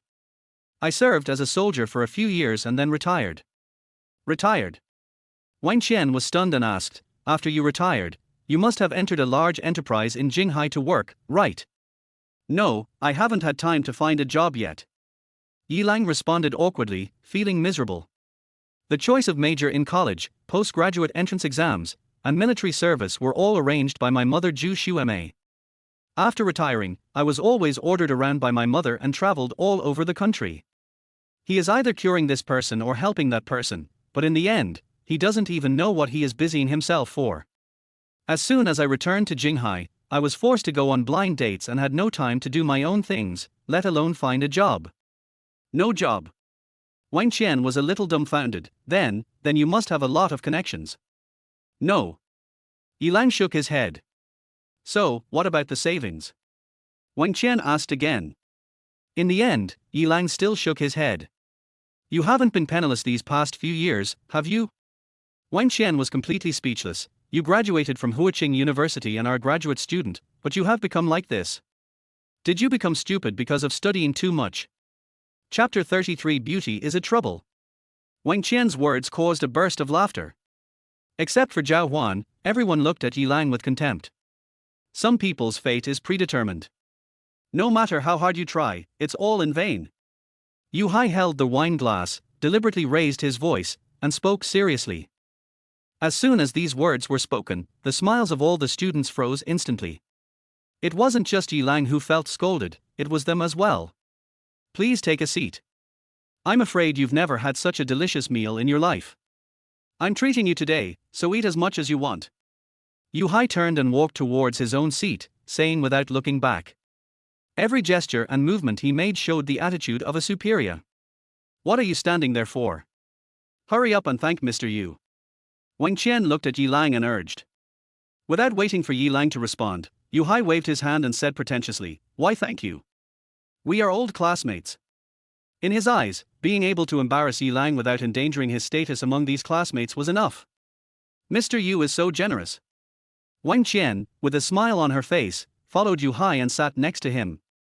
As soon as she sat down, she suddenly felt the urge to pee, and immediately stood up again, holding her throat, and said delicately, "Old Yu, I'm going to the bathroom first, and I'll be back to accompany you properly later." "Go ahead." Yu Hai said this and slapped Wang Qian on the butt. "Hate." Wang Qian grumbled, but instead of being angry, she said softly, "Why are you in such a hurry? Wait until the party is over." After saying these thought-provoking words, she immediately turned around, swaying her slender waist and left the box. Many old classmates showed envy when they saw the ambiguous behavior of Yu Hai and Wang Qian. Money is really a good thing. When Wang Qian was in school, she kept her distance from naughty students like Hai, but now she is willing to pay for him. Some people also saw that Wang Qian came in Yu Hai's car, and the two of them walked into the hotel arm in arm. They must have some unclear things going on in private. Zhao Huan sighed helplessly and whispered to Yilang, "I'm sorry, I didn't know it would be like this. This has nothing to do with you, there's no need to apologize to me." Yilang said lightly. He didn't care at all about Yu Hai and Wang Qian's ridicule. "I just secretly sigh that the innocent and simple student days of the past are no longer there. These old classmates have all changed." A dozen old classmates gathered around a large round table. Yu Hai shouted at the top of his voice, talking at length about his entrepreneurial achievements, while everyone else was chattering along, creating a very lively scene. Only Yilang stayed out of it and just focused on eating. "Yilang, although the food is delicious, please eat slowly. Don't eat like a starving ghost." Suddenly, Yu Hai's sarcastic voice sounded. "Thanks for the reminder." Yilang responded calmly. "Did you hear that? He thanked me." Yu Hai laughed and said, "This is the top student. He must have studied so much that he became stupid." As soon as these words were spoken, everyone burst into laughter, and there was a hint of contempt in their eyes when they looked at Yilang. Zhao Huan, who was sitting next to Yilang, shook her head helplessly, with a hint of disappointment in her eyes. "Alas, how could the class flower that I had a crush on in the past become like this now? Old you, someone is teasing me, you have to take care of it for me." Just then, Wang Qian's angry voice came into the box. Immediately afterwards, the sound of high heels tapping was heard and Wang Qian walked in angrily. "Qian, what happened?" Yu Hai stood up suddenly. "Tell me, I'll make the decision for you." Wang Qian's face flushed with anger, and she said anxiously, "Just now I was washing my hands in the sink outside the bathroom, and a hooligan touched my butt." Yu Hai's face darkened and he said, "Who is so bold? Take me to see it. I must ask you for an explanation today." As soon as he finished speaking, a loud shout came from outside the door, "Who wants to ask for justice for him?" I saw a middle-aged man in a suit and tie strode into the box. "Mr. Liu." Yu Hai recognized the middle-aged man at a glance. He was Wang Bin, the vice president of the Tan Group. More than half of his company's business is provided by the Tan Group. It is no exaggeration to say that the Yu family is supported by the Tan family. "Old Yu, it's this old guy who touched someone's butt." Wang Qian didn't notice the change in Yu Hai's expression. She pointed at Wang Bin angrily and shouted, "Bullshit, I just bumped into you accidentally." Wang Bin said angrily, "Touch your butt? I have seen all kinds of beauties, but I don't even want a girl like you even if you are given to me." "What did you say?" Wang Qian's eyes widened. "I said, you're a bitch," Wang Bin said sternly. Bang! A crisp sound echoed in the box. Wang Qian just swung her hand and slapped Wang Bin in the face. Seeing this scene, Yu Hai was stunned, his legs went weak and he almost fell to the ground. The other students looked like they were enjoying the show. "You still dare to hit me?" Wang Bin widened his eyes and looked at Wang Qian in disbelief. Just now outside the bathroom, this woman slapped him. That's why he chased her into the box to ask for an explanation. "Hit you? If you dare to curse me again, I'll kill you," Wang Qian said in a cold voice. Yu Hai behind her is her confidence. "Okay, you have guts." Wang Bin immediately took out his cell phone and prepared to call someone over. The top executives of the Tan Group are having a dinner in a private room not far away. This woman has people, and he also has people. How dare you call? Did I let you call?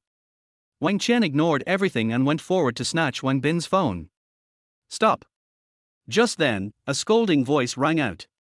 Yu Hai hurriedly ran towards the door, not daring to delay for another second. Wang Qian saw Yu Hai coming over and said quickly, "Old Yu, that's him." Bang! Without saying a word, Yu Hai slapped Wang Qian in the face, knocking her to the ground. The prosthetic nose she had undergone plastic surgery was even crooked. Then, without even looking at Wang Qian, he quickly apologized to Wang Bin. "Boss Wang, I'm so sorry, I'll teach this blind man a lesson for you." This scene stunned all the old classmates, except Yilang who was still concentrating on eating. "Yu Hai." Wang Bin recognized Yu Hai's appearance, rubbed his cheek, and sneered, "So, this woman is your woman?" "No, it's not." Yu Hai quickly denied it and said in a hurry, "She and I are only high school classmates. We are at this class reunion today. Everything is her personal behavior." As soon as the voice fell, without waiting for Wang Bin to say anything, Wang Qian climbed up, looked at Yu Hai in surprise, and asked, "Old Yu, why did you hit me?" Yu Hai was afraid that Wang Qian would say something more, so he widened his eyes and said, "Shut up. Old Yu, what's wrong with you?" Wang Qian said aggrievedly, "Have you forgotten that you once said that you would love and pamper me for the rest of your life?" Chapter 34 Classmates Insult. "Just shut up, you bastard." Yu Hai was startled and quickly raised his hand and slapped him hard. With a dull thud, Wang Qian was knocked to the ground again. Without even glancing at her, he quickly explained to Wang Bin, "Boss Wang, don't listen to this woman's nonsense. I really have nothing to do with her. We are just old classmates." "Yu Hai, do you think I'm blind?" Wang Bin said coldly, "I'm telling you, our cooperation is over, you can take care of yourself." Yu Hai knelt down in front of Wang Bin with a thud. He no longer cared about his dignity and said in a pleading tone, "Boss Wang, please don't. We have been working together for so many years. You can't just." Wang Bin interrupted sharply, "It's a small matter. Your woman slapped me twice. In your eyes, it's a small matter, right?" Yu Hai was speechless for a moment, his face looking extremely embarrassed. From the corner of his eye, he saw many classmates looking at him in surprise. In an instant, I felt extremely ashamed and angry. Suddenly, Yu Hai didn't know where he got the courage from. He stood up with gritted teeth and threatened, "Wang Bin, I respect you. You are Mr. Wang. If I don't respect you, who the hell are you?" "What did you say?" Wang Bin's face darkened. He didn't expect Yu Hai to be so desperate and dare to insult him. "To put it nicely, you are the deputy general manager of the Tan Group. To put it bluntly, you are just a lousy worker. Don't forget, I'm working with the Tan family, not with you. It's not up to you to decide how this cooperation goes." Yu Hai scolded in rapid succession. He valued face more than anything else. He knelt down just now completely subconsciously because he was frightened. "Now that I have calmed down, I want to take this opportunity to save my face. As for the cooperation, I will contact other vice presidents when the time comes. At most, I can give them more gifts and ask them to say a few good words in front of Mr. Tan. I just don't believe that Wang Bin, a vice president, can control everything." "Okay, you think what I said doesn't count, right? Then just wait, I'll ask Director Tan to come over and talk to you in person." Wang Bin snorted coldly. Without responding to Hai, he turned and left the box. Yu Hai was completely dumbfounded. He never expected that Chairman Tan Zhenya of the Tan Group was also in this hotel. "This time I'm totally screwed. There's no chance to bribe other executives at all. Old Yu, who is he? What happened?" the old classmates asked tentatively. Wang Qian also got up and looked at Yu Hai timidly. Yu Hai had a gloomy face and remained silent. "I have a lot of resentment at the moment, but no place to vent it." He glared at Wang Qian fiercely, raised his hand, and when he saw Wang Qian dodge, he put his hand down again. He looked around at a group of old classmates, and finally set his eyes on Yi Lang. He walked over quickly and asked sternly, "Yi Lang, is it delicious?" "It's pretty good." Yi Lang smiled slightly and wiped his mouth with a tissue. "Are you still happy that something happened to me?" Yu Hai asked. Yi Lang looked puzzled. "What does this mean?" "What do you mean? You know it yourself." Yu Hai picked up Yi Lang's wine glass and threw it directly to the ground. With a snap, the wine glass was smashed to pieces. Many old classmates were frightened by this scene. Yi Lang narrowed his eyes slightly. At this time, Zhao Huan, who was sitting next to him, came to her senses and said quickly, "Old Yu, this matter has nothing to do with Yi Lang, right?" "It doesn't matter. Why didn't anything happen at the previous class reunion, but something happened when he came?" Yu Hai scolded coldly, "It's obvious that this guy is a jinx and is hindering me." Of course he knew in his heart that this matter had nothing to do with Yi Lang. But now he just wants to find someone to vent his anger on, and of course he has to pick on the weak. That's right, this matter is definitely related to Yi Lang. This kid is a jinx. Many old classmates echoed this, fearing that Yu Hai would take his anger out on them. This scene completely confuses right and wrong. It was clearly Wang Qian who caused the trouble, and it could be seen that Yu Hai was targeting Yi Lang, and they all pointed their fingers at Yi Lang. Hearing these voices, Yi Lang shook his head in disappointment. For the sake of his old classmates, he didn't want to get angry with them, so he stood up and was about to leave. "Stop, where are you going?" Yu Hai widened his eyes and raised his hand to block Yi Lang. Are you sure you want to stop me? Yi Lang raised his eyes and glanced, with a hint of sharpness in his eyes. The clay Buddha still has some temper. If Yu Hai continues to be stubborn, he will teach him a lesson. Yu Hai snorted coldly, "Hey, you dare to confront me? Yi Lang, why don't you apologize to President Yu?" At this time, Wang Qian's sharp voice rang out. "Yes, apologize to Lao Yu. You want to run away after getting into trouble? There's no such person as you. Old Yu, it's all because of you that I'm having bad luck today." Everyone spoke up. Zhao Huan also said helplessly, "Yi Lang, a wise man will not suffer a loss in front of him, just bow your head and admit your mistake." In her opinion, Yu Hai's net worth of tens of millions already made him one of the top wealthy families in Jinghai, and Yi Lang could never be his opponent. "Did you hear me? Hurry up and apologize to me." Yu Hai pointed at his crotch and said, "You can leave if you want, but there is only one way, and that is to get under my crotch." As soon as these words were spoken, everyone became interested. Driven by curiosity, they all began to look forward to the scene where Yi Lang would drill into Yu Hai's crotch. Only Zhao Huan looked angry. This was simply too much. But because of my low status and low influence, I dare not say much. "Are you sure?" Yi Lang asked coldly. "Stop talking nonsense. Are you going to drill or not?" Yu Hai scolded harshly. "I'll drill your mother." Yi Lang raised his foot and kicked towards Yu Hai's chest. All I heard was a muffled bang. Under the astonished gaze of the crowd, Yu Hai flew backwards like a cannonball, hit the wall heavily, and slid to the ground. "Yi Lang, you are crazy!" someone exclaimed, but before he could finish his words, Yi Lang looked over with a cold gaze. The person immediately fell silent, fearing that if he said another word, he would be the next one to be beaten. Although no one dared to speak, they all looked at Yi Lang with pity. If he had been stupid because of studying too much, he even dared to hit Yu Hai. Yi Lang's life was over. With the power of the Yu family, they could crush him to death with just a flick of their fingers. "Yu Hai, it's too late for you to realize your mistake now." At this moment, Wang Bin brought Tan Zhenya into the box. As soon as they entered the room, they saw Yu Hai lying on the ground. They thought that the other party was kneeling to apologize. "Tan, Mr. Tan." When Yu Hai saw Tan Zhenya, he opened his mouth to say something, but a sharp pain came over his chest and he knelt down in pain.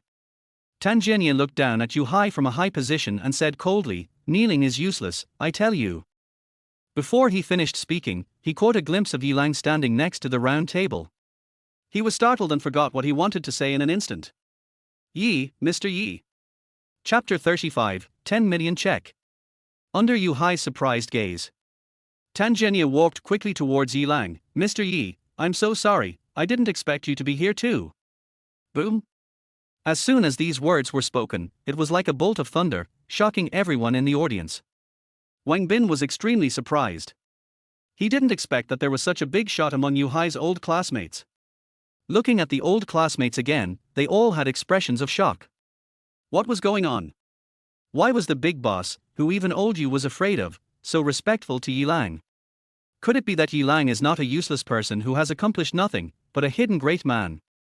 At this moment, Yu Hai's face looked as ugly as if he had eaten shit. He stared at Yi Lang with dull eyes, and was unable to come back to his senses for a long time.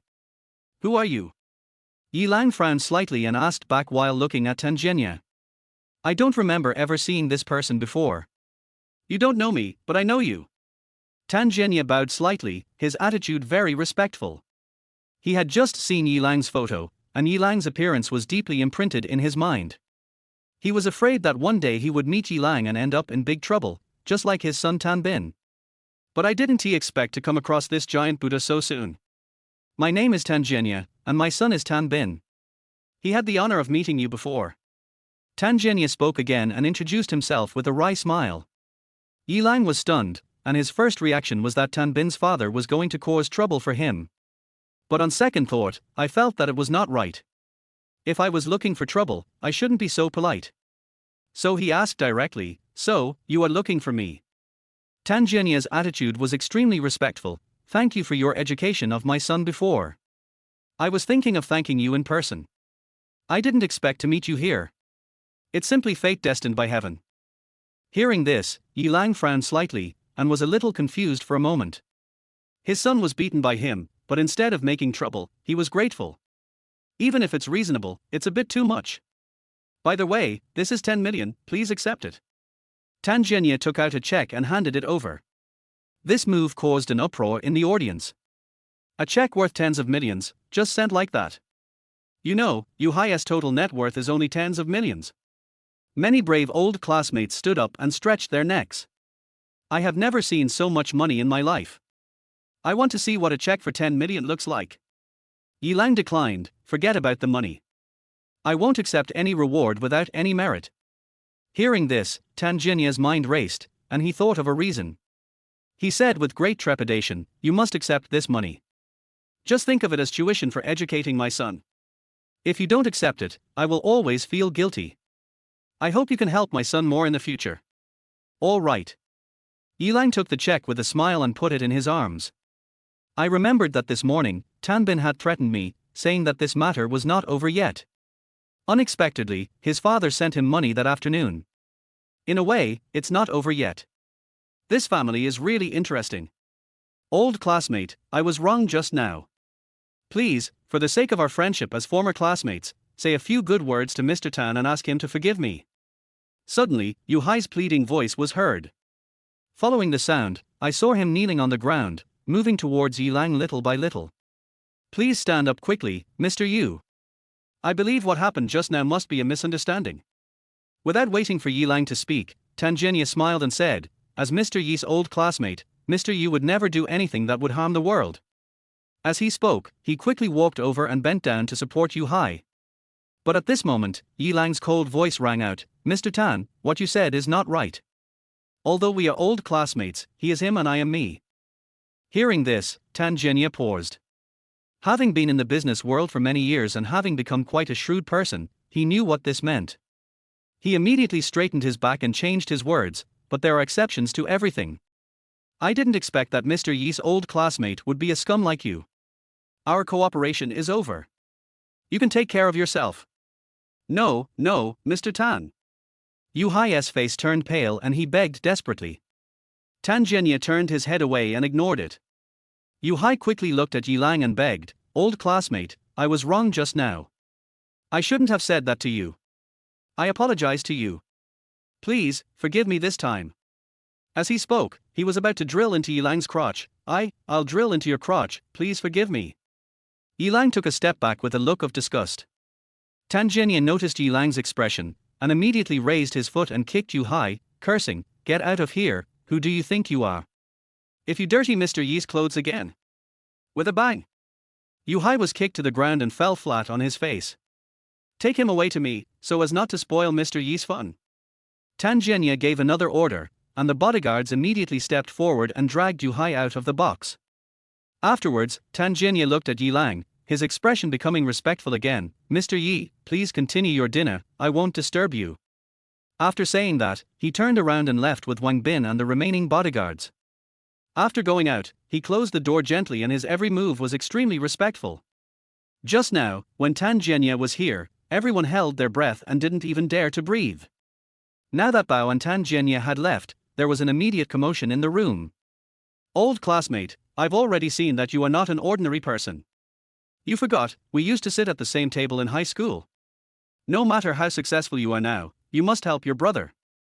Many old classmates started talking at once, and one by one they changed their expressions and began to curry favor with Yilang.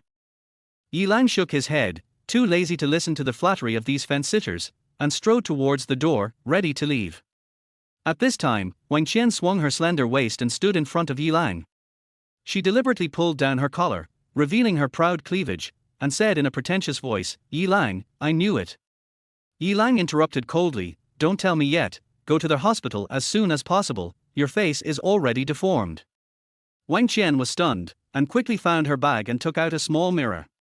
After taking a photo, a scream rang out, oh, my face, why is this happening? Before that, Yuhai had knocked off the prosthesis on her face. Now he looks like neither a human nor a ghost. Yilang ignored it and strode out of the box under the gaze of everyone. Many old classmates looked at each other with embarrassment on their faces. No one had expected that things would turn out like this. Yilang. Zhao Huan suddenly came to her senses and quickly got up to chase Yilang, but when she arrived at the corridor, there was no sign of Yi Lang. Helpless, he could only go back to the box and sit down with a wry smile on his face. It seemed that Yi Lang's part-time job in the restaurant was just a joke to him. But why did Yi Lang go to the restaurant specifically to play this joke on him? Thinking of this, a blush appeared on Zhao Huan's face. Could it be that he is interested in me? What kind of person is this? Just because you've become rich, you forget about your old classmates. People change once they have money. There were bursts of sarcastic voices in the box. But when they saw Tan Zhenya walk into the box holding a glass of red wine, they were so scared that they immediately shut up and dared not say another word. Where's Mr. Yi? Tan Zhenya looked surprised. He had wanted to deliver wine, but found that Yi Lang was not there. Yi Lang just left. Zhao Huan said. Mr. Yi is gone. Tan Zhenya was startled and quickly ran out of the box. He ran all the way outside the hotel, but still didn't see Yi Lang, and his face turned red with anxiety. He just contacted Su Qianwei and said that he had found Yi Lang's whereabouts and asked her to come to the Zunwang Hotel. Oh my, something bad has happened. How am I going to explain this to the Rose God of War? Chapter 36 Withdrawal of Money. Tan Zhenya waited outside the hotel, waiting for Su Qianwei to come and explain in person. Not long after, a car with a military camera drove over, and Tan Zhenya went to meet it. The car braked to a stop and the rear window rolled down. Su Qianwei saw Tan Zhenya in the car and asked, "Is my husband in this hotel?"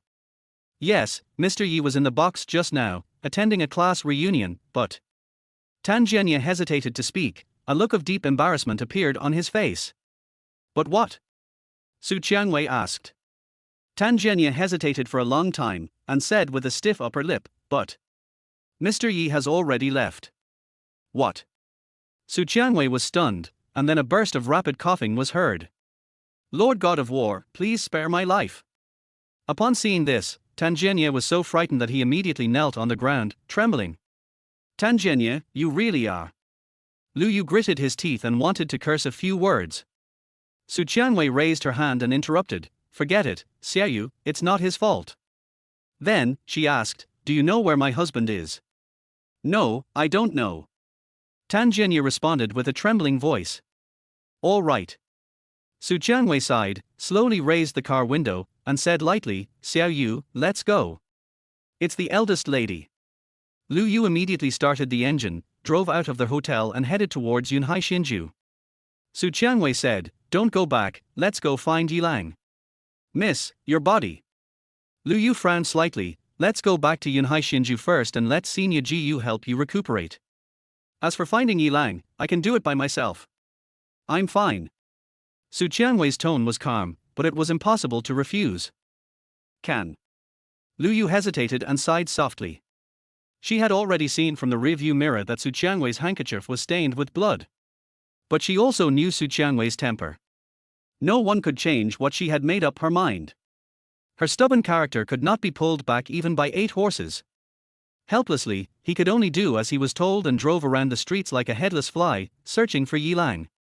At the same time, Yi Lang walked into a bank, ready to withdraw the money from the check and deposit it into his card. It was noon and the bank had just finished its lunch break. There were not many people queuing up. After Yi Lang took a number, he was the first to arrive at the counter. "What business do you want to handle?" the teller behind the glass window asked. "Withdraw money," Yi Lang said calmly and stuffed the check into the small window. The teller took a look at it, and was immediately surprised. She has been working in a bank for at least 10 years, but this is the first time she has seen a bearer check for such a huge amount.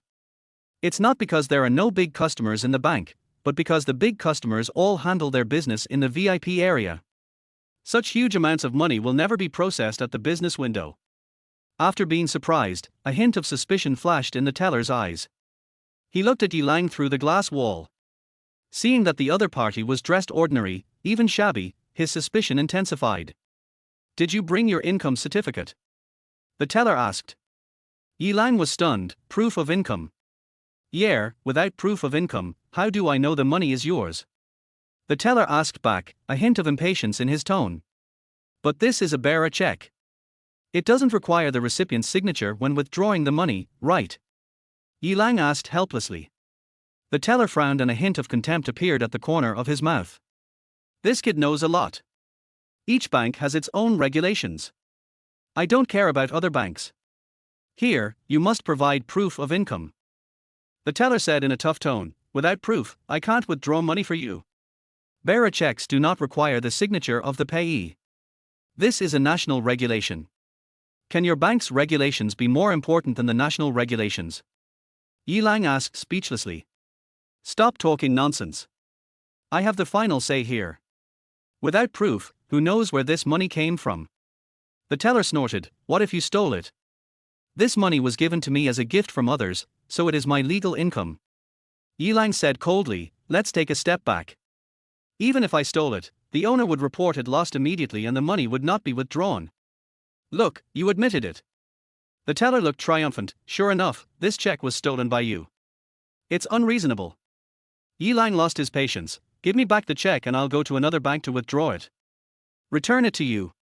The teller snorted coldly, what are you dreaming about? Helping the owner to find the large check is a great achievement. She also hopes to use this check to get a promotion and a raise in salary. Is this how your bank treats its customers? Yilang looked angry. No wonder there are often news reports about banks making things difficult for depositors. He finally understood what was going on. You are also a customer, stop flattering yourself. The teller said coldly and pressed the alarm button. All of a sudden, alarm bells rang. Bank security guards, other staff, and even the manager rushed over after hearing the news. There's a check thief here, catch him. The teller stood up and pointed at Yilang across the glass wall and shouted. As soon as the words fell, the security guards stepped forward immediately. Yilang also stood up, ready to defend himself. At this critical moment, a stern rebuke sounded, stop it, how could Mr. Yi be a check thief? Everyone looked in the direction of their voice and saw a big client coming out of the VIP room, the head of the Jinghai Song family, Song Yuanshan. Mr. Song, do you know him? The manager asked in surprise. Of course he knows me. Hurry and withdraw all my money. If you offend this big shot, your bank is doomed. Song Yuanshan frowned. What? The bank manager's eyes widened and he asked in a trembling voice, Mr. Song, Mr. Yi, who is he? How could he have such great power? Song Yuanshan did not respond, but hurried towards Yilang and said with fear and trepidation, Mr. Yi, I'm really sorry for what happened before. I've been looking for an opportunity to apologize to you. It turned out to be Mr. Song. Yilang recognized Song Yuanshan's appearance and said indifferently. Yes, it's me. Song Yuanshan nodded awkwardly. Ever since the incident at Rose Manor, he has been feeling uneasy. I originally wanted to go to Yunhai Xinju and apologize in person. But on second thought, the Rose God of War once said that he didn't want to see me again. At this moment, the teller behind the glass wall was completely dumbfounded. I never expected that the inconspicuous young man in front of me was actually a big shot. The contempt in his eyes when he looked at Yilang turned into horror. Chapter 37 Charming Female Manager. The female manager couldn't figure out Yilang's identity. But one thing is certain, even Song Yuanshan is servile to him, so he is definitely someone you can't afford to offend. She hurriedly trotted to Yilang and said with a professional smile, Mr. Yi, I'm sorry, due to the incompetence of our salesperson, we have brought you a bad experience. I solemnly apologize to you on her behalf. Let me introduce myself. I am Li Jiao, the manager of this bank. Please go to the VIP room and I will serve you. As she spoke, she secretly made up her mind that no matter what excessive demands Yilang made, she would accept them. She even expected Yilang to make that kind of request to her. Yilang has always been a person who respects others. Seeing Li Jiao's polite attitude, he nodded and agreed, okay, let's go. Li Jiao glanced at the teller behind the glass wall, asking him to follow her, and then made a gesture to Yilang, please follow me. Inside the VIP room, Li Jiao learned the whole story from the teller. She looked at the teller with a hint of anger in her eyes. If I remember correctly, you are a temporary worker, what's your name? Hearing this, the teller looked surprised. I am clearly an old employee, so how come I became a temporary worker? Besides, why did the manager ask when he clearly knew his name? Manager, you. The teller just opened his mouth to ask the reason. Li Jiao interrupted directly and said, all right, I don't want to listen to you. Go to the finance department right now to collect your salary and leave. But the teller wanted to explain himself. Li Jiao's eyes widened. Why, do you really want me to fire you directly? I understand. The teller suddenly realized what had happened and his face became extremely embarrassed. This is treating yourself as a temporary worker and minimizing the bank's responsibility. Going to the finance department to collect salary now can be considered as voluntary resignation. If she is fired, there will be a stain on her and no banking system will want her anymore. So she had no choice but to leave the VIP room in shame after leaving the check. Li Jiao looked at Yi Lang and said apologetically, Mr. Yi, I'm so sorry. I promise you that our bank will never hire temporary workers again in the future. Yi Lang frowned and said, I don't care about these. How should I deal with the check? Don't worry, I will withdraw cash for you right away. Moreover, if you are willing to deposit money in our bank, I can use my maximum authority to get you an annualized interest rate of 5%. After Li Jiao finished her flattering words, she looked at Yi Lang expectantly, waiting for his reply. Sure, after you cash the check, just deposit it directly in your bank. Yi Lang said lightly. Hearing this, Li Jiao's eyes were filled with excitement. Mr. Yi, thank you for your trust in our bank. In her opinion, Yi Lang's 10 million was just a small amount of money, just for experiment. If you serve well, you will have more savings in the bank in the future. Little did they know that Yi Lang only had 10 million.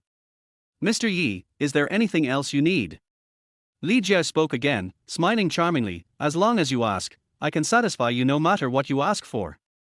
As she spoke, she spread her long legs in black stockings, which she was so proud of, and deliberately kicked off one of her high heels.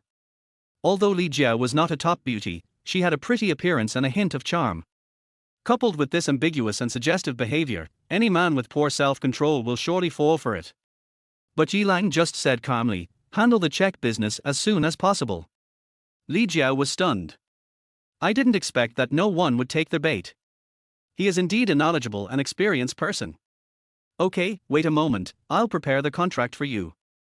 Li Jiao said this and started rummaging through her briefcase. While taking out the contract, he deliberately took out a Durex and dropped it on the coffee table in front of Yi Lang. Yi Lang frowned. Li Jiao said pretentiously, I'm so sorry Mr. Yi. As he spoke, he picked up the Durex, but did not put it into his bag. Instead, he held it in his mouth and continued to look for the contract. While searching, she glanced sideways at Yi Lang and suddenly gave him a coquettish look.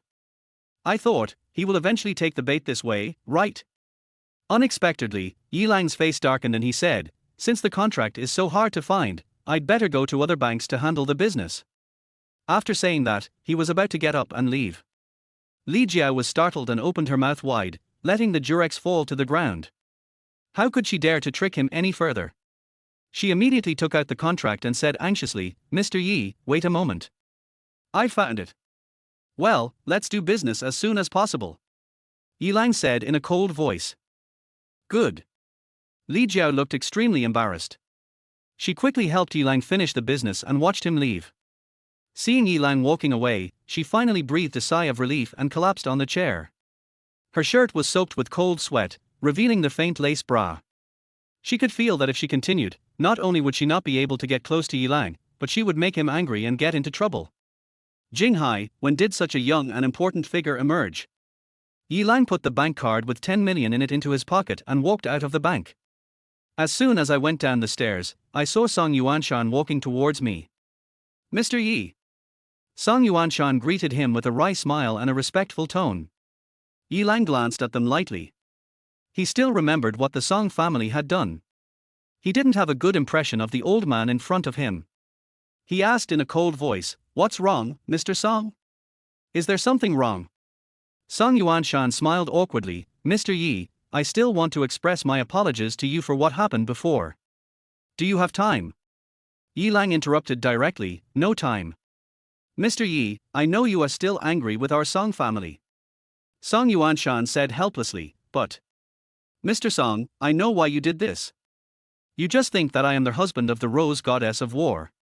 Yi Lang interrupted again. Song Yuanshan was stunned.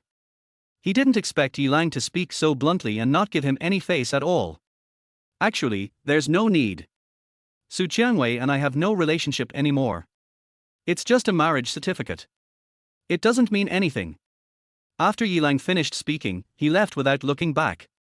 Song Yuanshan was left alone, standing there in a daze, unable to come back to his senses for a long time. What does this mean? Could it be that this boy has been dumped by the Rose God of War? This 10 million is the breakup fee given to him by the Rose War God. Song Yuanshan was puzzled. After hesitating for a long time, he took out his cell phone and dialed Lu Yu's number. After a moment, the call was connected, and a cold voice came from the other end. What's the matter? Song Yuanshan forced a smile. Lu, Adjutant Lu, I am very sorry for what happened at Rose Manor before.